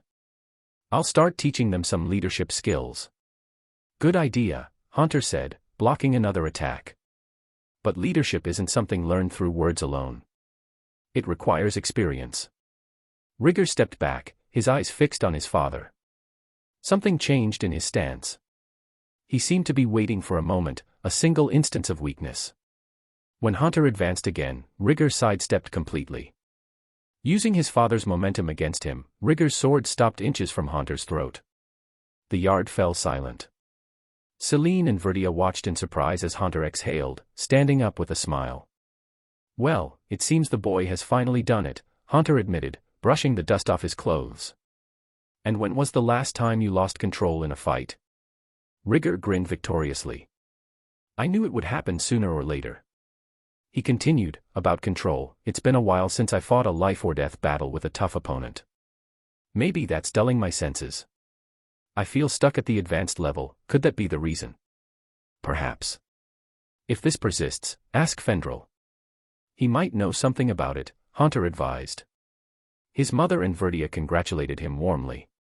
As night fell, Rigger thought about the challenges that still awaited him in the Great Forest. Chapter 16, Path of the Great Warriors. Rigger stood before a broad, empty space in the clearing, surrounded by shattered stones and patches of earth scattered with small craters. This clearing served as his testing ground, a place where he could experiment freely without worrying about damaging the village or endangering its residents. Yet, even here, the dangers of his practices were ever present. He was about to test a new concept he'd been developing, vacuum magic. If I can control the pressure and create a stable area. He murmured, focusing mana into his hands. The concept involved creating a space devoid of air, generating a vacuum field. With this, he hoped to recreate techniques similar to Danzo Shimura's vacuum abilities and amplify his fire explosions. He channeled mana in a specific pattern, attempting to mold the magic with precision, or at least trying to. The required level of control was far beyond what he anticipated. The result was catastrophic. The unstable magic compressed into a singularity before violently exploding. Rigger felt the imminent danger of death, a sensation he hadn't experienced in a long time. His body reacted instinctively, using Flash Step to dart out of the danger zone. A shockwave erupted in one direction, while a sharp, blade-like rift of compressed air shot in the opposite direction, striking one of the millennia-old trees in the distance. The colossal trunk was sliced cleanly as if it were paper, and the massive tree toppled with a thunderous crash that echoed through the forest. Rigger staggered back, his heart pounding. Sweat trickled down his forehead as he stared at the devastation he'd caused. That was too close. He exhaled deeply, trying to steady his nerves. One mistake, and I could have been killed. He had severely underestimated the level of control required to wield vacuum magic. The precision needed was likely at a molecular level. Determined to avoid such near-death experiences, he resolved to significantly improve his control before attempting any similarly dangerous magic again. Experimentation shouldn't feel like gambling with his life. Returning to his scattered notes, he began mentally cataloging the possibilities and limitations of the magical elements he mastered. He recalled the day he tried channeling the maximum amount of mana into an explosion spell. The flames, normally orange, shifted to yellow and then to a fierce blue, indicating an exponentially higher temperature and destructive potential. The intense heat was still fresh in his memory. If I gain enough control over fire, could I do something like Yamamoto's Bankai? The idea fascinated and terrified him in equal measure. Flames of that magnitude would be devastating, to his enemies and himself, if mismanaged. Looking down at the ground, he remembered the saint-level earth magic Colossus Fortress. After mastering its structure, he could rapidly create platforms and reshape them as needed. It revolutionized his battlefield mobility, enabling him to leap, dodge, and craft impromptu structures with ease. Yet, he aspired for something greater, control at a molecular level. Water magic, however, left him unsatisfied. While useful for creating ice, it didn't seem as versatile. Maybe if I focus on pressurizing water, he pondered whether he was overlooking something or if the element's limitations were inherent. He hoped that exploring the saint-level water magic his master Verdia mentioned, one that involved rainstorms and lightning, might provide inspiration. Barrier magic was another challenge. While some barriers, like elemental magic barrier and intermediate physical barrier, were practical, most had highly specific purposes, such as sealing or blocking particular forces. Creating a fast, versatile barrier was still beyond his reach. Unfortunately, his lack of talent in the field made casting barrier spells without incantations difficult, though he'd managed the magic barrier through sheer effort.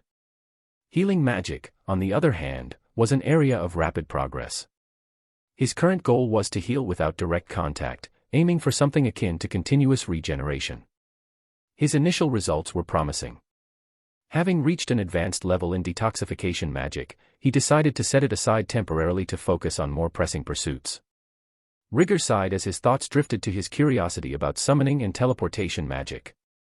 If only there was someone to teach me. Unfortunately, according to Verdia, these magics seemed to be lost to time. It was something he'd have to uncover on his own if he chose to pursue them. Failing that, he resolved to visit the flying fortress of the armored Dragon King someday, home to the greatest summoner. Among the magics he wanted to create, lightning magic was a top priority. Inspired by the storms conjured through saint-level water magic, he planned to use it as a foundation. Additionally, he aimed to refine howling magic. If he could control its intensity and apply it on a larger scale, it might resemble the Conqueror's Haki from One Piece, a technique that intimidated and subdued foes in his vicinity. The idea was clear: turn experiments into practical tools. As he ran through the forest back to the village, Rigger contemplated the possibilities and limitations he faced. His magic was progressing well, both traditional and experimental. But his advancement in his sword techniques worried him. Still, today's accident with vacuum magic served as a stark reminder of how far he had to go. When Rigger arrived at the village, he saw Ghislaine training a group of children and adults in the training field, including Linnea and Priscilla. Approaching, he called out, "Ghislaine, come with me." Though only 7 years old, Ghislaine displayed unwavering dedication to the Iron Legion. His efforts to train everyone while managing administrative tasks made Rigger consider him his right-hand man, a role Ghislaine seemed thrilled to fulfill. Ghislaine quickly followed, trailing Rigger to a more secluded area. There, he began his report. "Taze is nearly at the advanced level. He'll be ready to follow you when you leave." Rigger nodded, satisfied. He was considering establishing an external branch of the Iron Legion, and Taze, who was both talented and mature, seemed like the ideal leader. At almost 11 years old, Taze showed promise, which was why Rigger had asked Ghislaine to monitor his progress closely. Ghislaine continued, detailing the children's and adults' progress. Lysena excelled in water magic, particularly ice, but struggled in close combat. Taze, on the other hand, showed a natural affinity for the North God style practiced by the tribe. However, starting later than others meant his magic proficiency only reached the intermediate level, with his mana reserves being modest. Among the adults, many were learning magic, although they could not use incantation-free casting, but most joined for the unique physical exercises Rigger introduced, courtesy of his grappling expertise from his previous life. Rigger listened intently, analyzing the strengths and weaknesses of each member. "Have you found any solutions for the swords?" he asked after the report. "No. The tribe doesn't have the best blacksmiths, and we certainly don't have a sword capable of withstanding your magical enhancements," Ghislaine replied, disheartened. Rigger glanced at the sword on his waist. "All right, let me know if there's any news." He then dismissed Ghislaine. By late afternoon, Rigger reached Fendrel's home. He heard laughter and animated voices as he approached, leaping to the treetop house. Fendrel and Geru were there, seated with full mugs, and to his surprise, his father Hunter was also present. It was rare to see him in moments of relaxation, but here he seemed at ease, chatting casually with the others. "Ah, Rigger!" Fendrel exclaimed as he saw Rigger approaching. "The prodigy of the Doldia tribe decides to bless us with his presence." "Oh! Did you muster some courage after drinking, Fendrel?" Rigger replied with a playful smile. He knew it was a joke, but the compliment still made him slightly uncomfortable. "Ha ha ha ha, have you forgotten you can no longer beat him, Fendrel?" Geru said as he finished the rest of his mug. "Come, sit down." Hunter inclined his head in acknowledgement, and Rigger felt the familiar warmth of being among trusted people. He settled onto one of the benches and accepted a mug Fendrel handed him. "So, what brings you here?" Hunter asked, looking directly at Rigger. "It's not every day you join us for moments like these." Rigger hesitated for a moment before answering. "I'm struggling," he admitted. "I want to reach the saint level in the sword god style, but I feel like I've hit a wall. The more I train, the more I realize how far I am from it." Hunter smiled, a mix of pride and understanding in his expression. "You're far from it because you're aiming for something great, Rigger. No one reaches the saint level without effort. Even the greatest masters face challenges. But there's no need to rush," Fendrel added, gesturing with his mug. "I've seen plenty of warriors, and none of them came close to achieving what you can do at your age. You're the most talented we've ever seen, kid." "And that's the problem," Rigger said, letting out a sigh. "Everyone expects me to overcome these challenges quickly. I expect it of myself, too." "That's the weight of talent," Geru commented, resting his chin on his hand. "But let me tell you something, talent isn't everything. Resilience, patience, and the ability to learn from mistakes are just as important." Hunter nodded in agreement. "Geru's right. Remember, Rigger, the path to strength isn't a race. It's a journey. You have time. If you keep training, you'll reach the saint level sooner or later." "I think the reason for this might be a lack of real danger," Rigger explained. "My techniques are improving, but my battle instincts aren't being challenged, which is also why I haven't lost control anymore." Fendrel, a swordsman at the saint level, had lost an arm to an old friend, leaving him without the strength to represent a challenge. That is indeed a problem. Moreover, you don't have a clear example to follow. You've seen the long sword of light, but it would help if I could show you now. At the Sword Sanctuary, you'd always have stronger opponents to face, Fendrel said. Haunter chimed in, there aren't many beasts that would challenge you unless you used only your sword, but you'd always feel like you could escape easily with magic. The conversation flowed naturally from there, with the three warriors sharing stories and advice. At some point, Geru suggested, you said you exhaust your mana every day, right? Why not go into battle with those beasts after spending your mana? That way, you wouldn't have magic at your disposal. Rigger was surprised. That is actually a great idea. Fendrel added, that could work, but I think you need to train for that type of combat first. You're too used to fighting with your magic. If you fought an A-rank monster without magic now, you'd lose badly, even with your supernatural strength. Haunter offered his perspective. I agree. Besides, if you really want to make this battle your spark, your techniques must be as refined as possible. Geru nodded in agreement. Rigger listened attentively to their advice. But then Fendrel shifted the tone of the conversation to something lighter. Now, changing the subject, are you into your master, kid? Fendrel was already laughing before Rigger could respond. Rigger was caught off guard, surprised by the abrupt change of topic. It's not like that. He tried to steer the conversation away, but Fendrel pressed on relentlessly. Oh. So you're planning to marry one of the two heiresses and become the leader of the tribe? Or maybe both. Haunter rolled his eyes, but a faint smile escaped. Rigger replied more seriously, actually, I see them as my little sisters, or maybe disciples.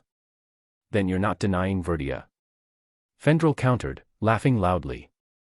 Rigger realized he'd fallen into a trap. Laughter echoed through the porch, breaking any remaining tension. Even Rigger couldn't help but laugh.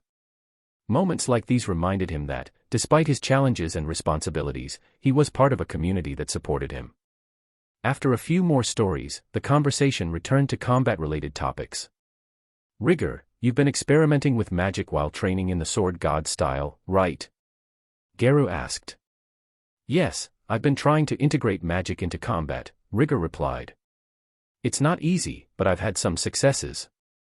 I need to find ways to do it without losing the advantages of the style. That's something only you can figure out, Fendrel said.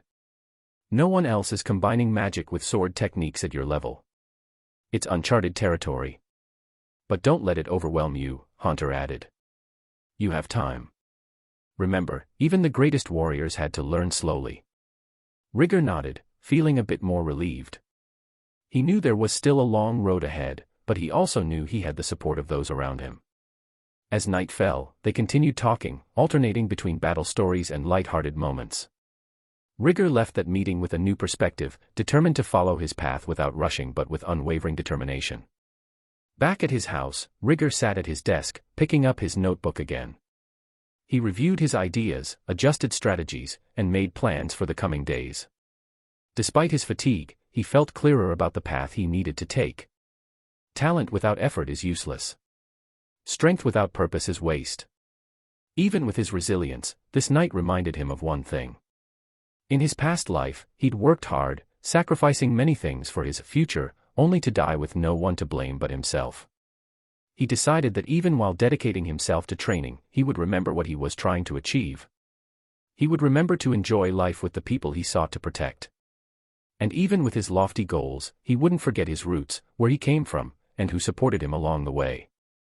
As he turned off the light and lay down, Rigger no longer felt the same anxiety that had haunted him before. The day had been long and productive, and he was ready to face whatever came next.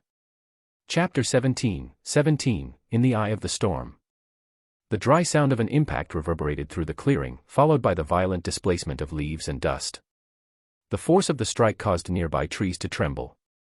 At the center of the commotion stood Rigger, his expression serious, sword in hand, chest rising and falling rhythmically as he maintained his combat stance. 4 Doldia warriors surrounded him. Facing him stood Haunter, his father, a man whose presence was synonymous with authority. Beside him, 2 seasoned veterans of the tribe, their scars a testament to countless battles fought. The 4th was a rising young warrior. All of them were advanced-level fighters. Rigger relied solely on his physical strength, sword, instincts, and the techniques he had refined since childhood, no magic. His movements were a seamless blend of the Sword God style's aggression, with its swift and lethal strikes, and the adaptability of the North God style, filled with calculated dodges and devastating counterattacks. What truly set him apart, however, was his creativity. Rigor incorporated powerful kicks, acrobatic spins, and unconventional strikes that disrupted the rhythm of his opponents. Hunter was the first to move. His straightforward punch was so powerful that the air itself seemed to vibrate, scattering dust before it even reached its target. Rigor dodged by the narrowest of margins, his movements as fluid and swift as a feline's. His motion stirred dry leaves into swirling eddies, a spectacle that captured the other combatant's attention. Without losing momentum, Hunter attacked with a feint using a North God distraction technique, but Rigor spun on his axis and delivered a powerful sidekick. The blow connected with one of the warrior's torsos, sending him flying backward as if struck by a battering ram. The thunderous impact echoed through the clearing as the warrior slammed into a tree, collapsing to his knees, clutching his broken arm. "Don't stop!" Hunter roared, his voice thunderous. The remaining three advanced in unison, forming a pincer around Rigor. The tension in the air was palpable. Every move seemed meticulously calculated as the seasoned warriors sought to force Rigor into making a mistake. But Rigor was in control. He ducked under a diagonal slash, the blade grazing close enough to sever a few strands of his hair. A blade strike quickly followed, which Rigor blocked with his own sword before countering with a direct punch to his opponent's stomach. The strike was so forceful that the ground cracked under the shockwave, and the warrior collapsed unconscious on impact, rolling dozens of meters before coming to a stop, frothing at the mouth. The next warrior hesitated for a split second, and that was all Rigor needed to seize the offensive. He surged forward with impressive speed, delivering a sequence of sword strikes. Shallow cuts appeared on the warrior as he desperately tried to parry with his blade. Before Hunter could intervene, Rigor disarmed the warrior and stopped his blade after leaving a shallow cut on the opponent's neck. In the end, only Hunter remained standing. Father and son faced each other, both breathing heavily but neither showing any sign of yielding. "You've improved a lot, son," Hunter said, a predatory grin spreading across his face, a challenge in itself. "Just a little." Rigor's smile was confident, but not arrogant. He knew how strong his father was, and every fight against him pushed him to his limits. Rigor moved first, executing the long sword of silence so quickly that it left a streak in the air. Hunter ducked at the last second, spinning to the side and countering with a sweeping kick. Rigor leaped over it, but Hunter had anticipated the move. Rising fluidly, he unleashed an upward hook punch. Rigor released his sword midair, receiving the blow but using the momentum to slip inside his father's guard. In a flash, he executed a grappling technique, pinning Hunter to the ground. His claws stopped millimeters from his father's throat. "Yielded. You win." Hunter raised his hand, laughing as he caught his breath. The other warriors, still recovering, watched the scene with smiles of respect and admiration. Rigor extended a hand to help his father up, which Hunter accepted with visible pride in his eyes. "You pushed me to my limit today." "Thank you," Rigor said, bowing his head in gratitude to the other warriors. "You've earned it, kid." "It's not every day we see someone so young master techniques at this level," remarked one of the veterans, still massaging his shoulder after taking one of Rigor's blows. Hunter dusted off his clothes and looked at his son with curiosity.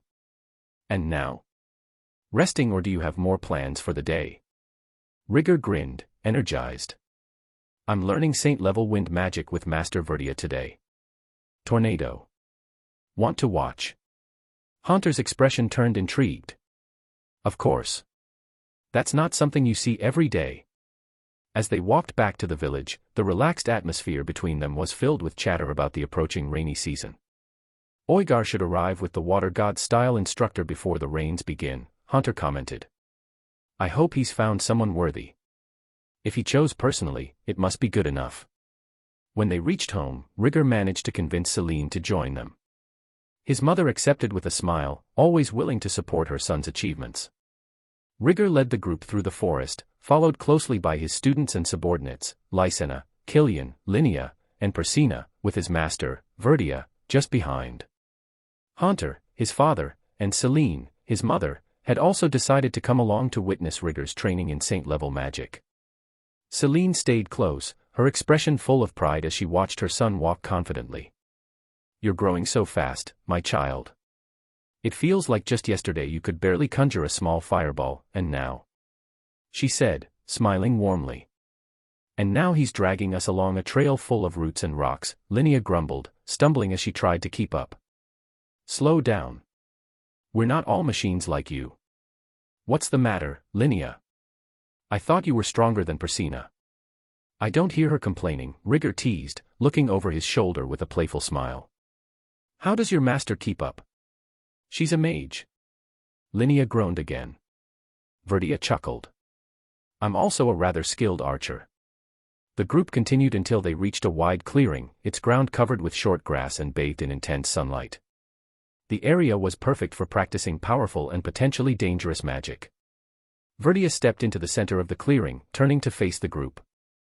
"Now, I'll demonstrate once. Pay close attention, little Rigger. Wind is your weakest element, so it's okay if you don't get it right away."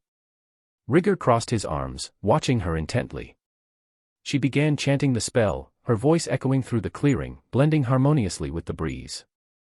"Oh, ancestral spirits of the winds, who have witnessed ages of glory and destruction. Unite in eternal pact and grant me the power of the primordial storm. Let the skies weep in vortexes, and the earth tremble at the furious dance of currents. Tear the heavens, rise in endless spirals, and bring judgment with every twist. Manifest your boundless fury, tornado." The natural breeze soon turned into strong gusts, lifting leaves and dust into the air.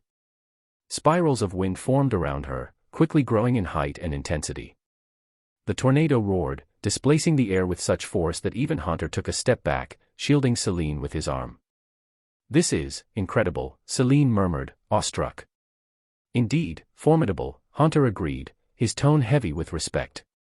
He could tell that if they were any closer, they'd all have been swept away by the violent gale. Verdia dispelled the magic with a wide gesture, and the clearing returned to silence.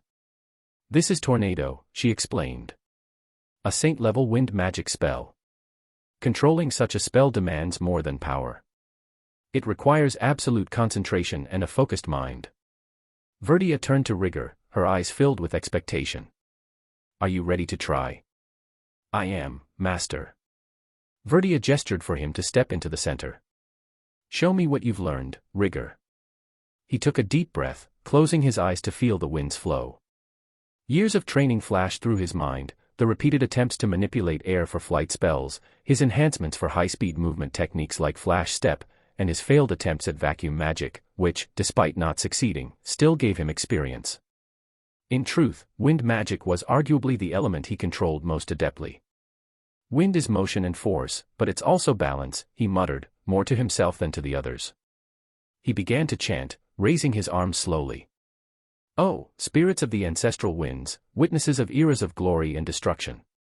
Unite in an eternal pact and grant me the power of the primordial storm. Let the skies weep in vortices, and the earth tremble at the furious dance of the currents. Tear the heavens, rise in eternal spirals, and bring judgment with every rotation. Manifest your endless wrath, tornado." The air responded immediately, as if eager to heed the call. Currents began forming into gentle but precise spirals. As the tornado took shape, Rigger recalled something he had seen in his past life, a documentary about hurricanes and tornadoes.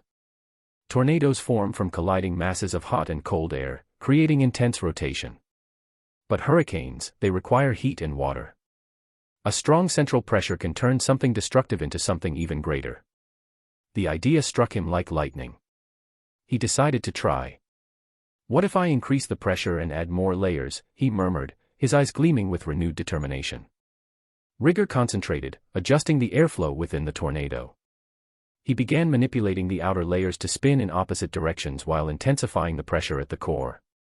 The tornado started to transform.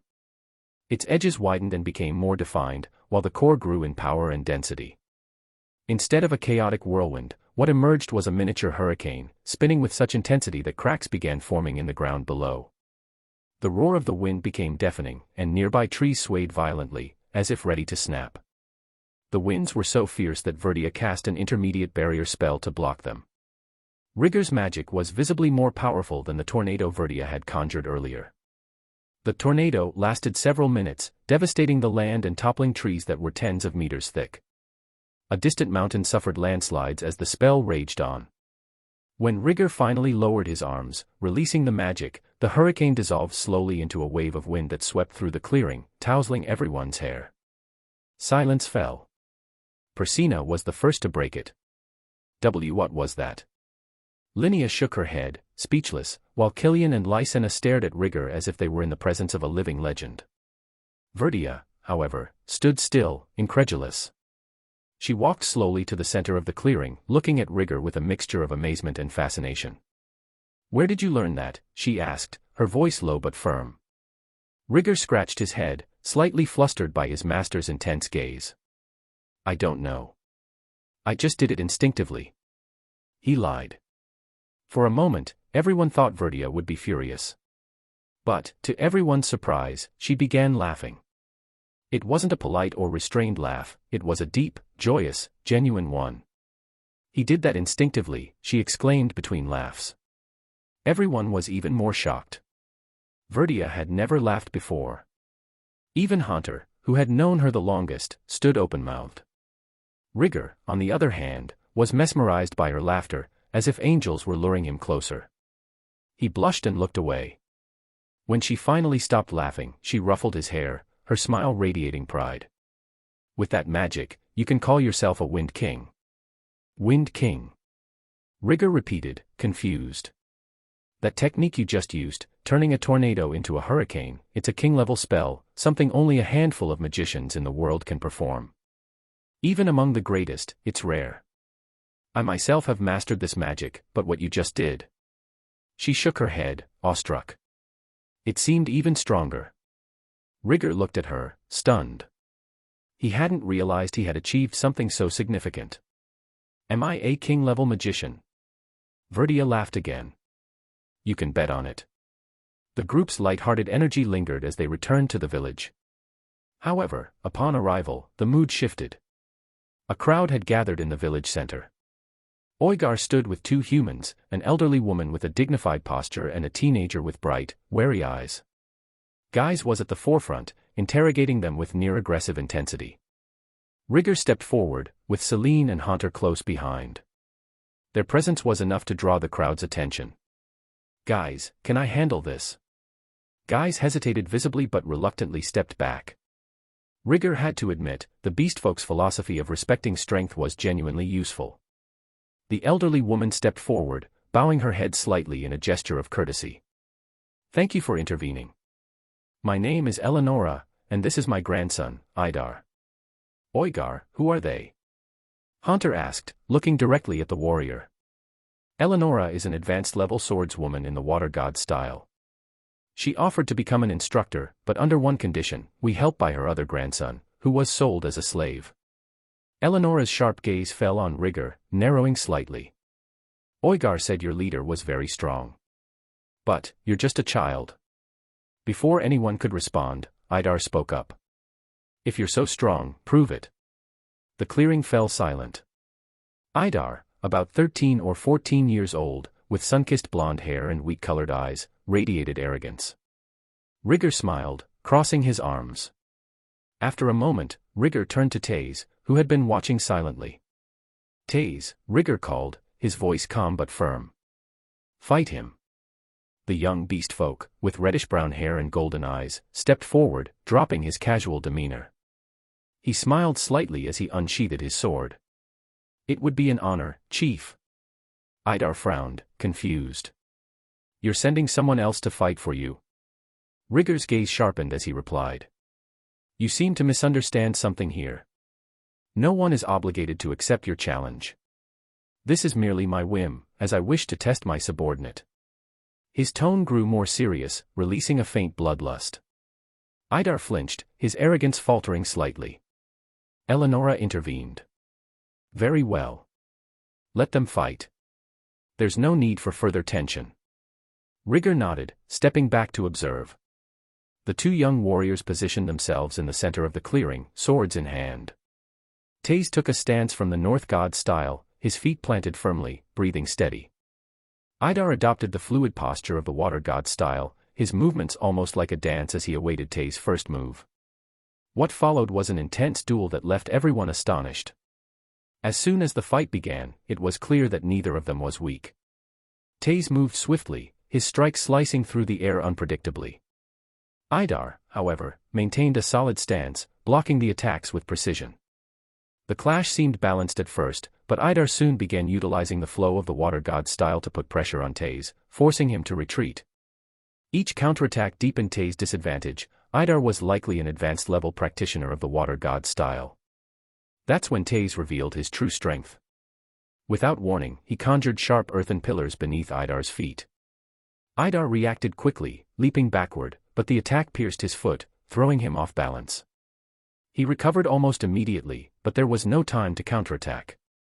The pillars had obscured his view of Taze, and when he searched for him again, a flaming blade was already mere meters away.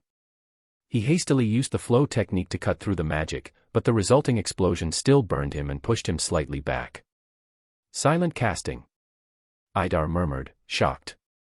He had no time to process this further as a blade was suddenly placed against his throat. Is that all? Taze asked with a grin. How did you do that? Taze sheathed his sword. Trade secret. Rigor praised him. Well done, Taze. Once you reach the advanced level, you'll be even deadlier. Thanks for the opportunity, boss. He then turned to Eleonora. Now, let's discuss the terms more thoroughly. With that, the tension in the clearing began to ease. Taze received congratulations from his companions, while Idar seemed more inclined to listen and observe. Rigor had noticed several things about the water god's style that interested him: its counters, its ability to cut through magic, definitely techniques. Chapter 18, Preparations for Departure. The rains had finally arrived in the great forest. The sky remained gray and dense, with clouds so heavy they seemed only a few meters above the treetops. The constant sound of water dripping from the trees and rooftops was hypnotic. Trails that were once solid had turned into rivers, but this was customary. Their system of bridges and elevated pathways had endured many rainy seasons before. Inside his home atop a tree, sheltered from the storm, Rigor sat before Verdia, his mentor. The room, illuminated by torches, exuded the tranquility of a safe haven in contrast to the chaos outside. Verdia was explaining the theoretical complexity of Cumulonimbus, a saint-level water spell capable of creating colossal storms. This was part of the final segment of the curriculum she had prepared for him. Her last lessons covered king-level earth magic, saint-level water magic, advanced barrier magic, and an introduction to magic circles. Additionally, she was teaching him the demon god language, as Rigor planned to visit the demon continent someday. Pay close attention. This spell isn't just a powerful conjuration, it's a balance of forces. You manipulate air and water, creating a dynamic system that can spiral out of control if the balance is lost, she explained. Rigor listened attentively, committing every word to memory. In the next room, his mother, Celine, was training intensively with Eleonora. Rigor could hear the rhythmic sound of wooden swords clashing, interspersed with the deep voice of the elderly instructor of the water god style. Celine had practiced the water god style during her time as a slave to protect her masters, but she had only reached the elementary level. Now, she had decided to see if she could achieve the intermediate level. Rigor glanced at the doorway, observing the scene. Eleonora's posture was rigid, her movements precise despite her advanced age. Her facial scars and the severity in her gaze told stories that few dared to ask about. Meles. Rigor thought, recalling the story he had heard when she was officially hired. Eleonora had lost her children to slave traders, and her grandchildren had been sold to a noble of Meles. Upon learning this, Eleonora had gathered all her savings and approached the noble to buy back her grandchildren. The noble agreed, and when she felt relief, he returned only one grandchild, claiming they had only agreed on the price for one. He then demanded the same price to buy the other. The hypocrisy of that nation, which prided itself as a bastion of justice, was infuriating. She used everything she had to save them and was still deceived, Rigor reflected, feeling a mix of anger and sympathy. Eleonora was in the tribe because she had made a deal, train the warriors until one reached the advanced level in exchange for financial support to rescue her other grandchild. Her story seems true, but it never hurts to be cautious. Redirecting his attention to Verdia, Rigor mused, my impression of that nation worsens each day. The noble pursuing my master's life won't last much longer either. I believe I'll leave the great forest by next year.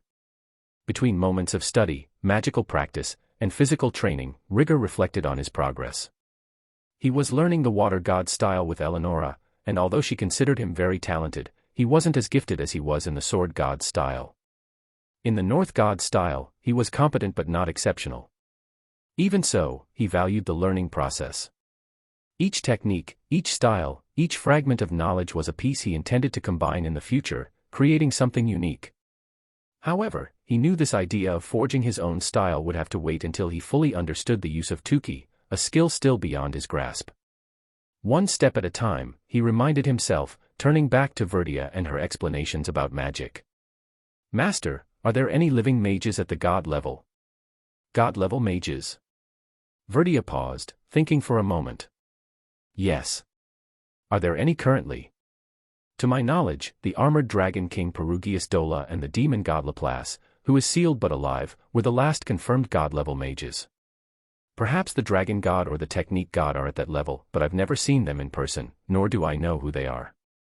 Some say there are ancient demons hidden away who might have reached that level, but I can't confirm the truth of such claims. Rigor absorbed the information. Although far from reaching such a grandiose level, he felt a growing urge to push his limits. Later, Rigor participated in a hunt organized by the tribe's warriors and the Iron Legion. The floods caused by the rains had brought aquatic crocodiles close to the tribes, posing a threat to the residents. Hunts like this were common during this season and also served as an opportunity for Rigor to train his combat-based magical skills. Combining strength and speed, Rigor stood out in confronting the creatures. His mind, however, remained focused on something greater, the future. He planned to leave the Great Forest once he reached the Saint level in swordsmanship and mastered King-level earth magic and Saint-level water magic. When the time came, he intended to take about 30 members of the tribe to establish an Iron Legion base outside the Great Forest, with Taze as the group leader. This will be a good start, he thought, watching the crocodile corpses being swept away by the current.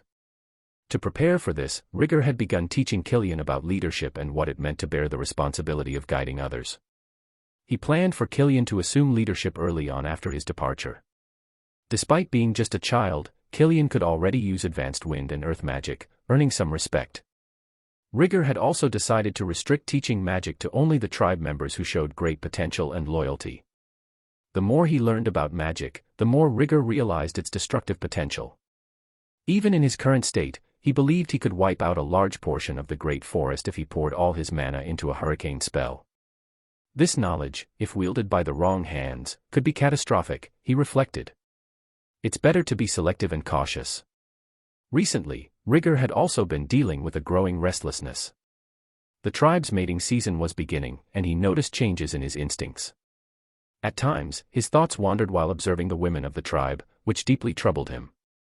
Not because he was opposed to acting on such thoughts, but because he feared losing control and forcing someone against their will. I'm barely 8 years old. What will happen when I'm older? The thought alarmed him, further solidifying his resolve to leave the village as soon as possible. I need to reach Saint level before that happens. After the rainy season, I'll put Garu's suggestion into practice, facing an A-rank beast without using magic. I'm ready. I've already chosen my opponent. As the rainy season continued transforming the Great Forest, Rigor dedicated every day to preparing for his departure. He knew leaving the tribe wouldn't be easy, both emotionally and logistically. It wasn't a common decision, but his vision went beyond the immediate challenges. A saying from his previous world often came to mind: a society that doesn't know its history is doomed to repeat it. He delved into the history of the beast folk. The second beast god, Geiger, had once deterred any enemies or threats to the Great Forest. He had lived for a long time, but after his death, history repeated itself. Attacks, slavers, and other dangers returned because the deterrent force was no longer there. Rigor had no intention of following that same path. In the family cabin, Celine and Verdia were discussing Rigor's recent progress. He's obsessed with improving, Celine remarked while cleaning her sword after sparring with Eleonora. His instincts are getting stronger by the day. He doesn't realize it, but he's gradually reacting more aggressively or acting impulsively. Verdia nodded. His talent is rare, but also dangerous. If he weren't so hard-working, he probably would have lost himself by now. I've considered telling him to take it easy, to say there's no need to rush, but it's quite the opposite. He can't rest now, and that truly saddens me. Celine exchanged a brief look with Verdia but remained silent. Rigor gathered Taze, Killian, Lysena, Linnea, Persina, and other key members of the Iron Legion to discuss his plans. The improvised meeting room was lit by torches, and the sound of rain was muffled by the wooden walls. We need to prepare to establish the Iron Legion's headquarters outside the Great Forest. Taze, you'll lead the initial group. It will consist of about 30 warriors, and I will personally select them. Taze looked at him with determination. And where will we go? To a city just before Milisa's capital, Tenavur. We need a location that's strategic but safe enough to establish the base. For now, focus on picking the right people. Meanwhile, Rigor began instructing Killian on leadership and strategy. It's not just about strength, Killian. Leadership means understanding people and ensuring that every decision benefits the group. This is even more important when you possess knowledge others don't. Killian nodded, though his expression was serious. Do you really think teaching magic is such a big risk? Rigor sighed. Yes. For now, I trust teaching magic only to members of the tribe. Even then, I'm extremely selective. This power cannot fall into the wrong hands. Killian seemed to reflect on Rigor's words as he continued explaining how to balance responsibility and trust. Elsewhere in the village, a meeting was taking place. Gustav, the tribe's chief, was accompanied by Guys and 2 other experienced warriors. On the opposing side were Celine, Haunter, Verdia, and Geru. Rigor's absence was notable but intentional. He was training with Fendril at the time. Guys was the first to speak, his voice firm. Rigor is strong, perhaps the most promising our tribe has ever seen. He shouldn't leave the village. His strength is vital to protecting our people. Celine immediately retorted. Guys, this is ridiculous. We've never stopped our warriors from exploring the world. Why should it be any different with him? Because he is different, one of the other warriors exclaimed. We've never had someone with such potential. If something happens to him out there, it will be a loss for all of us. Haunter, Rigor's father, intervened, his voice calm yet firm. If we keep him confined here, we'll be killing that potential. He needs to grow, explore, and learn. Our tribe cannot be his limit. Frankly, he would have left already if it weren't for Verdia and Fendril being here. Verdia remained silent, observing the exchange, while Geru crossed his arms and finally spoke. I agree with Celine and Haunter. We can't keep Rigor here. He's already proven his responsibility and vision. To confine someone like him to the village would be a waste. The debate continued, with both sides intensifying their arguments. While Guys and his allies emphasized the importance of keeping Rigor as a deterrent and safety measure, Celine and Haunter argued that Rigor deserved to choose his own path and that his departure would bring long-term benefits. Finally, Gustav raised his hand, calling for silence. I understand both sides. But in the end, the decision must be Rigor's. He's young, but he has shown enough maturity and strength to make his own choices. Let us respect that. The room fell silent for a few moments before everyone reluctantly agreed. Meanwhile, Rigor, unaware of the ongoing discussion, was training intensively with Fendril. Amidst strikes and dodges, his thoughts wandered to the preparations he still needed to make. He knew leaving the village would not only be a personal milestone but also an emotional break from everything he had ever known. I'm still not strong enough, he thought. But that's only a matter of time. Weeks passed, and the rain showed no signs of stopping. The tribe remained busy during the season, with constant movement as everyone dealt with the challenges brought by the relentless downpour. Amidst the bustling activity, Rigor focused intently on his plans. That morning, he was overseeing the training of his subordinates. When we leave, it won't be a simple journey, Rigor began, locking eyes with everyone present. We carry the name of our tribe and the responsibility to represent it. Taze, you will lead the group that will establish our base outside the Great Forest.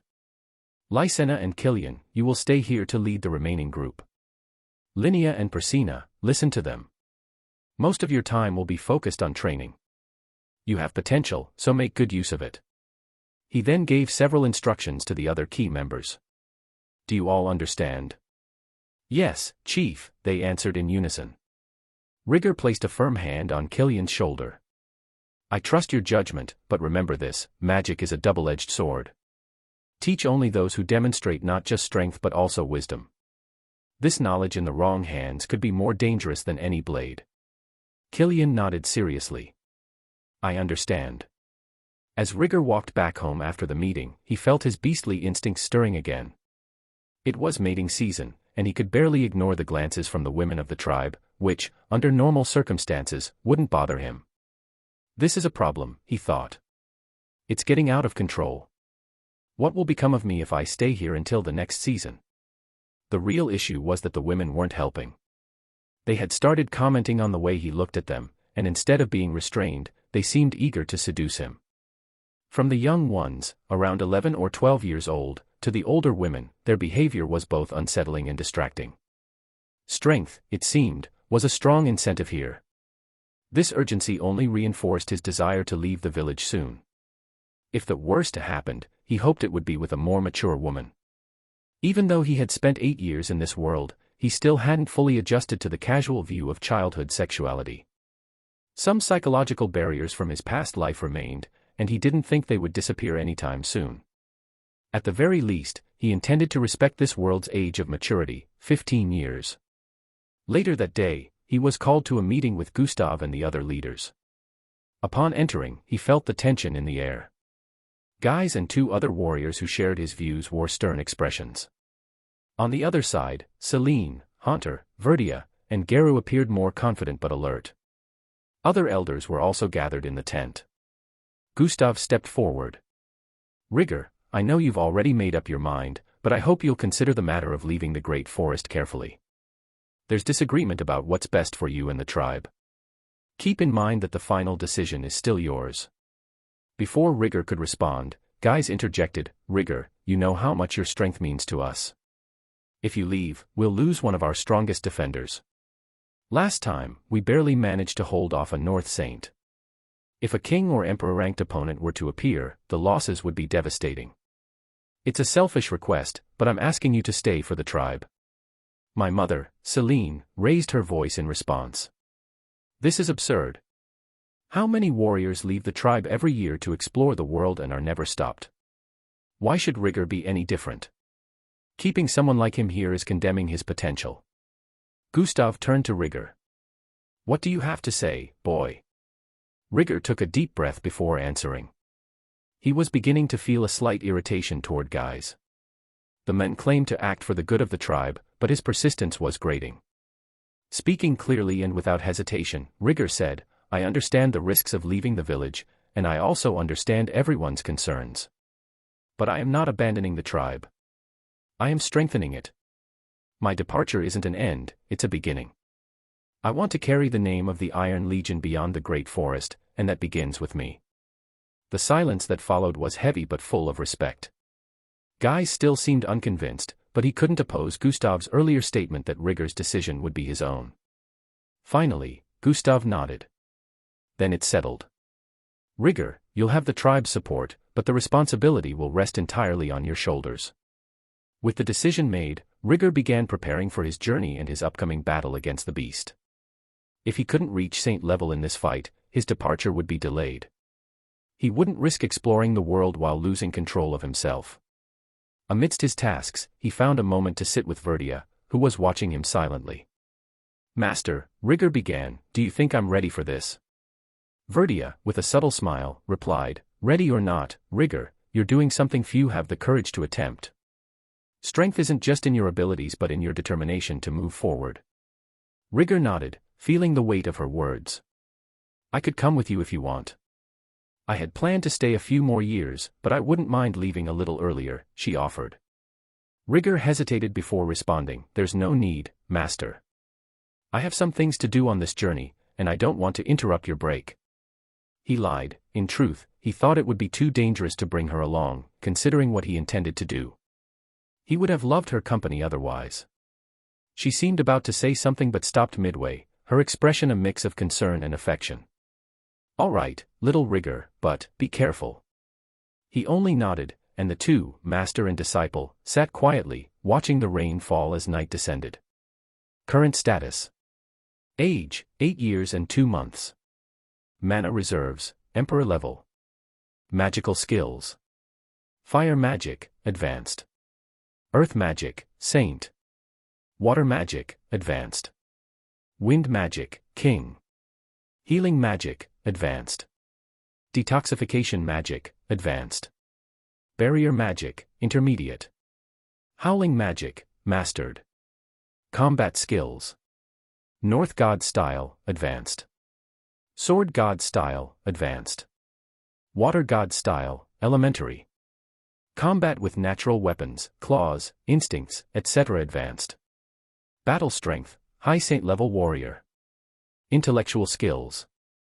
Reading and writing in beast god and human languages. Language of the demon god, knows a lot of vocabulary, but incommunicable. Mathematics, university level. Practical skills. Excellent hunter, good teacher, very bad cook, it's almost inedible, but it can be eaten to avoid starving to death. Excellent builder, earth magic, good swimmer. Chapter 19, The Blue of the Night and the Blades Shine. The rain, which had poured over the great forest for months, was finally taking its last breaths.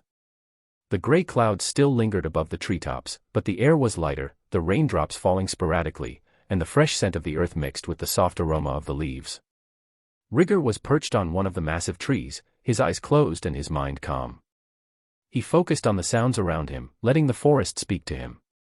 He could hear the small animals moving through the leaves, the cautious steps of a deer in the distance, the soft sound of a squirrel digging the ground, and even the distant flight of a bird. But what caught his attention the most was the sound of the wind, carrying with it the scents of plants and wildlife, whispering secrets that only he could perceive with his sharp senses.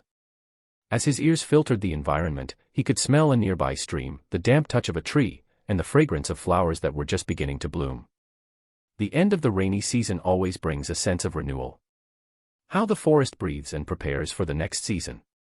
It's curious how everything in the world seems to follow a cycle. I will miss this. Lost in thought, Rigger reflected on the life he had lived so far, the relentless training, his journey with the Doldia tribe, and the bonds he had forged with friends and mentors along the way. Although only 8 years old in this world, he already carried the experience of 28 years, shaped by the memories of his 2 lives. In such a short time, Rigger had already begun to distance himself from the person he once was in his previous world. He was maturing rapidly, not only physically but also in spirit, gradually adapting to the harsh realities of his new existence. Despite his young age, his appearance told a different story.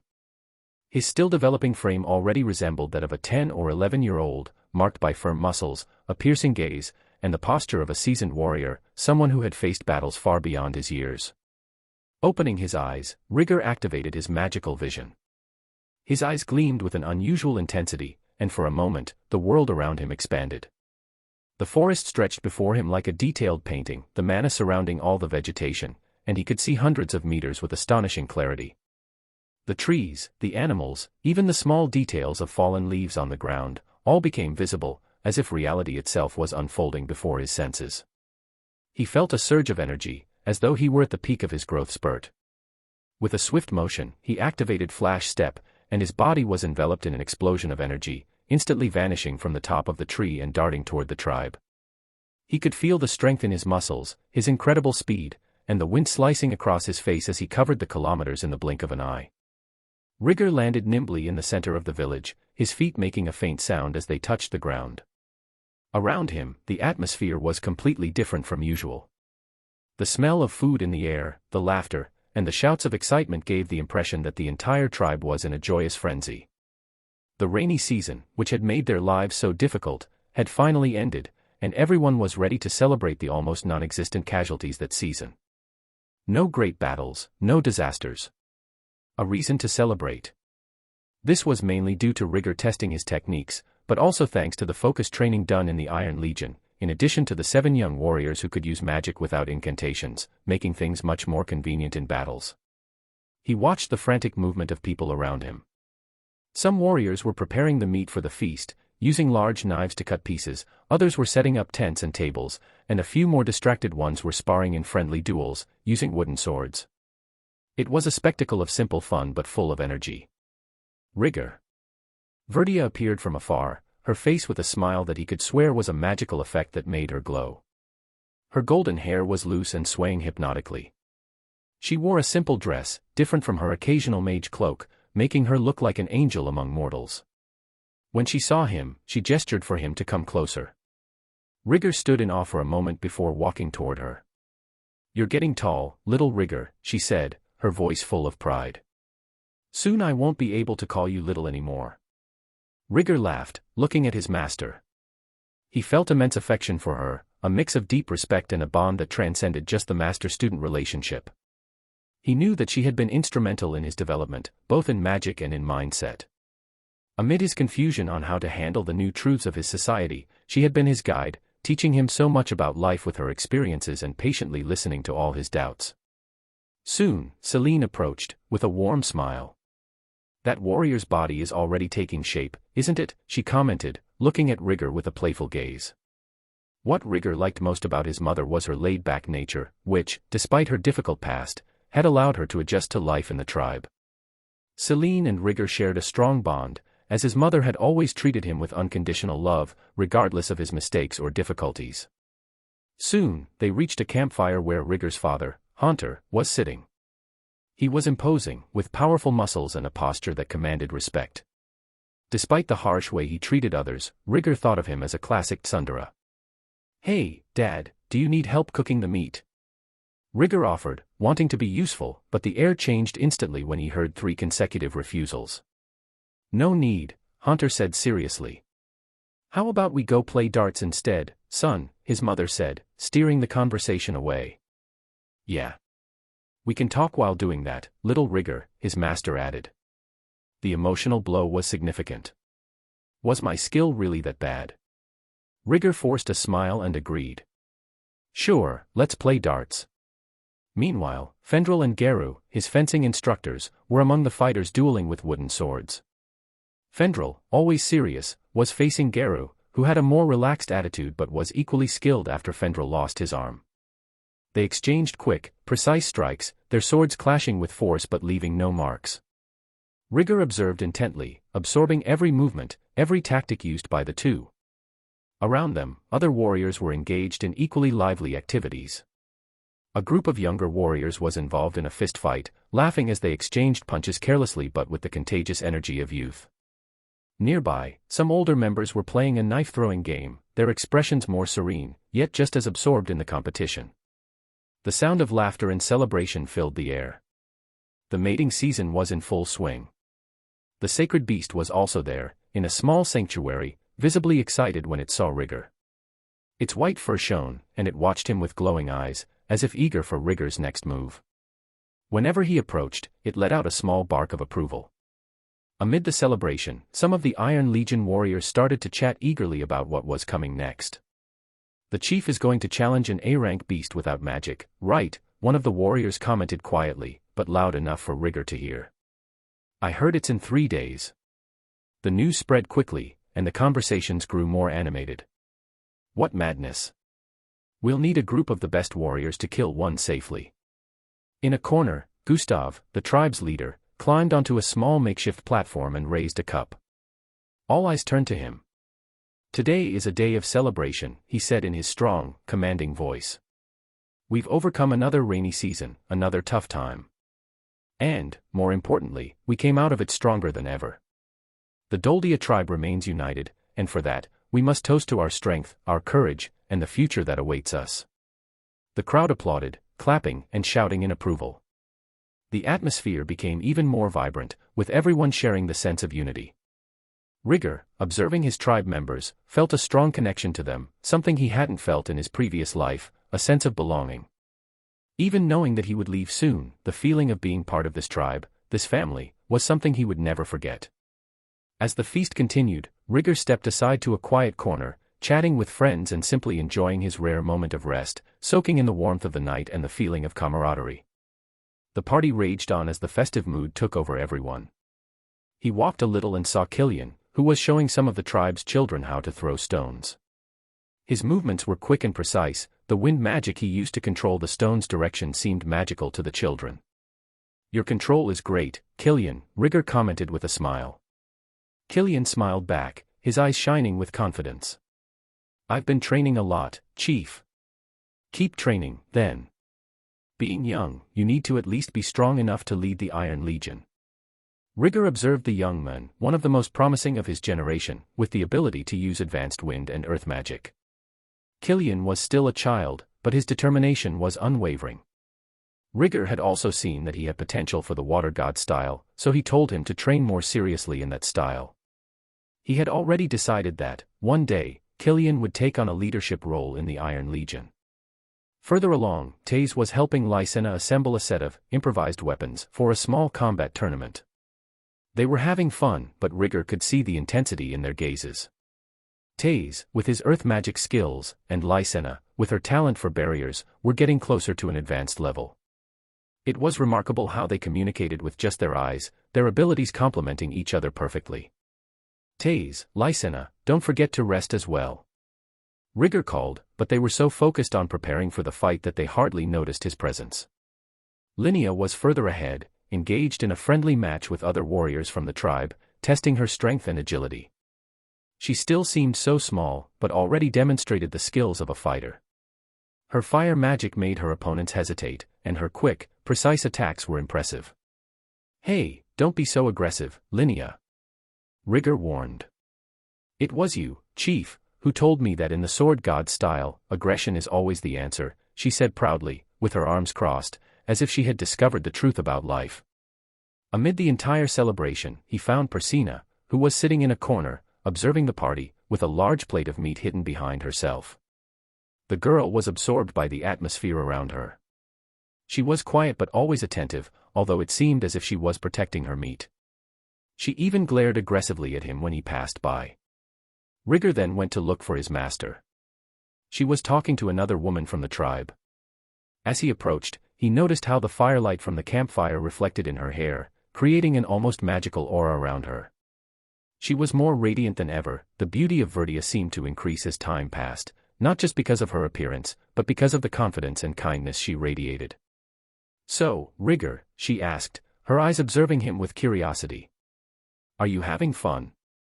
"Yeah, but I might be a little nervous about facing the beast in 3 days. I've already defeated one with magic, but with just the sword, I'll be very limited." "You'll make it, and even if you don't, you can try again and again. You'll always have us to support you," Rudeus said, tucking a strand of hair behind her ear. Rigor felt a comforting warmth in his chest when he heard her words. She always knew how to give the right kind of support at the right moment. He smiled back at her, feeling more determined to continue his journey. "I know, Master. One day, I'll surpass all these limits."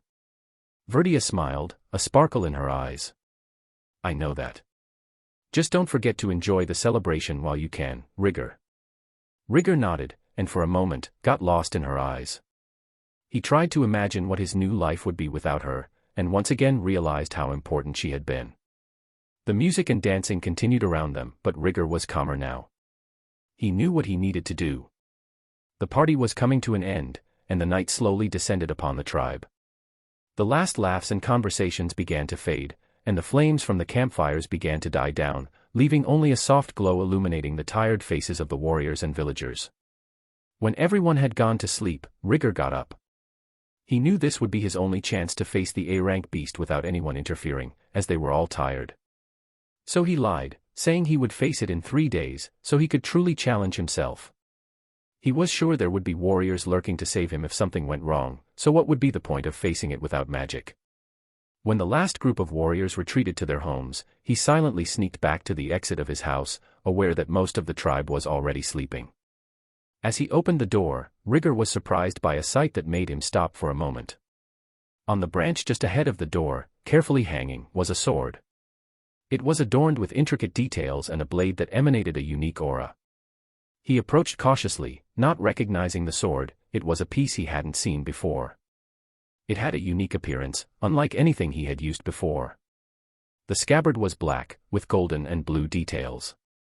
He carefully took the sword by the hilt, the weight of the blade perfectly balanced in his hand. With a sense of reverence, Rigor unsheathed the sword, examining it more closely. The blue blade extended before him with impressive lightness, almost ethereal, with a soft glow that seemed to change in intensity as the night light touched it. At the beginning of the blade, the name was engraved, Tsukikage, Moonshadow.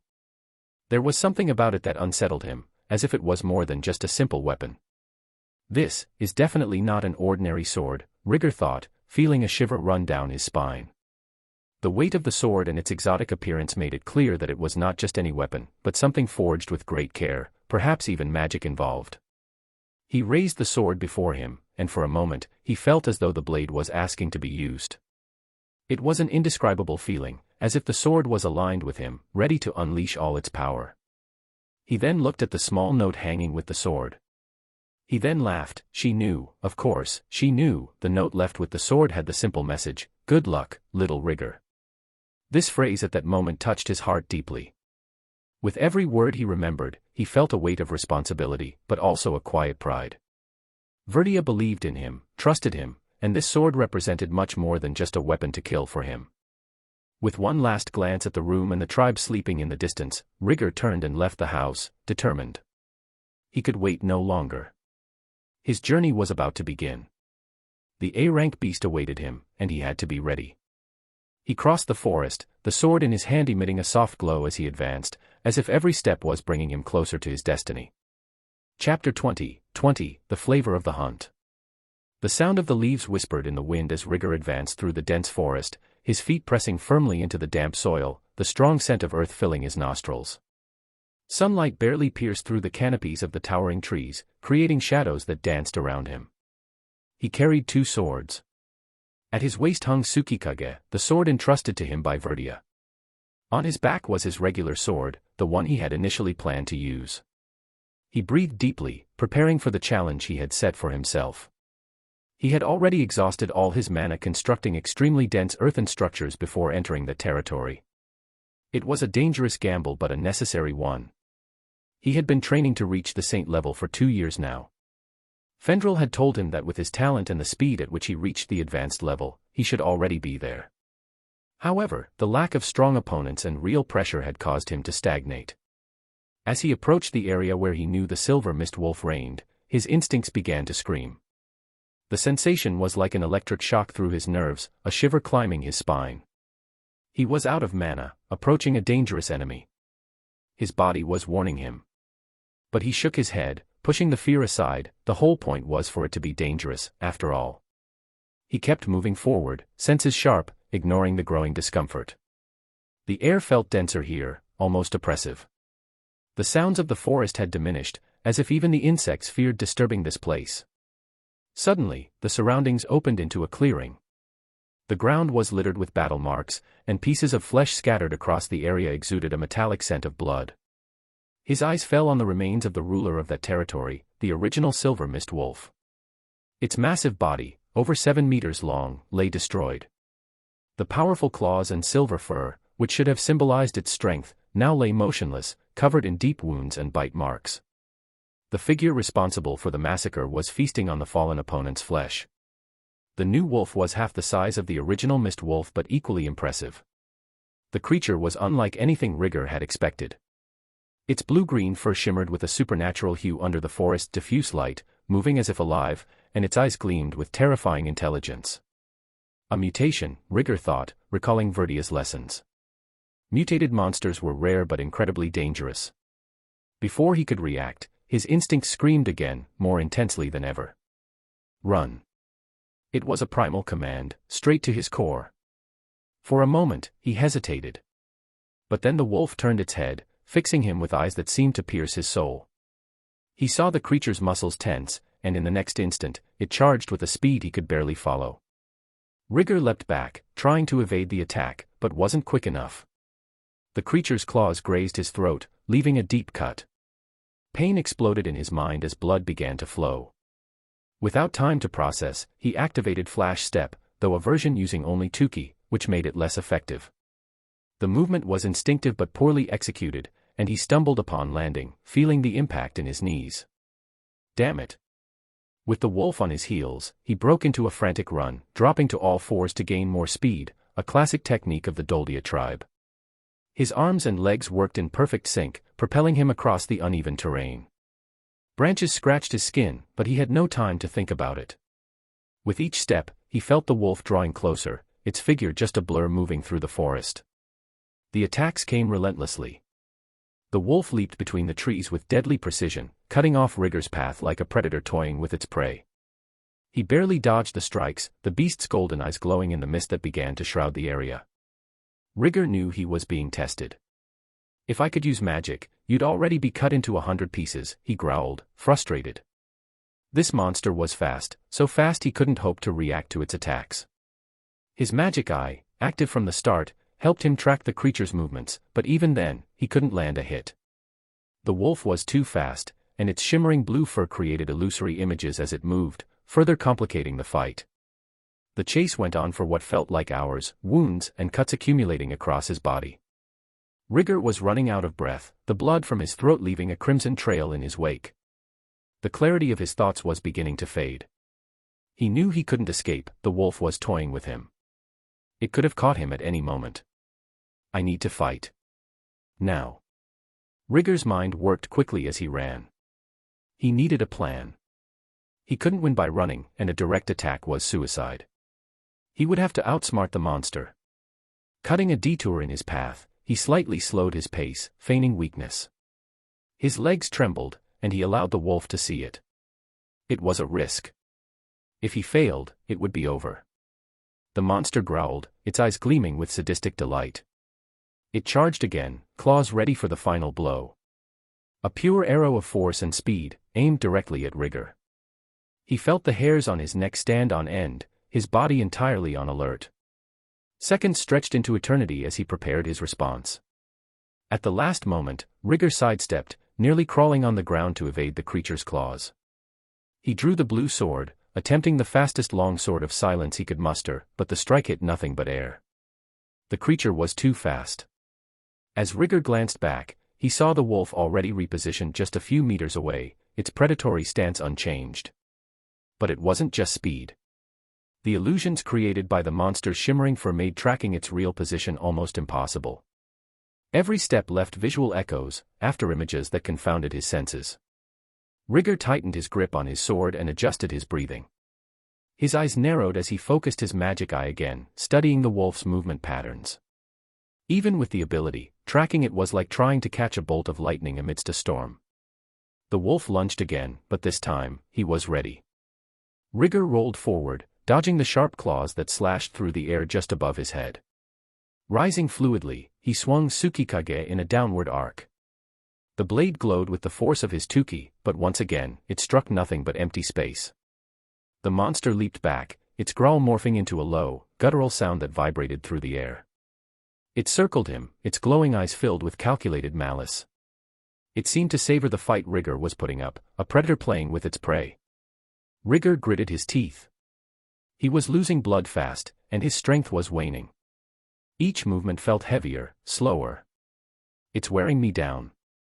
The clearing around him seemed to close in, as if the environment itself was conspiring against him.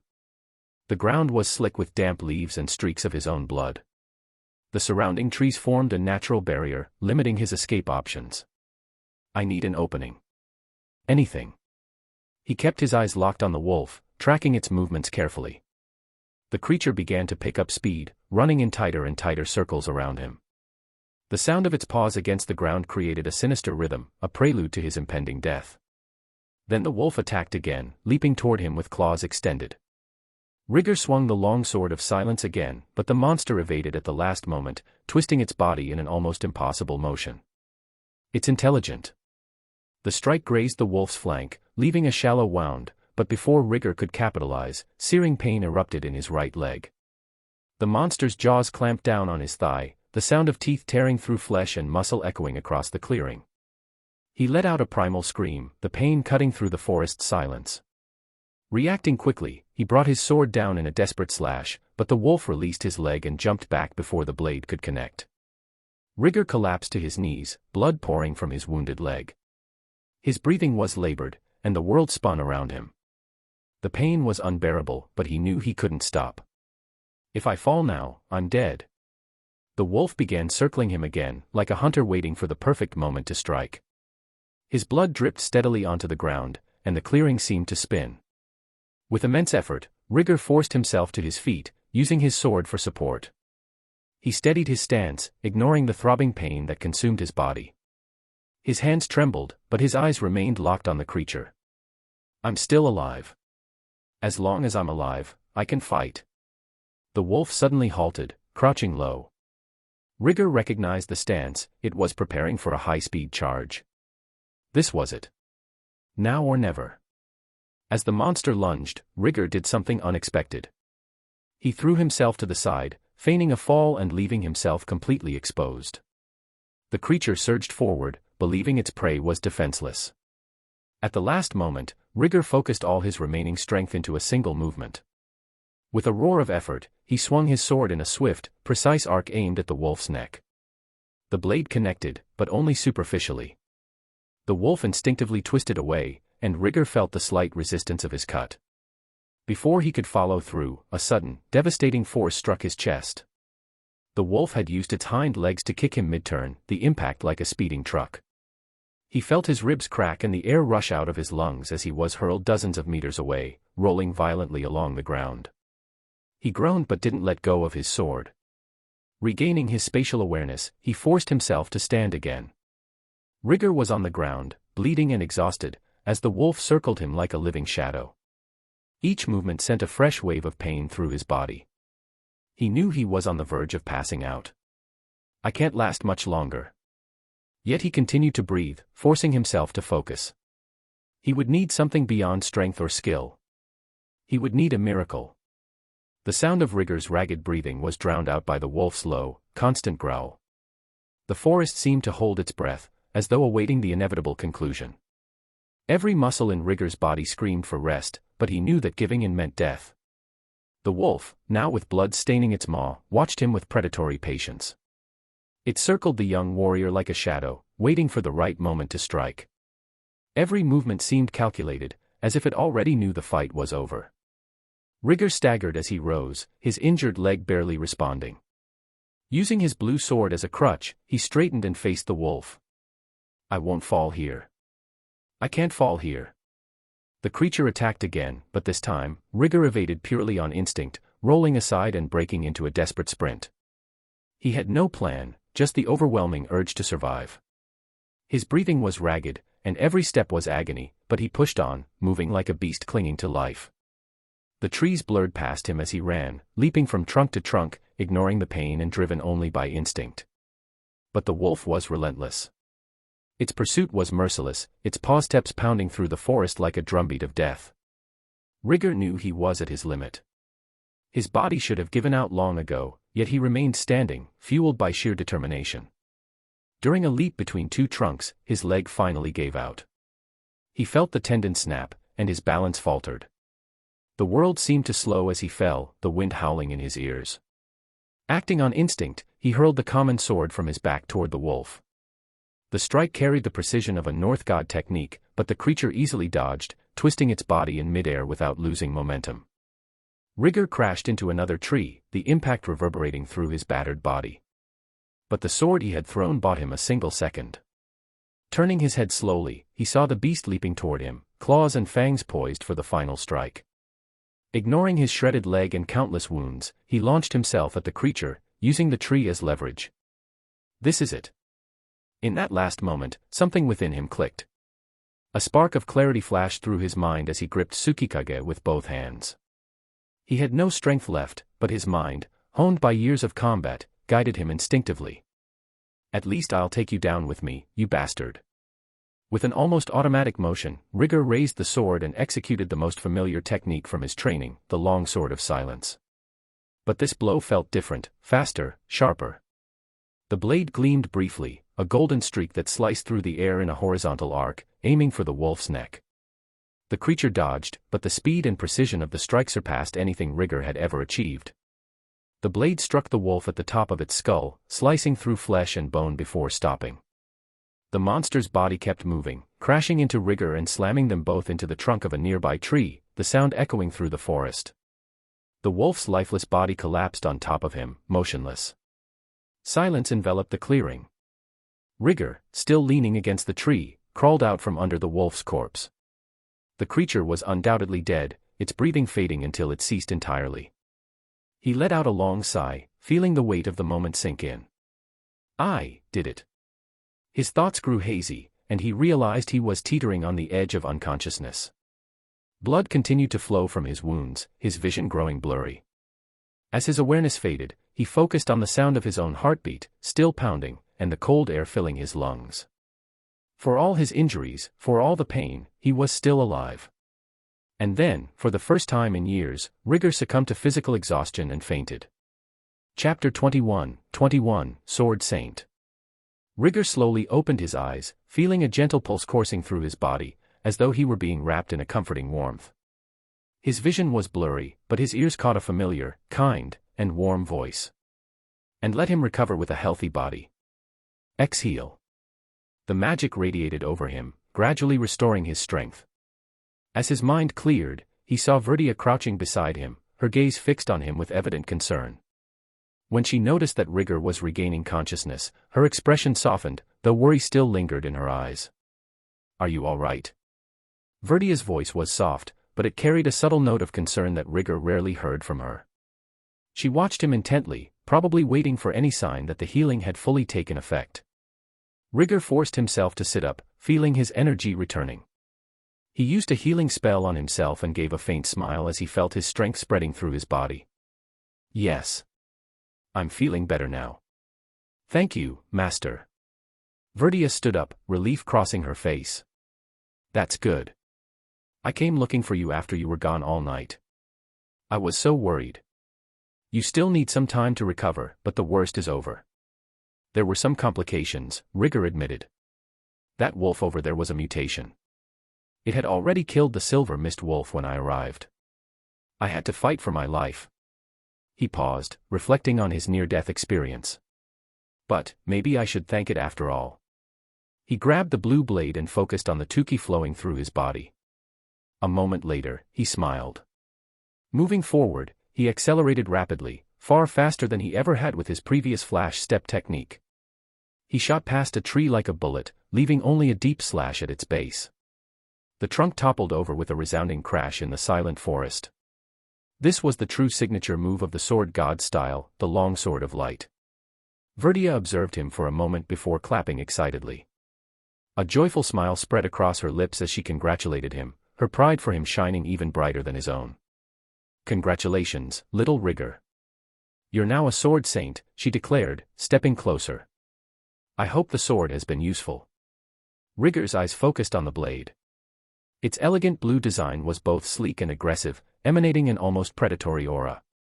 "I bought it from an elf who had kept it in his collection for years. It's one of the 49 blades crafted by Julien Jalisco, the Demon Realm artisan, using the bones of the Dragon King Kajakut. It's yours now." Rigor's eyes widened, feeling the weight of the gift. "I was torn between giving you a staff or a sword," Rudeus continued with a faint smile, "but I chose the sword because you can embed a magic stone in it. That way, it can act as your casting focus. However, to do that, you'll need to visit the Dwarven territory. Only they can modify such a blade without compromising its properties." Rigor blinked in surprise. "Properties? What kind of effect does it have?" Rudeus smiled, a playful glint in her eyes. "Tsukikage becomes sharper and more durable the hotter its surroundings get." For a moment, Rigor was speechless.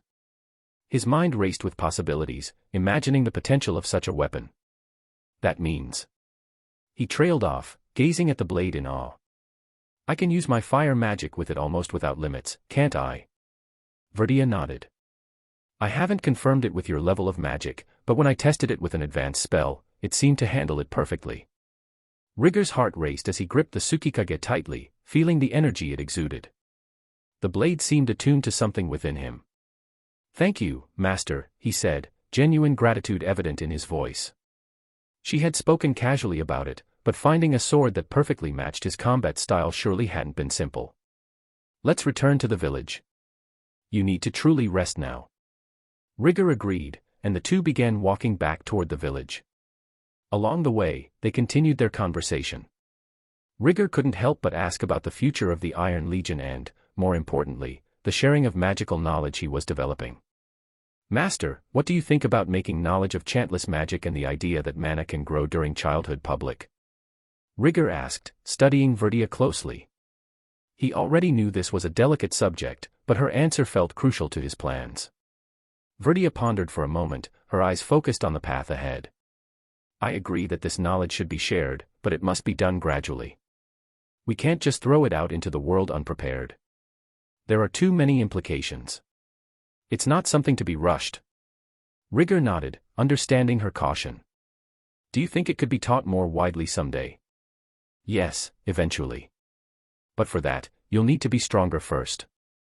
If you intend to spread these methods, many will come after you. Your strength, both magical and physical, must be unquestionable. And I'm telling you this because I know you have that potential. Verdia looked at him with a soft smile, as if appraising him. When you decide to focus on your magical research and developing your potential, Renoa would be a good place. There, you can delve even deeper into your studies. I'll stop by at some point to visit a disciple.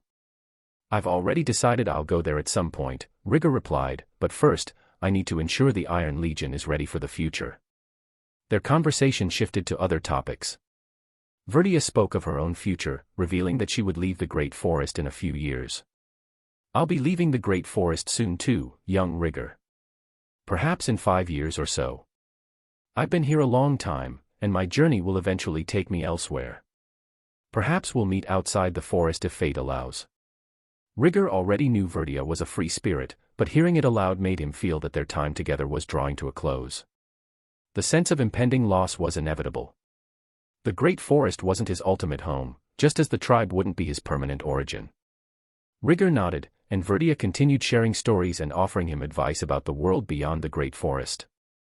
When they arrived at the village, the scene before them was familiar and welcoming. Warriors and villagers moved about, greeting Rigor with respect. He waved back with a smile, though his mind was elsewhere, contemplating what was to come. Soon, they reached his home. Training outside were Haunter, Geru, and Fendril. Before he could say anything, Rigor was caught off guard by his mother, who ran to him, her face filled with concern. Rigor. She wrapped him in a tight hug, almost knocking the air out of him. Are you all right?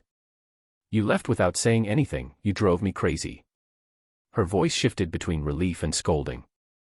Rigor, still being crushed, responded with a tired smile. I'm fine, Mom. Anne. I did it. She let him go, frowning in confusion. Did what? He raised Tsukikage and said proudly. I am now a sword saint. Fendril was the first to react, letting out a hearty laugh. Ha! I knew you had it in you, kid. He walked over to Rigor and gave him a strong pat on the shoulder, nearly knocking him off balance. Haunter and Geru nodded enthusiastically, Rigor's father looking at him with a conflicted expression. A sword saint at such a young age. Geru murmured, clearly impressed. You're going to make history, kid. You're already far beyond the rest of us. Haunter smiled, his voice filled with fatherly pride, mixed with a touch of unease. Our tribe has never had a warrior of saint rank so young. While Rigor's mother announced she would prepare a special dinner to celebrate, Fendril stepped forward. Well done, Rigor. With this, my goal here is complete. His voice was clear and direct, but there was a trace of satisfaction in it. I'll leave the Great Forest and return to my kingdom. Irina and I have our own paths to follow. The announcement caught many by surprise, but Fendril raised a hand to silence any objections. This has already been decided. The time I've spent here will stay with me forever, but I also have Irina, and I want to have children of my own. And Rigor. He stepped closer, placing a hand on the young man's shoulder. I know the whole world will hear your name one day. I truly recommend that you visit the Sword Sanctuary to refine your skills further. To my knowledge, the current sword god became a sword saint at 15. You've already surpassed him in that regard, and I'm sure your potential can take you even further than he has gone. Rigor nodded, absorbing the farewell words. Even though Fendril wasn't his master, he had still been a teacher, imparting almost everything Rigor knew about the sword god's style. Meanwhile, his mother crossed her arms, looking at him with a half-maternal, half-playful smile. Sword saint or not, you're still my little boy. She pinched his cheeks, eliciting laughter from those around, while Rigor contemplated how to salvage his dignity. Verdia, who had been silently observing until then, finally spoke. This is just the beginning. Her voice was gentle but carried a note of pride. Honestly, I've never seen anyone with as much talent as Rigger. I wouldn't be surprised if he becomes a legendary figure like the Armored Dragon King or Kalmanai. They then headed inside to celebrate the occasion. Verdia also informed him that his final graduation would take place in 5 months. As days passed, Rigger began training in new techniques he had devised after learning to consciously control his Tuki. While observing the tribe, he realized that as they grew in scale, they would need a better hierarchical system for organization. Thus, he began working on it. One day, while walking to the training field where the members of the Iron Legion were exercising, a sense of pride welled up within him as he watched how the tribe and its allies were evolving. The terrain, shaped with earth magic to be more resilient, was perfect for training. The magically reinforced soil not only created a robust field but also increased durability, allowing warriors to train without worrying about damaging the environment. He paused for a moment, watching the warriors' movements. Some were engaged in hand-to-hand combat, practicing the tribe's unarmed style. Others were using magic or training with swords and other weapons, showcasing skills inspired by the North God, Sword God, and Water God styles. The Iron Legion had grown impressively since its foundation, uniting members of the tribe and others from surrounding tribes under a common purpose, defending the Great Forest. Some were seasoned fighters, while others were just beginning, but all seemed committed to becoming stronger. Killian spotted him and approached, noticing Rigger's contemplative stance. "Chief, do you have something in mind? Anything else for the training?" Rigger turned to him. "Yes, Killian. We need to be more versatile. The Iron Legion currently has 4 combat methods available: the tribe's unarmed style, North God, Sword God, and Water God styles." He paused, watching the warriors practicing these styles. "I want you to guide the warriors in testing their aptitude in each of these styles, even the more experienced ones. Some may naturally excel in one over the others, but this will help us better utilize everyone's potential." Killian nodded, understanding the logic behind the proposal. "I see. Should I do the same with magic?" "Exactly," Rigger confirmed with a nod. "It's important for them to become more adaptable. We can't rely on a single style in combat.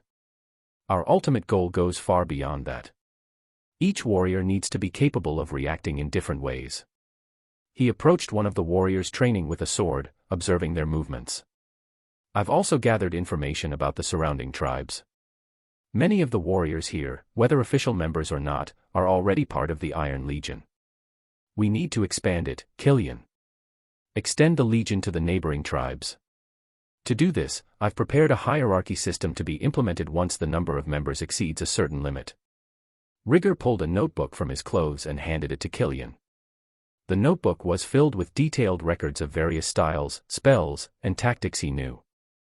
It also contained information about the neighboring tribes, with suggestions on integrating new members and establishing a more efficient command system.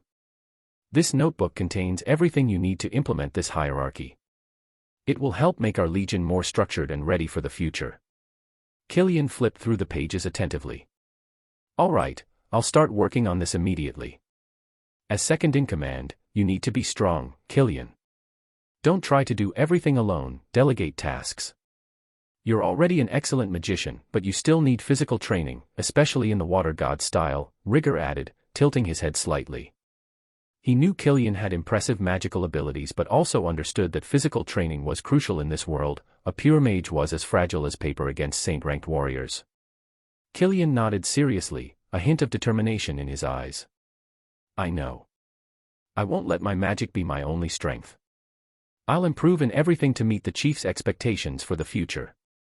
Killian seemed to regard him as some kind of deity, taking every decision he made as absolute. While Rigger didn't see this as inherently bad, he knew he wasn't infallible.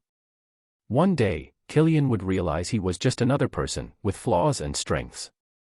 Rigger turned his gaze back to the training field, his eyes landing on Lysena, who was training in the distance. When their eyes met, she quickly looked away, as if caught in the act. Rigger felt a small smile forming on his lips but refrained from commenting. He had already deduced it was a childhood crush, but he saw her as nothing more than an adorable kid.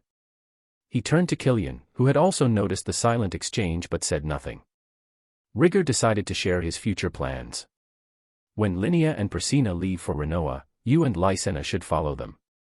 By then, the Iron Legion should be more stable, and you'll also need to gain experience. We can't afford to halt growth. Ghislaine looked at Rigger with a thoughtful expression. Understood. We'll follow your lead. The Iron Legion needs to be strong, but it also needs time to mature.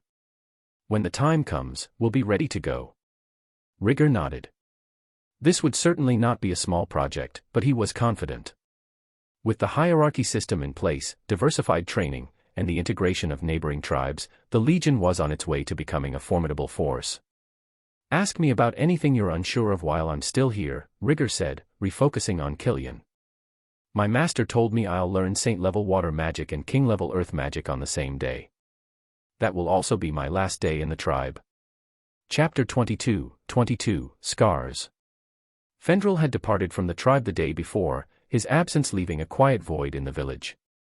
Many had gathered to bid him farewell, their voices filled with encouragement and bittersweet pride.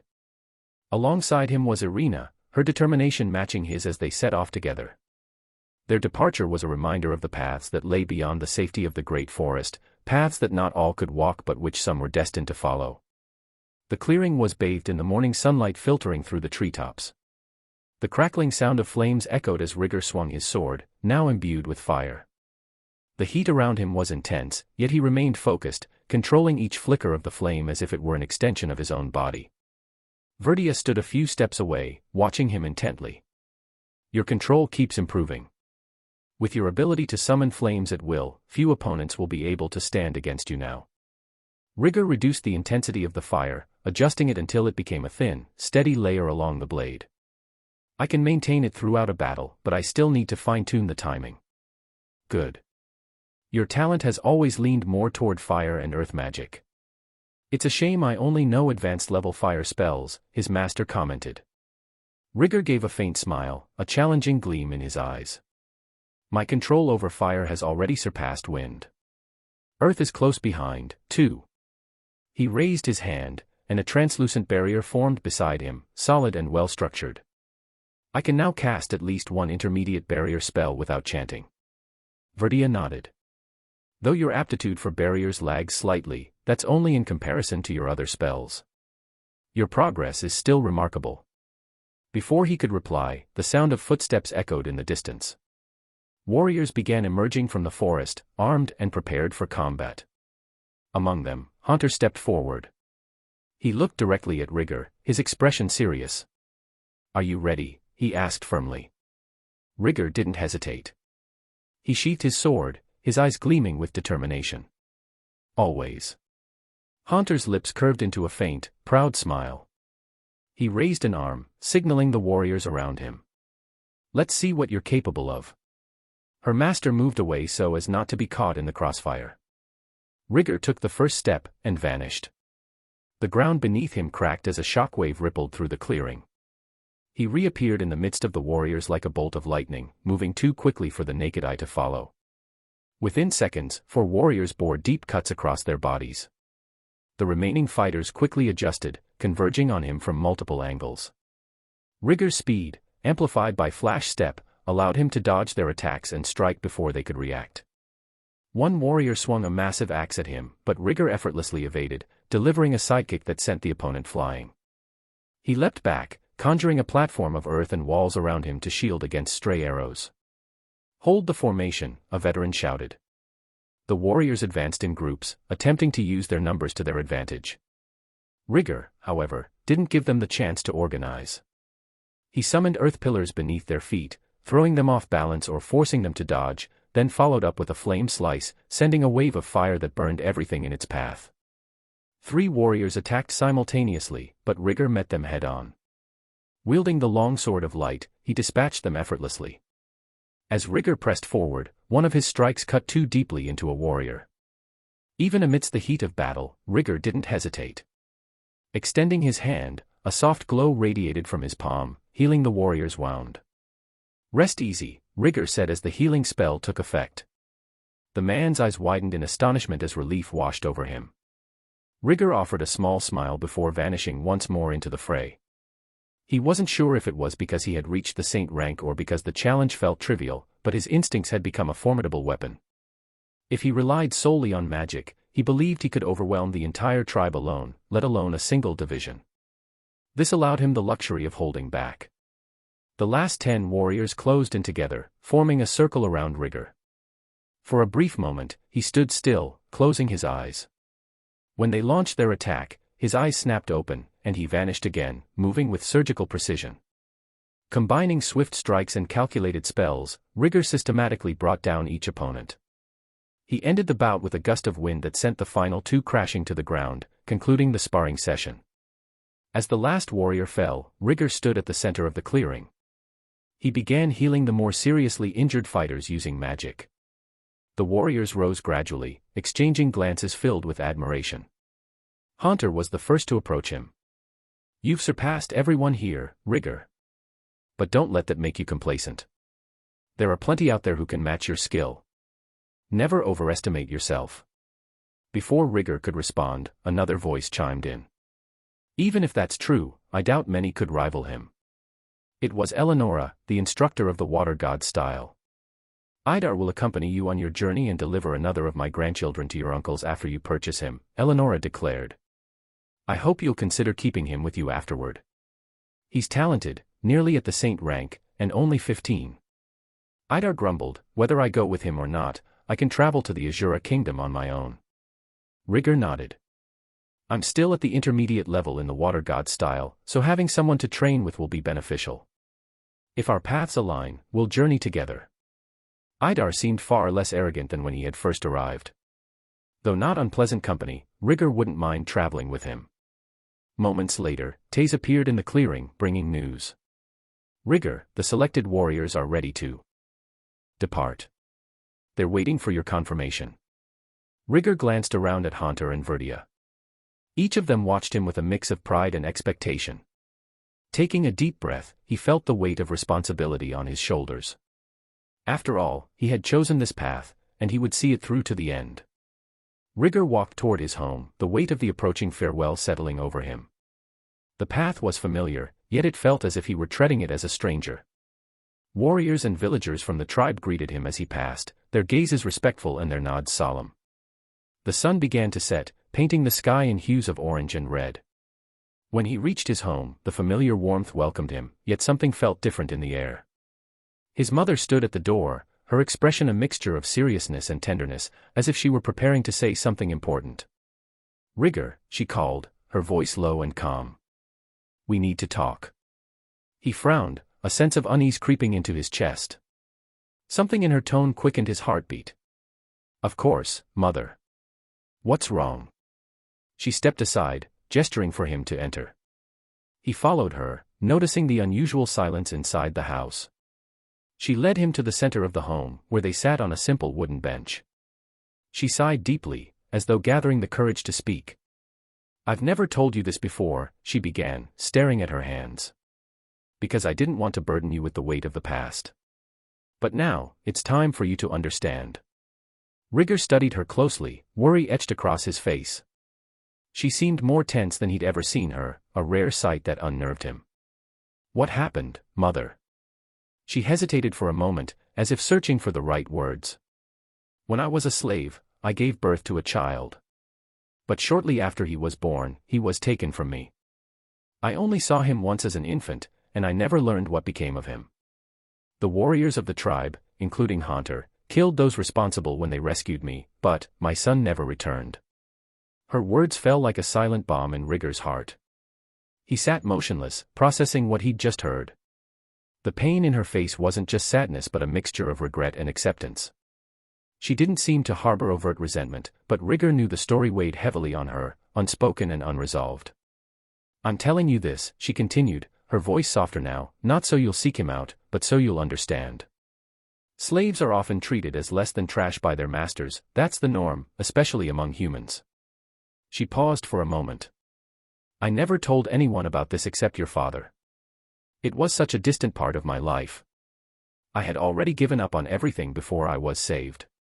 This life we have now, this wonderful life, I never expected it. Having friends to talk to, a husband to rely on, and watching a son as extraordinary as you grow up. It's almost like divine intervention. I even started to believe in the Saint of Melis for a while," she chuckled faintly before turning serious again. "But despite all of that, I don't want you to hate humans indiscriminately. Fendril is an example that not all humans are bad. Your judgment will be your greatest guide on this journey." Rigger felt a surge of emotions, shock, sadness, and compassion. He had no idea his mother had endured such hardship. She always seemed so joyful, so strong. But now, for the first time, he could see the cracks in her armor, the fragility beneath her strength. He realized how deeply this pain had been buried within her, hidden from everyone. I didn't know, Mother," he said softly, struggling to process her story. "I can't even imagine how you must feel." She nodded, her eyes with unshed tears, but she didn't let them fall. "It's something I've never spoken about, Rigger. And I didn't want it to overshadow the life you've built here. You've always been so dedicated to the tribe, to the Legion, to our future. It's only because of the path you've chosen that I felt it was time to share this with you." He sat in thoughtful silence, reflecting on her words. He thought of his lost brother, who might still be out there, a slave since birth, robbed of any chance to grow and live freely. A deep sense of loss consumed him, along with a rising anger. "I don't care if it's the norm," Rigger said firmly. "Norms are made by people. And if they can create them, others can change them." His mother looked at him, a mix of pride and sorrow in her gaze. "You're right, Rigger. I know that. And I know you'll make a difference. All I hope is that you remember, you can always count on your family. You will always have a home to return to." He took a deep breath, determination radiating from him. "I'll remember that, Mother. Always. That's a promise." They sat in silence for a while, each lost in their thoughts. Then, Rigger rose, his resolve clear in his expression. "I'll go to the Sanctuary of the Sword, and the Iron Legion will leave its mark wherever I go." His mother smiled, a bittersweet smile full of pride. "I know you're ready, my son. Go and fulfill your destiny. And know that, no matter what happens, you have my blessing." The next day, she saw him leave to learn King and Saint-level magic, her heart full of pride and hope. Rigger was prepared to face the future, not just as the leader of the Iron Legion but as someone determined to reshape the world's rules. The path ahead wouldn't be easy, but with every step, he felt closer to achieving the change he envisioned. Outside, Verdia waited. "Shall we go, young Rigger?" "Yes," he replied, more to himself than to his master. "I'm ready." Verdia Solarian. Age, plus 500 years. Mana reserves, King level. Magical skills. Fire magic, advanced. Earth magic, King. Water magic, Saint. Wind magic, King. Healing magic, advanced. Detoxification magic, advanced. Barrier magic, advanced. Combat skills. North God style, elementary. Bow and arrow, advanced. Battle strength, Saint-level warrior, depending on the distance, it can kill a king. Intellectual skills. Reading and writing in beast god, demon god, fighter god, and human languages. Mathematics, basic arithmetic. Practical skills. Excellent hunter, excellent teacher, excellent cook, excellent seamstress, excellent alchemist, excellent enchantress, excellent singer, excellent dancer, and many other skills. Chapter 23, Farewells. Rigger ran alongside Verdia, both of them in a comfortable silence. The air of the great forest was filled with the soft sounds of nature, but neither seemed inclined to break the moment. For Rigger, each step on this journey felt like a quiet farewell. He glanced at his master, mentally recording every detail of her confident posture, the lightness with which she moved, and even the way the breeze swayed her hair. The hill they were seeking was farther than Rigger had ever gone before. They climbed a slope, reaching a large hill. When they reached the top, the view was breathtaking. The vastness of the great forest stretched as far as the eye could see, with the blue sky blending into the horizon. Verdia broke the silence. "This is the perfect place to test what you've learned.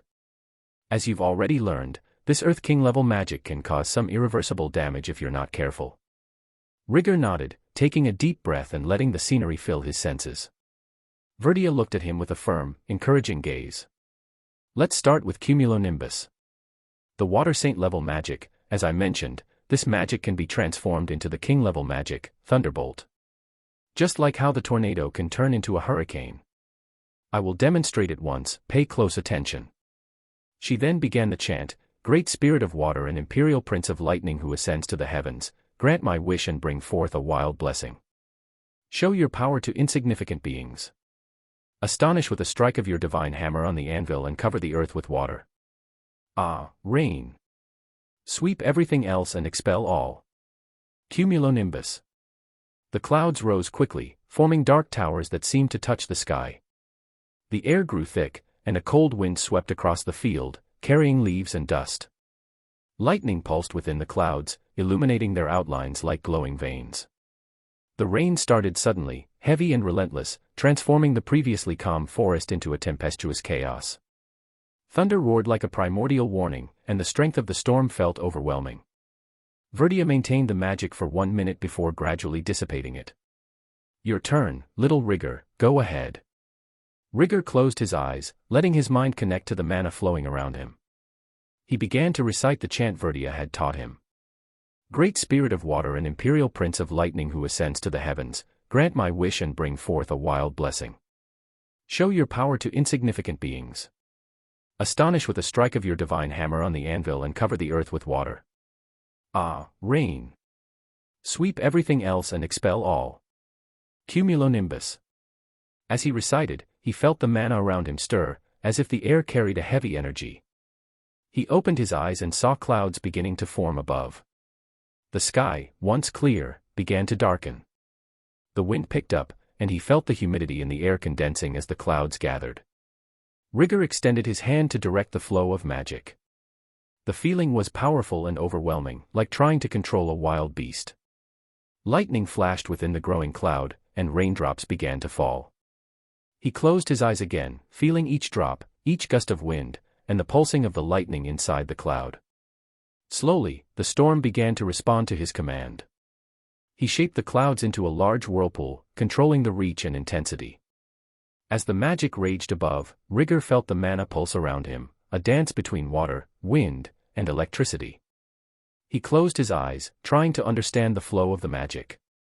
Focusing on the lightning, he extended his hand, guiding one with effort. For a moment, he managed to shape its trajectory, feeling the electricity vibrate through his body. But the energy was untamable. When he tried to stabilize it, the lightning dissipated in an explosion, vanishing into the cumulonimbus. He breathed deeply, frustrated. I neglected to control the water magic, he thought, acknowledging his failure. Still, he didn't let himself be discouraged.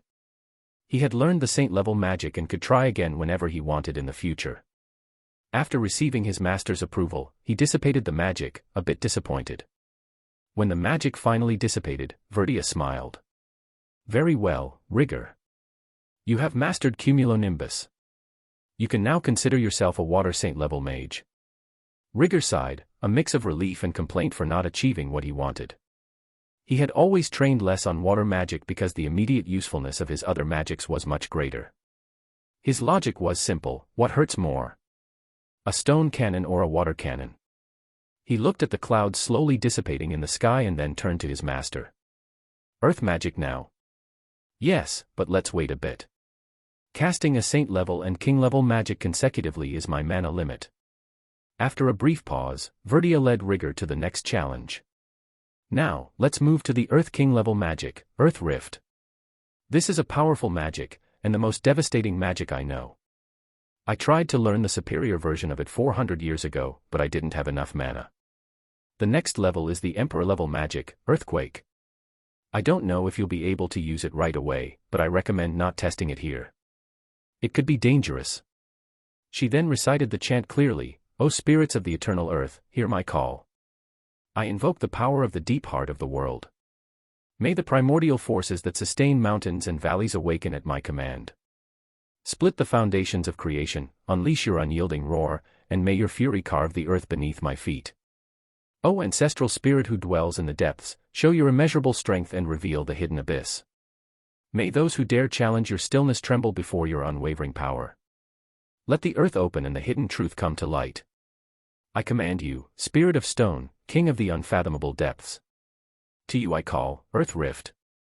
With the final cry, the world seemed to hold its breath for a moment before exploding in a terrifying spectacle. The ground opened up into an immense abyss, a crack that seemed endless. The earth roared violently, echoing through the forest like the roar of a colossal beast. Rocks shattered, dust was thrown into the air in a suffocating cloud, and the smell of damp earth filled the air. When the earth finally settled, silence reigned again. Before them, an impressive rift crossed the clearing, its depth and width so vast that it seemed impossible that something like this could have been created by mortal hands. Verdia appeared somewhat exhausted after using the 2 spells. She said, "Go ahead, use your magic alongside mine, or else you could damage the forest." "Okay, Master." Rigor then closed his eyes, connecting to the mana, but this time to the earth beneath his feet. He recited the incantation. "O spirits of the eternal earth, hear my call. I invoke the power of the world's deep heart. May the primordial forces that support mountains and valleys awaken at my command. Split the foundations of creation, release your relentless roar, and let your fury carve the earth beneath my feet. O ancestral spirit dwelling in the depths, show your immeasurable strength and unveil the hidden abyss. Let those who dare challenge your stillness tremble before your unshakable power. Let the earth open and the hidden truth come to light. I command you, spirit of stone, king of unfathomable depths. To you I call, Earth Fisher." Feeling the power accumulating, the earth began to tremble lightly, as if responding to the call. Suddenly, he felt something different. It was as if his consciousness stretched beyond the surface, reaching deep layers of the earth. He could feel the subsoil very deeply, the heat and pressure hidden beneath his feet. It was an overwhelming feeling, but also exhilarating. Carefully, he channeled the power to create a controlled rift. The ground before him split in a straight, deep, and well-defined line. But at the same time, Rigor realized the destructive potential of that magic. He felt he could go deeper, manipulate the tectonic plates, and replicate something close to an earthquake. He hesitated. He felt this magic was within his reach. The temptation to test this absolute power was there, but responsibility spoke louder. If something went wrong, the great forest could be devastated. He interrupted the flow of mana and observed the results of his magic cautiously. Verdia stepped forward. "By the hesitation on your face, I can see you could have used the earthquake, couldn't you?" "Yes, I think so. I'll have to find a more desolate place to test it one day," he replied resignedly. She smiled, proud. "In terms of magical ranking, there's nothing more I can teach you. It's been 5 years of learning, with some breaks, but I can safely say you're the most talented disciple I've ever taught." Rigor smiled back, but the moment was bittersweet. He knew that this milestone also meant the end of his time with her as his master.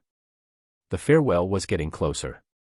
Rigor and Verdia returned to the village, talking about the possibilities of magic.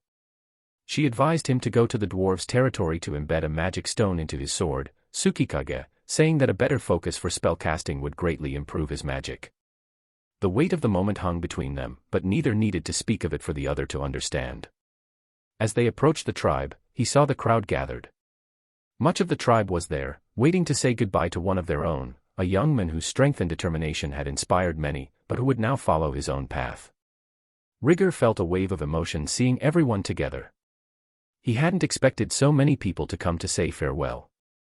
Children looked on with admiration, adults with respect, and some with concern. He walked toward his family, where the most important members of the tribe were also waiting for him. His father, Haunter, was the first to approach. His usual serious posture showed no signs of weakness, but Rigor could see a hint of pride in his eyes.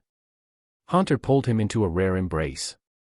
"Don't forget where you came from, Rigor. Whatever you find out there, carry the name of the Doldia tribe with honor." Rigor nodded, returning the embrace. "I promise, father." His mother, Celine, came next. She couldn't hold back her tears as she hugged him tightly. "Take care of yourself, my son. The world out there is dangerous. Even though you're strong." She gently stroked his hair. "I'll be back soon, it'll only be a few years." As Celine stepped back, Guise approached with his characteristic scowl. He crossed his arms, looking bothered. "I hope you know what you're doing, kid. It's not just you who will be in danger. Everything you do out there will reflect on our tribe. Be careful who you make enemies with." Rigor kept his calm in the face of the harsh words. I understand, guys. I'll be careful. Guys grumbled something inaudible and walked away. Then, Gustav, the tribe leader, approached with a slight smile. He placed a hand on Rigger's shoulder. You've got a long journey ahead. No matter the challenges you encounter, remember that we'll always welcome you back. Rigger bowed his head in gratitude. Thank you, sir. Killian was next. He turned to the Legion warriors behind him and shouted, Legion. All the warriors kneeled on one knee and responded in unison, at your command. Rigger was shocked. He had never taught them that. Was it Killian? Where did he get this idea from? Was it from the stories I told him? Rigger smiled awkwardly, still feeling good about it, though he couldn't deny it. Killian turned and spoke, we'll give our best to live up to your expectations, leader. I expect a lot from all of you. Surprise me, he said, thinking that he didn't need to say much more than that.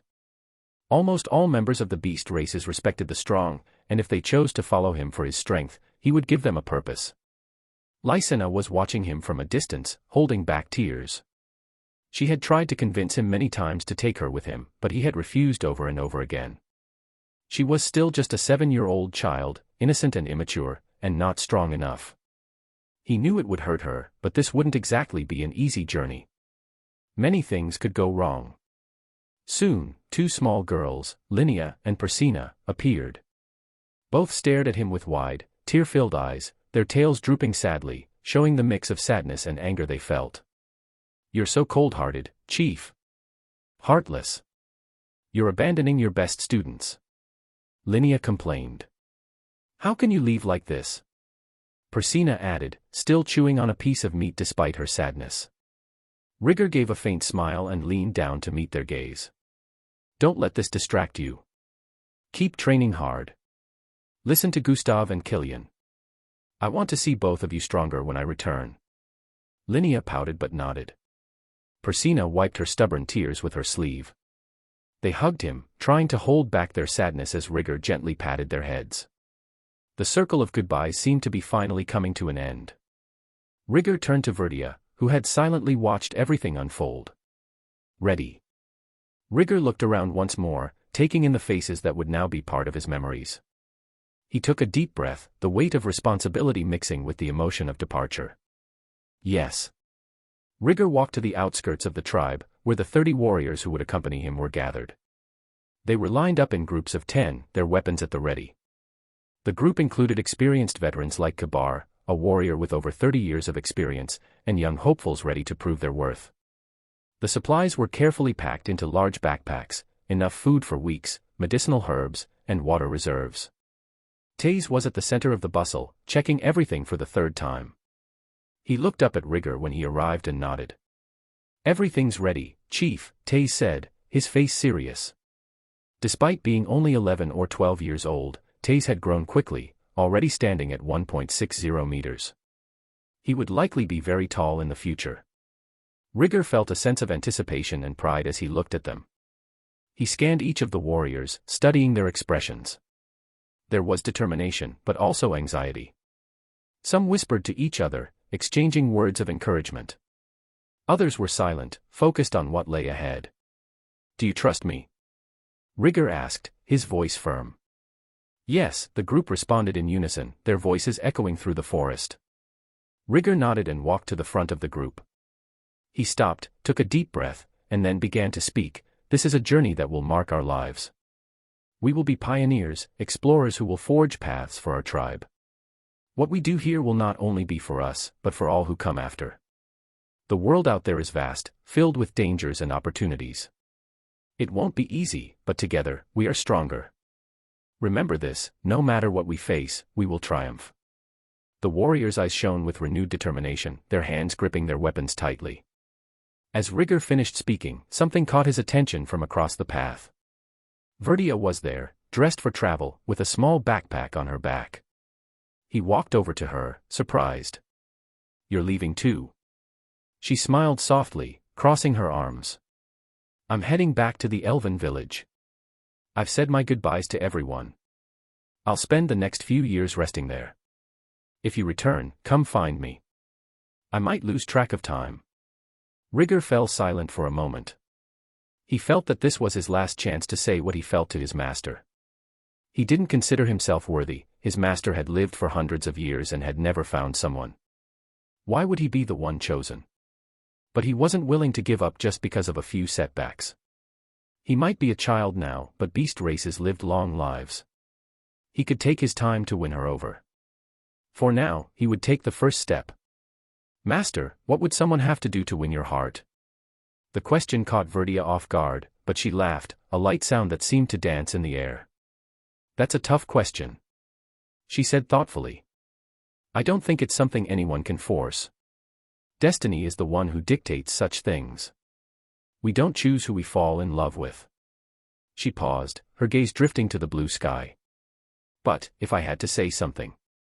I've traveled to many places, mountains, deserts, cities, and forests, but I've never had the chance to fly freely in the skies or explore the depths of the seas. After all my travels, those dreams remain unfulfilled. Whoever could achieve that would surely earn a few points. Rigger smiled. He knew her comment wasn't a promise, but it wasn't a refusal either. A chance, that's all he needed. Those words were etched in his mind. He tilted his head in respect, a gesture that spoke more than words ever could. Then, until we meet again, master, he said. Until then. Rigger, Rudeus replied. They exchanged one last look, and Rudeus turned, leaping nimbly through the trees. Rigger then returned to the waiting group. Taze raised his hand, signaling the warriors to prepare. Rigger looked to the horizon, his heart pounding with anticipation. He took the first step, followed by the 30 warriors. Their destination was the port city of Zant. The future was full of uncertainties, but Rigger was ready. Taze Dodoldia. Age, 12 years and 1 month. Mana reserves, advanced level. Magical skills. Fire magic, intermediate. Earth magic, intermediate. Water magic, elementary. Healing magic, intermediate. Howling magic, minor mastery. Combat skills. North God style, advanced. Sword God style, elementary. Battle strength, advanced, quasi-saint. Intellectual skills. Reading in beast god and human languages. Mathematics basic. Practical skills. Good hunter, good leader. Killian Dodoldia. Age, 8 years and 9 months. Mana reserves, saint level. Magical skills. Fire magic, advanced. Earth magic, advanced. Wind magic, advanced. Water magic, intermediate. Healing magic, intermediate. Detoxification magic, intermediate. Howling magic, minor mastery. Combat skills. Water god style, intermediate. Sword god style, elementary. Battle strength, advanced. Intellectual skills. Reading and writing in beast god and human languages. Mathematics basic. Cartography. Practical skills. Good leader, excellent navigator, good strategist. Lysena Adoldia. Age, 7 years and 5 months. Mana reserves, saint level. Magical skills. Fire magic, elementary. Earth magic, intermediate. Wind magic, intermediate. Water magic, advanced. Healing magic, intermediate. Detoxification magic, intermediate. Howling magic, basic. Combat skills. Water god style, elementary. North god style, elementary. Sword god style, elementary. Battle strength, advanced. Intellectual skills. Reading and writing in beast god and human languages. Practical skills. Excellent craftsmanship, good cook. Persina Adoldia. Age, 5 years and 7 months. Mana reserves, advanced. Magical skills. Fire magic, elementary. Earth magic, intermediate. Wind magic, elementary. Water magic, intermediate. Healing magic, intermediate. Detoxification magic, elementary. Howling magic, basic. Combat skills. Water god style, intermediate. North God style, elementary. Battle strength, intermediate. Intellectual skills. Practical skills. Good stealth. Linea Didoldia. Age, 5 years and 8 months. Mana reserves, advanced level. Magical skills. Fire magic, intermediate. Earth magic, intermediate. Wind magic, elementary. Water magic, elementary. Healing magic, elementary. Detoxification magic, elementary. Howling magic, basic. Combat skills. North God style, elementary. Sword God style, intermediate. Battle strength, intermediate. Intellectual skills. Practical skills. Good climber. Rigor Adoldia. Age, 8 years and 10 months. Mana reserves, Emperor level. Magical skills. Fire magic, advanced. Earth magic, king. Water magic, saint. Wind magic, king. Healing magic, advanced. Detoxification magic, advanced. Barrier magic, advanced. Howling magic, conqueror's hockey. Combat skills. North God style, advanced. Sword God style, saint. Water God style, intermediate. Combat with natural weapons, claws, instincts, etc. advanced. Battle strength, low king level warrior. Intellectual skills. Reading and writing in beast god, demon god, and human languages. Mathematics, university level. Practical skills. Excellent hunter, good teacher, very bad cook, it's almost inedible, but it can be eaten to avoid starving to death. Excellent builder, earth magic, good swimmer, between others. Chapter 24, First Contact. In the middle of a clearing shaded by dense trees, Rigor watched intently as his group faced a pack of leaf tigers. These rank B monsters were known for their ferocity and tendency to hunt in groups. However, his companions were making progress. Taze and Kidder, the most experienced warrior, led the charge. Idar and Taze moved in sync, keeping the tigers at bay with precise strikes and elemental magic. Kidder stood tall and muscular, his bronze skin crossed by scars, with feline ears twitching at the slightest sound. His piercing red eyes matched his short, graying hair, emphasizing his beast-like heritage. Most male members of the Adoldia and Didoldia races didn't wear shirts, and Taze had embraced this trend. Rigor, however, decided to keep his on for now, planning to follow suit when he was older. Perched on a tree branch, Rigor analyzed the battle. His golden, magically enhanced eyes gleamed like a predator's. A subtle movement in the underbrush caught his attention, a leaf tiger, braver than the rest, creeping toward him, thinking it could take him by surprise. The moment the tiger leapt, Rigor was ready. With a fluid motion, he dodged, letting the creature brush past him. A faint glow ran along his arm as he concentrated his tuki with precision, channeling the energy into his right fist before striking the beast's side. The impact was devastating. A sharp sound echoed through the clearing as the tiger was hurled away like a cannonball. The sickening crunch of breaking bones and crushing flesh was immediate. Rigor stood still, critically observing the now motionless creature. Still not good enough, he muttered, flexing his fingers. Tuki control was a skill he had been honing tirelessly. Inspired by Tsunade's chakra-enhanced strikes, he sought to replicate a similar effect. So far, he had managed to slightly amplify his strikes, making them marginally more powerful. The process, however, was risky. A mistake in channeling could cause the energy to recoil, inflicting serious internal damage. He allowed himself to experiment only because of his healing magic. Maybe that's why no one does this, he pondered. The risk is too high. But if I can achieve perfect control, this could be viable.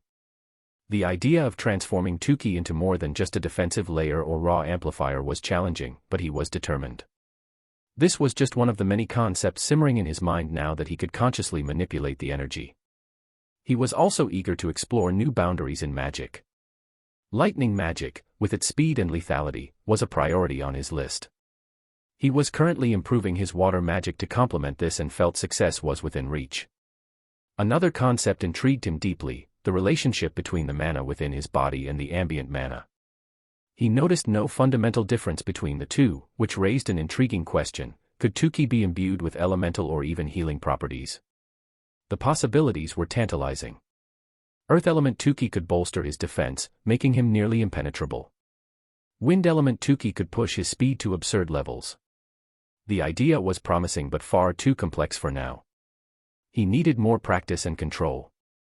Recently, Rigger realized that every technique he wanted to master demanded a higher level of control, whether in magic or Tuki. The only way to improve was through relentless, grueling practice. After years of this routine, he had grown accustomed to the exhaustion, though it never became easier. Determined to tackle the simpler challenges first, he decided to master lightning magic and refine his Tuki impact technique. His thoughts were interrupted by a crimson flash. Taze, wielding a flame-cloaked blade, delivered the final blow, decapitating the last leaf tiger. The boy turned to Rigger, wiping sweat from his brow. "Boss. We're done here." Rigger nodded slightly, stepping down from the tree branch to join the group. "Good work," he said, casting an evaluating gaze over them. Kidder maintained a serious expression, though Rigger noticed the fatigue in his eyes.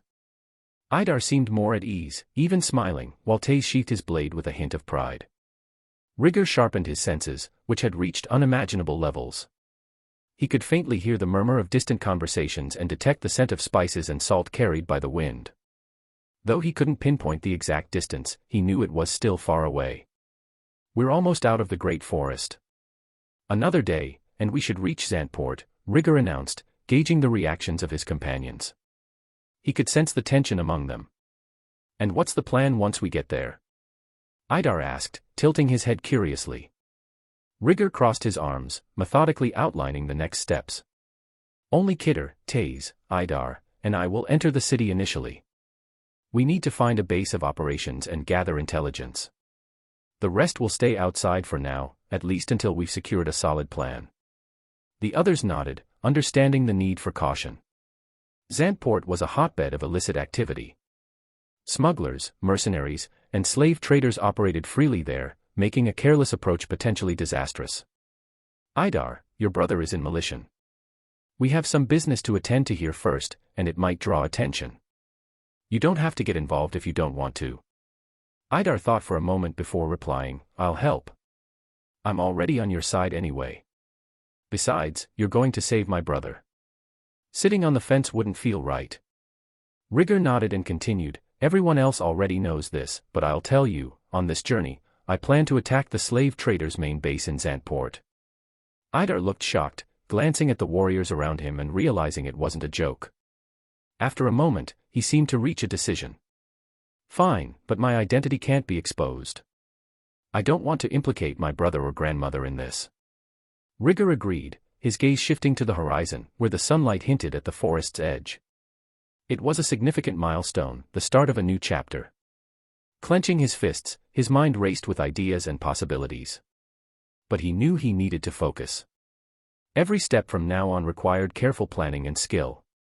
While the group reorganized to resume their march, Rigger felt a familiar weight on his shoulders.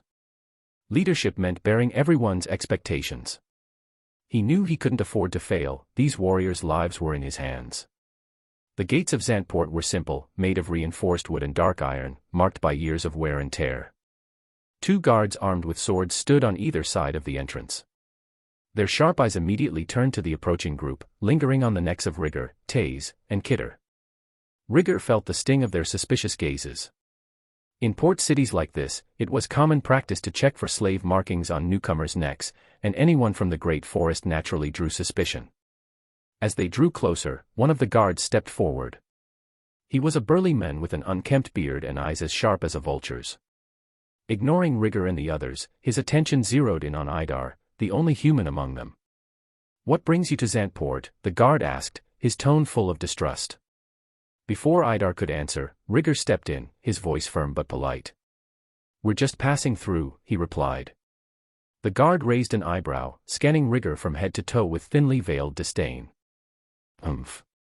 He muttered something inaudible, then gestured for them to pass. Rigger clenched his fists, resisting the urge to teach the men a lesson in respect. Discrimination was nothing new, he'd been warned about it countless times. Still, knowing didn't make it any less infuriating. The thought that he could flatten this entire city if he wanted, yet these people dared to disrespect him, only stoked his irritation. Taking a deep breath, he focused on the task at hand. Once inside, the city revealed its vibrant, bustling nature, especially in the early morning. Stone-paved streets bustled with hurried townsfolk, merchants setting up their stalls, and workers hauling crates of goods. The salty tang of the sea filled the air, mingling with scents of fresh fish, citrus fruits, and exotic spices. "It's lively, at least," Idar remarked, looking around. "Too lively," Taze muttered, frowning as he noticed the sidelong glances directed at them. Rigger noticed as well. Most people ignored them, but some stares were more intense, laden with disdain. It wasn't unusual for city dwellers to view beastfolk as inferior or savage. As they walked, a scene unfolded that caught everyone's attention. In front of a stall, a burly man held a dwarven child by the collar. She couldn't have been older than 5, her face smeared with dirt and her eyes brimming with fear. "How dare you break that?" the man bellowed, slapping her across the face. The girl fell to the ground, whimpering, as the merchant raised his foot to kick her. "Bastard!" Taze growled, his eyes blazing with fury as he stepped forward. "Taze, stop!" Rigger ordered, his voice low and commanding. He felt his own anger burning, but he knew they couldn't act impulsively. Before he could say more, Kidder intervened. "You need to stay calm. Drawing attention to ourselves now would jeopardize everything. Our priority is gathering information, not ruining our chances because of momentary rage." Kidder's tone was cold, but Rigger knew he was right. Verdia had warned them, they'd only get one shot at catching their enemies off guard. After that, the slavers would scatter and hide, making it impossible to strike effectively. Taze hesitated but reluctantly stepped back, his hands trembling with anger. Rigger turned his gaze away from the scene, swallowing his fury, and led the group onward. The surroundings began to change as they walked. The makeshift stalls and simple homes gave way to more refined buildings with well-maintained facades and wider streets. The contrast was striking. The city center, Rigger observed. Eventually, they arrived at a modest but well-located inn. Rigger led the way inside and approached the counter. A young, lanky attendant with messy hair greeted them with a bored expression. "We need accommodations for 30 people, Rigger stated directly. The attendant glanced up, his eyes filled with disdain as they swept over the group. "What are the animals from the great forest doing here?" he sneered, his voice dripping with sarcasm. Rigger's hand instinctively moved towards the hilt of his sword, and he took a step forward. He felt that he would have to impose some fear to get even the slightest bit of cooperation from these guys. Before he could respond, a deep voice interrupted. "Shut your insolent mouth, boy." An older, overweight man in expensive clothing and adorned with rings emerged from the back. He slapped the attendant aside and turned to the group with a forced smile. "Apologies for this fool. He doesn't know what he's saying," the man said. His eyes flicked to the sword at Rigger's side, and his expression softened. "We have space for your group. You're most welcome here." Rigger relaxed slightly but kept his tone measured. "Thank you. Now, about information. We need to get up to speed on what's happening in the city. Do you know where we can find what we're looking for?" The older man smiled warmly, though his cautious eyes betrayed his calculating nature. "There's no need to look far. I can provide the information you need. With all the merchants and sailors passing through, I'm always well informed." Rigger narrowed his eyes, studying the man. He seemed genuine, but there was an unmistakable air of opportunism about him. In Zantport, information was clearly a commodity. "Of course, my services don't come cheap," the man added with a sly grin. "Fine," Rigger replied curtly. "Let's get settled first, then we'll talk." The tribe had entrusted him with some funds for this journey, but he knew resources were limited. He'd have to ensure any information was worth the cost. Once they'd been assigned their room keys and the group began settling in, Rigger turned to Idar. "Idar, rent 2 of those covered wagons we saw on the way in. Go with Kidder to retrieve the rest of our group from the forest. Use the western gate, it's for merchants, and the guards don't check it thoroughly." "Understood," Idar replied, leaving to inform Kidder. The two departed shortly after. "Taze, stay here and wait for the others. I'll scout the city." With that, Rigger moved to a window in his room, opened it, and leapt out, disappearing into the bustling streets below. Chapter 25, The Game Begins. The port city of Zant was a chaotic blend of sounds, smells, and constant movement. The main streets were filled with merchants shouting to advertise their wares, while sailors, adventurers, and common citizens moved amidst the unrelenting noise. Rigger walked among them, staying alert, his eyes scanning every detail around him. He had ventured out because he felt the need to understand the environment, prices, and people, as well as to gather useful information for his mission. It had been a long time since he had interacted in a human society, and his opinion of the humans in this world wasn't very positive. This was largely due to the many slavers he had faced and the stories Verdia and his mother had told him. However, Fendril had made him believe that there might be better humans out there. As he passed through an open market, he noticed a stall apparently selling paper and maps. The vendor, a thin man with graying hair and a tired expression, was engrossed in a book as Rigger approached. The men glanced at him without much interest, seemingly unfazed by the fact that Rigger was a young member of the beast race. Stepping closer, Rigger asked, "Hello, do you have any maps of the city available?" "I've got two, one detailed and one simple," the vendor replied indifferently, pointing at two stacks of seemingly hand-drawn maps. Rigger examined the maps. One cost 2 mealy silver coins, while the other was 5. He wasn't sure if this was expensive for a map, but it felt a bit pricey. "If you can't read, the simple one is 2 silver coins, and the detailed one is 5, the vendor said, his tone uninterested as he returned to his book. "All right, I'll take the detailed one," Rigger replied, thinking at least this man wasn't trying to scam him. He retrieved the coins from his pouch and handed them over. "Thanks for your purchase. If you find any important landmarks in the city not shown on the map, let me know. If I find it worth noting, I'll give you a silver coin," the vendor said in a slow, dragging tone as he handed Rigger the map. Examining the map, Rigger assessed its utility. It was rudimentary but detailed enough to show key points such as the port, commercial areas, and several main streets. "This will do for now," he thought. As he walked away, his thoughts drifted to the funds his tribe had provided him, 30 mealy gold coins and 50 mealy silver coins. In the Dodoldia tribe, such money was practically useless since they lived off hunting and direct bartering. The amount was sufficient to establish themselves for a few days and purchase supplies for the journey to Malishan. Still, Rigger knew he had to be careful with his expenses. He continued exploring, observing workers, adventurers, and the slaves laboring in the streets. Some were human, others beast races, and even some of demonic origin.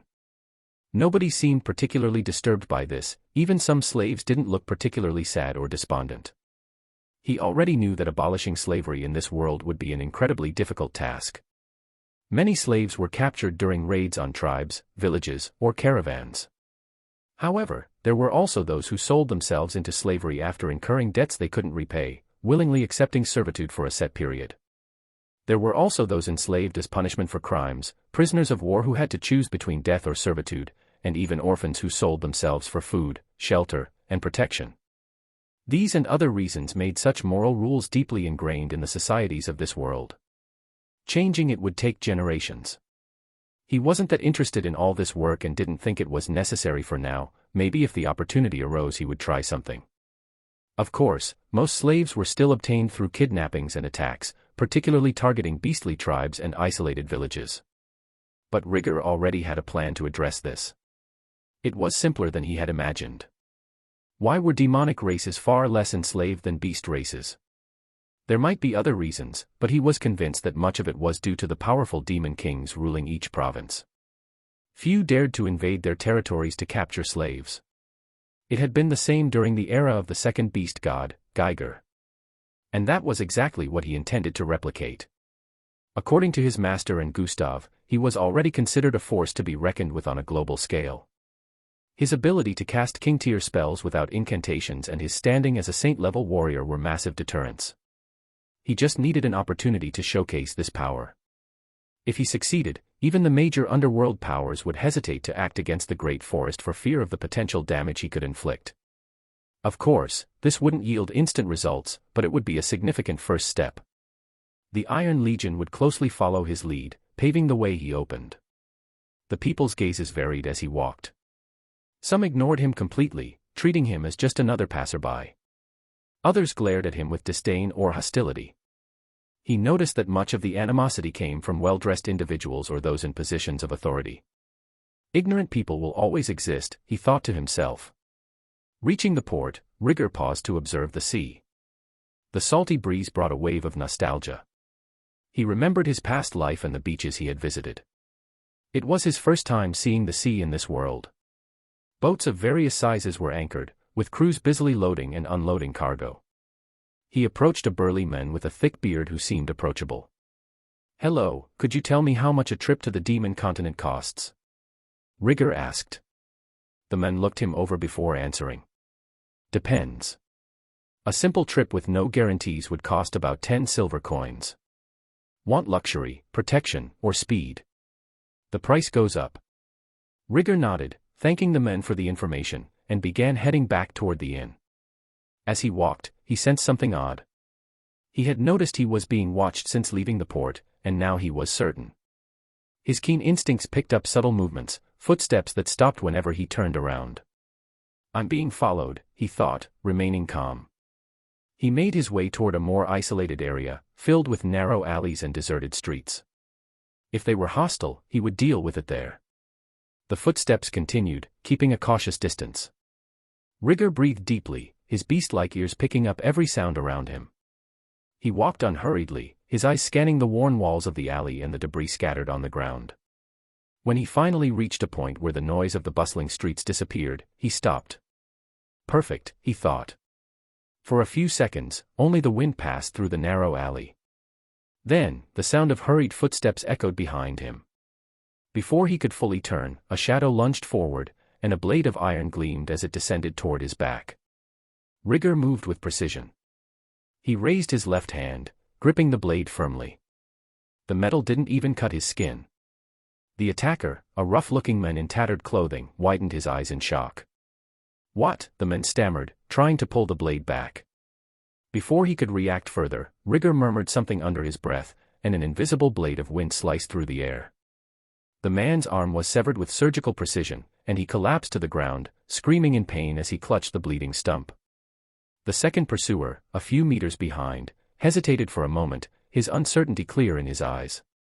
But when Rigger turned to look at him, the man spun around and started running. "At least he's smart." Rigger raised his right hand slightly, and the ground ahead of the fleeing man trembled.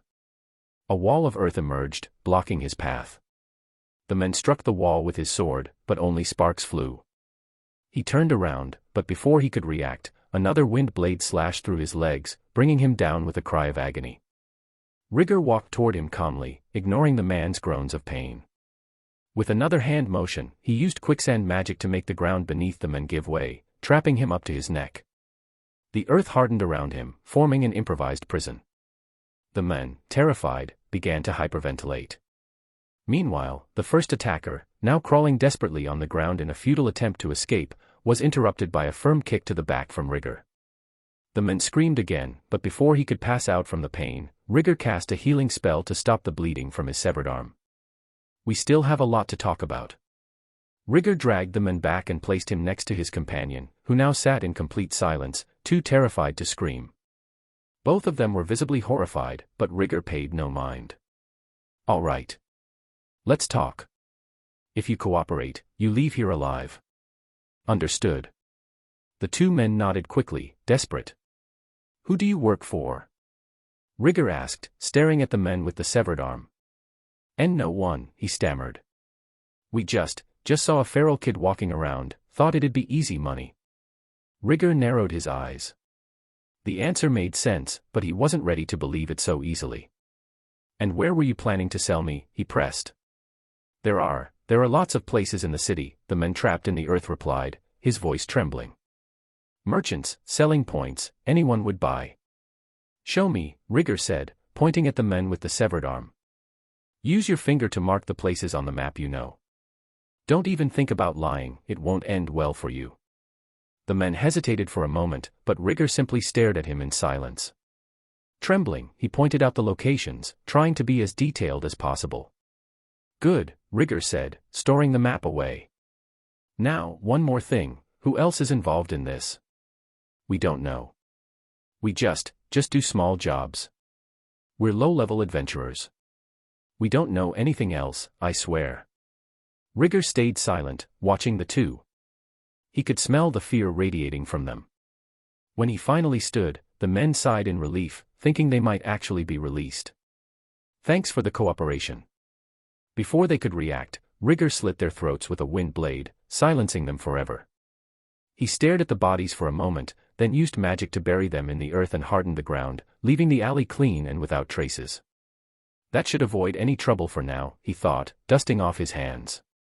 Without further delay, he leaped onto the nearby rooftop and began moving across the buildings, heading back to the Black Sails Tavern. The sun was already setting when Rigger reached the rooftops near the Black Sails Tavern.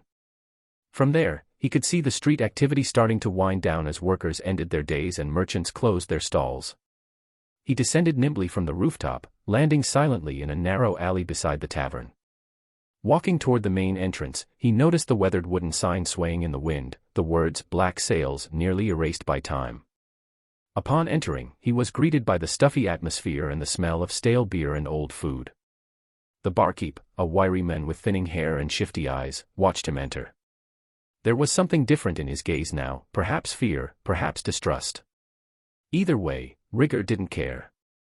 He approached the counter and spoke in a firm tone. "Call the old fat man. Tell him I need to speak with him." The barkeep quickly left without another word. While he waited, Rigger scanned the room. A few regular patrons glanced at him briefly but didn't seem inclined to start a conversation. A few minutes later, the barkeep returned and nodded. "He's waiting for you." Back room. Rigger followed the barkeep down a narrow corridor to a plain wooden door. Upon opening it, he found the old fat man seated behind a desk, his expression shifting between interest and caution. He was a corpulent man with a short, well-kept beard that contrasted with his otherwise disheveled appearance. Beside him, two armed men stood watch, their eyes fixed on Rigger. The fat man gestured to a chair on the other side of the desk. "Take a seat, boy. I don't know your name yet, and I haven't told you mine. I'm Pykak, the owner of this humble inn and tavern," he introduced himself with a proud smile. Rigger accepted the invitation and sat down. He knew this meeting could be crucial for his next steps. "I'm Rigger Adoldia. I hope it's a pleasure to meet you."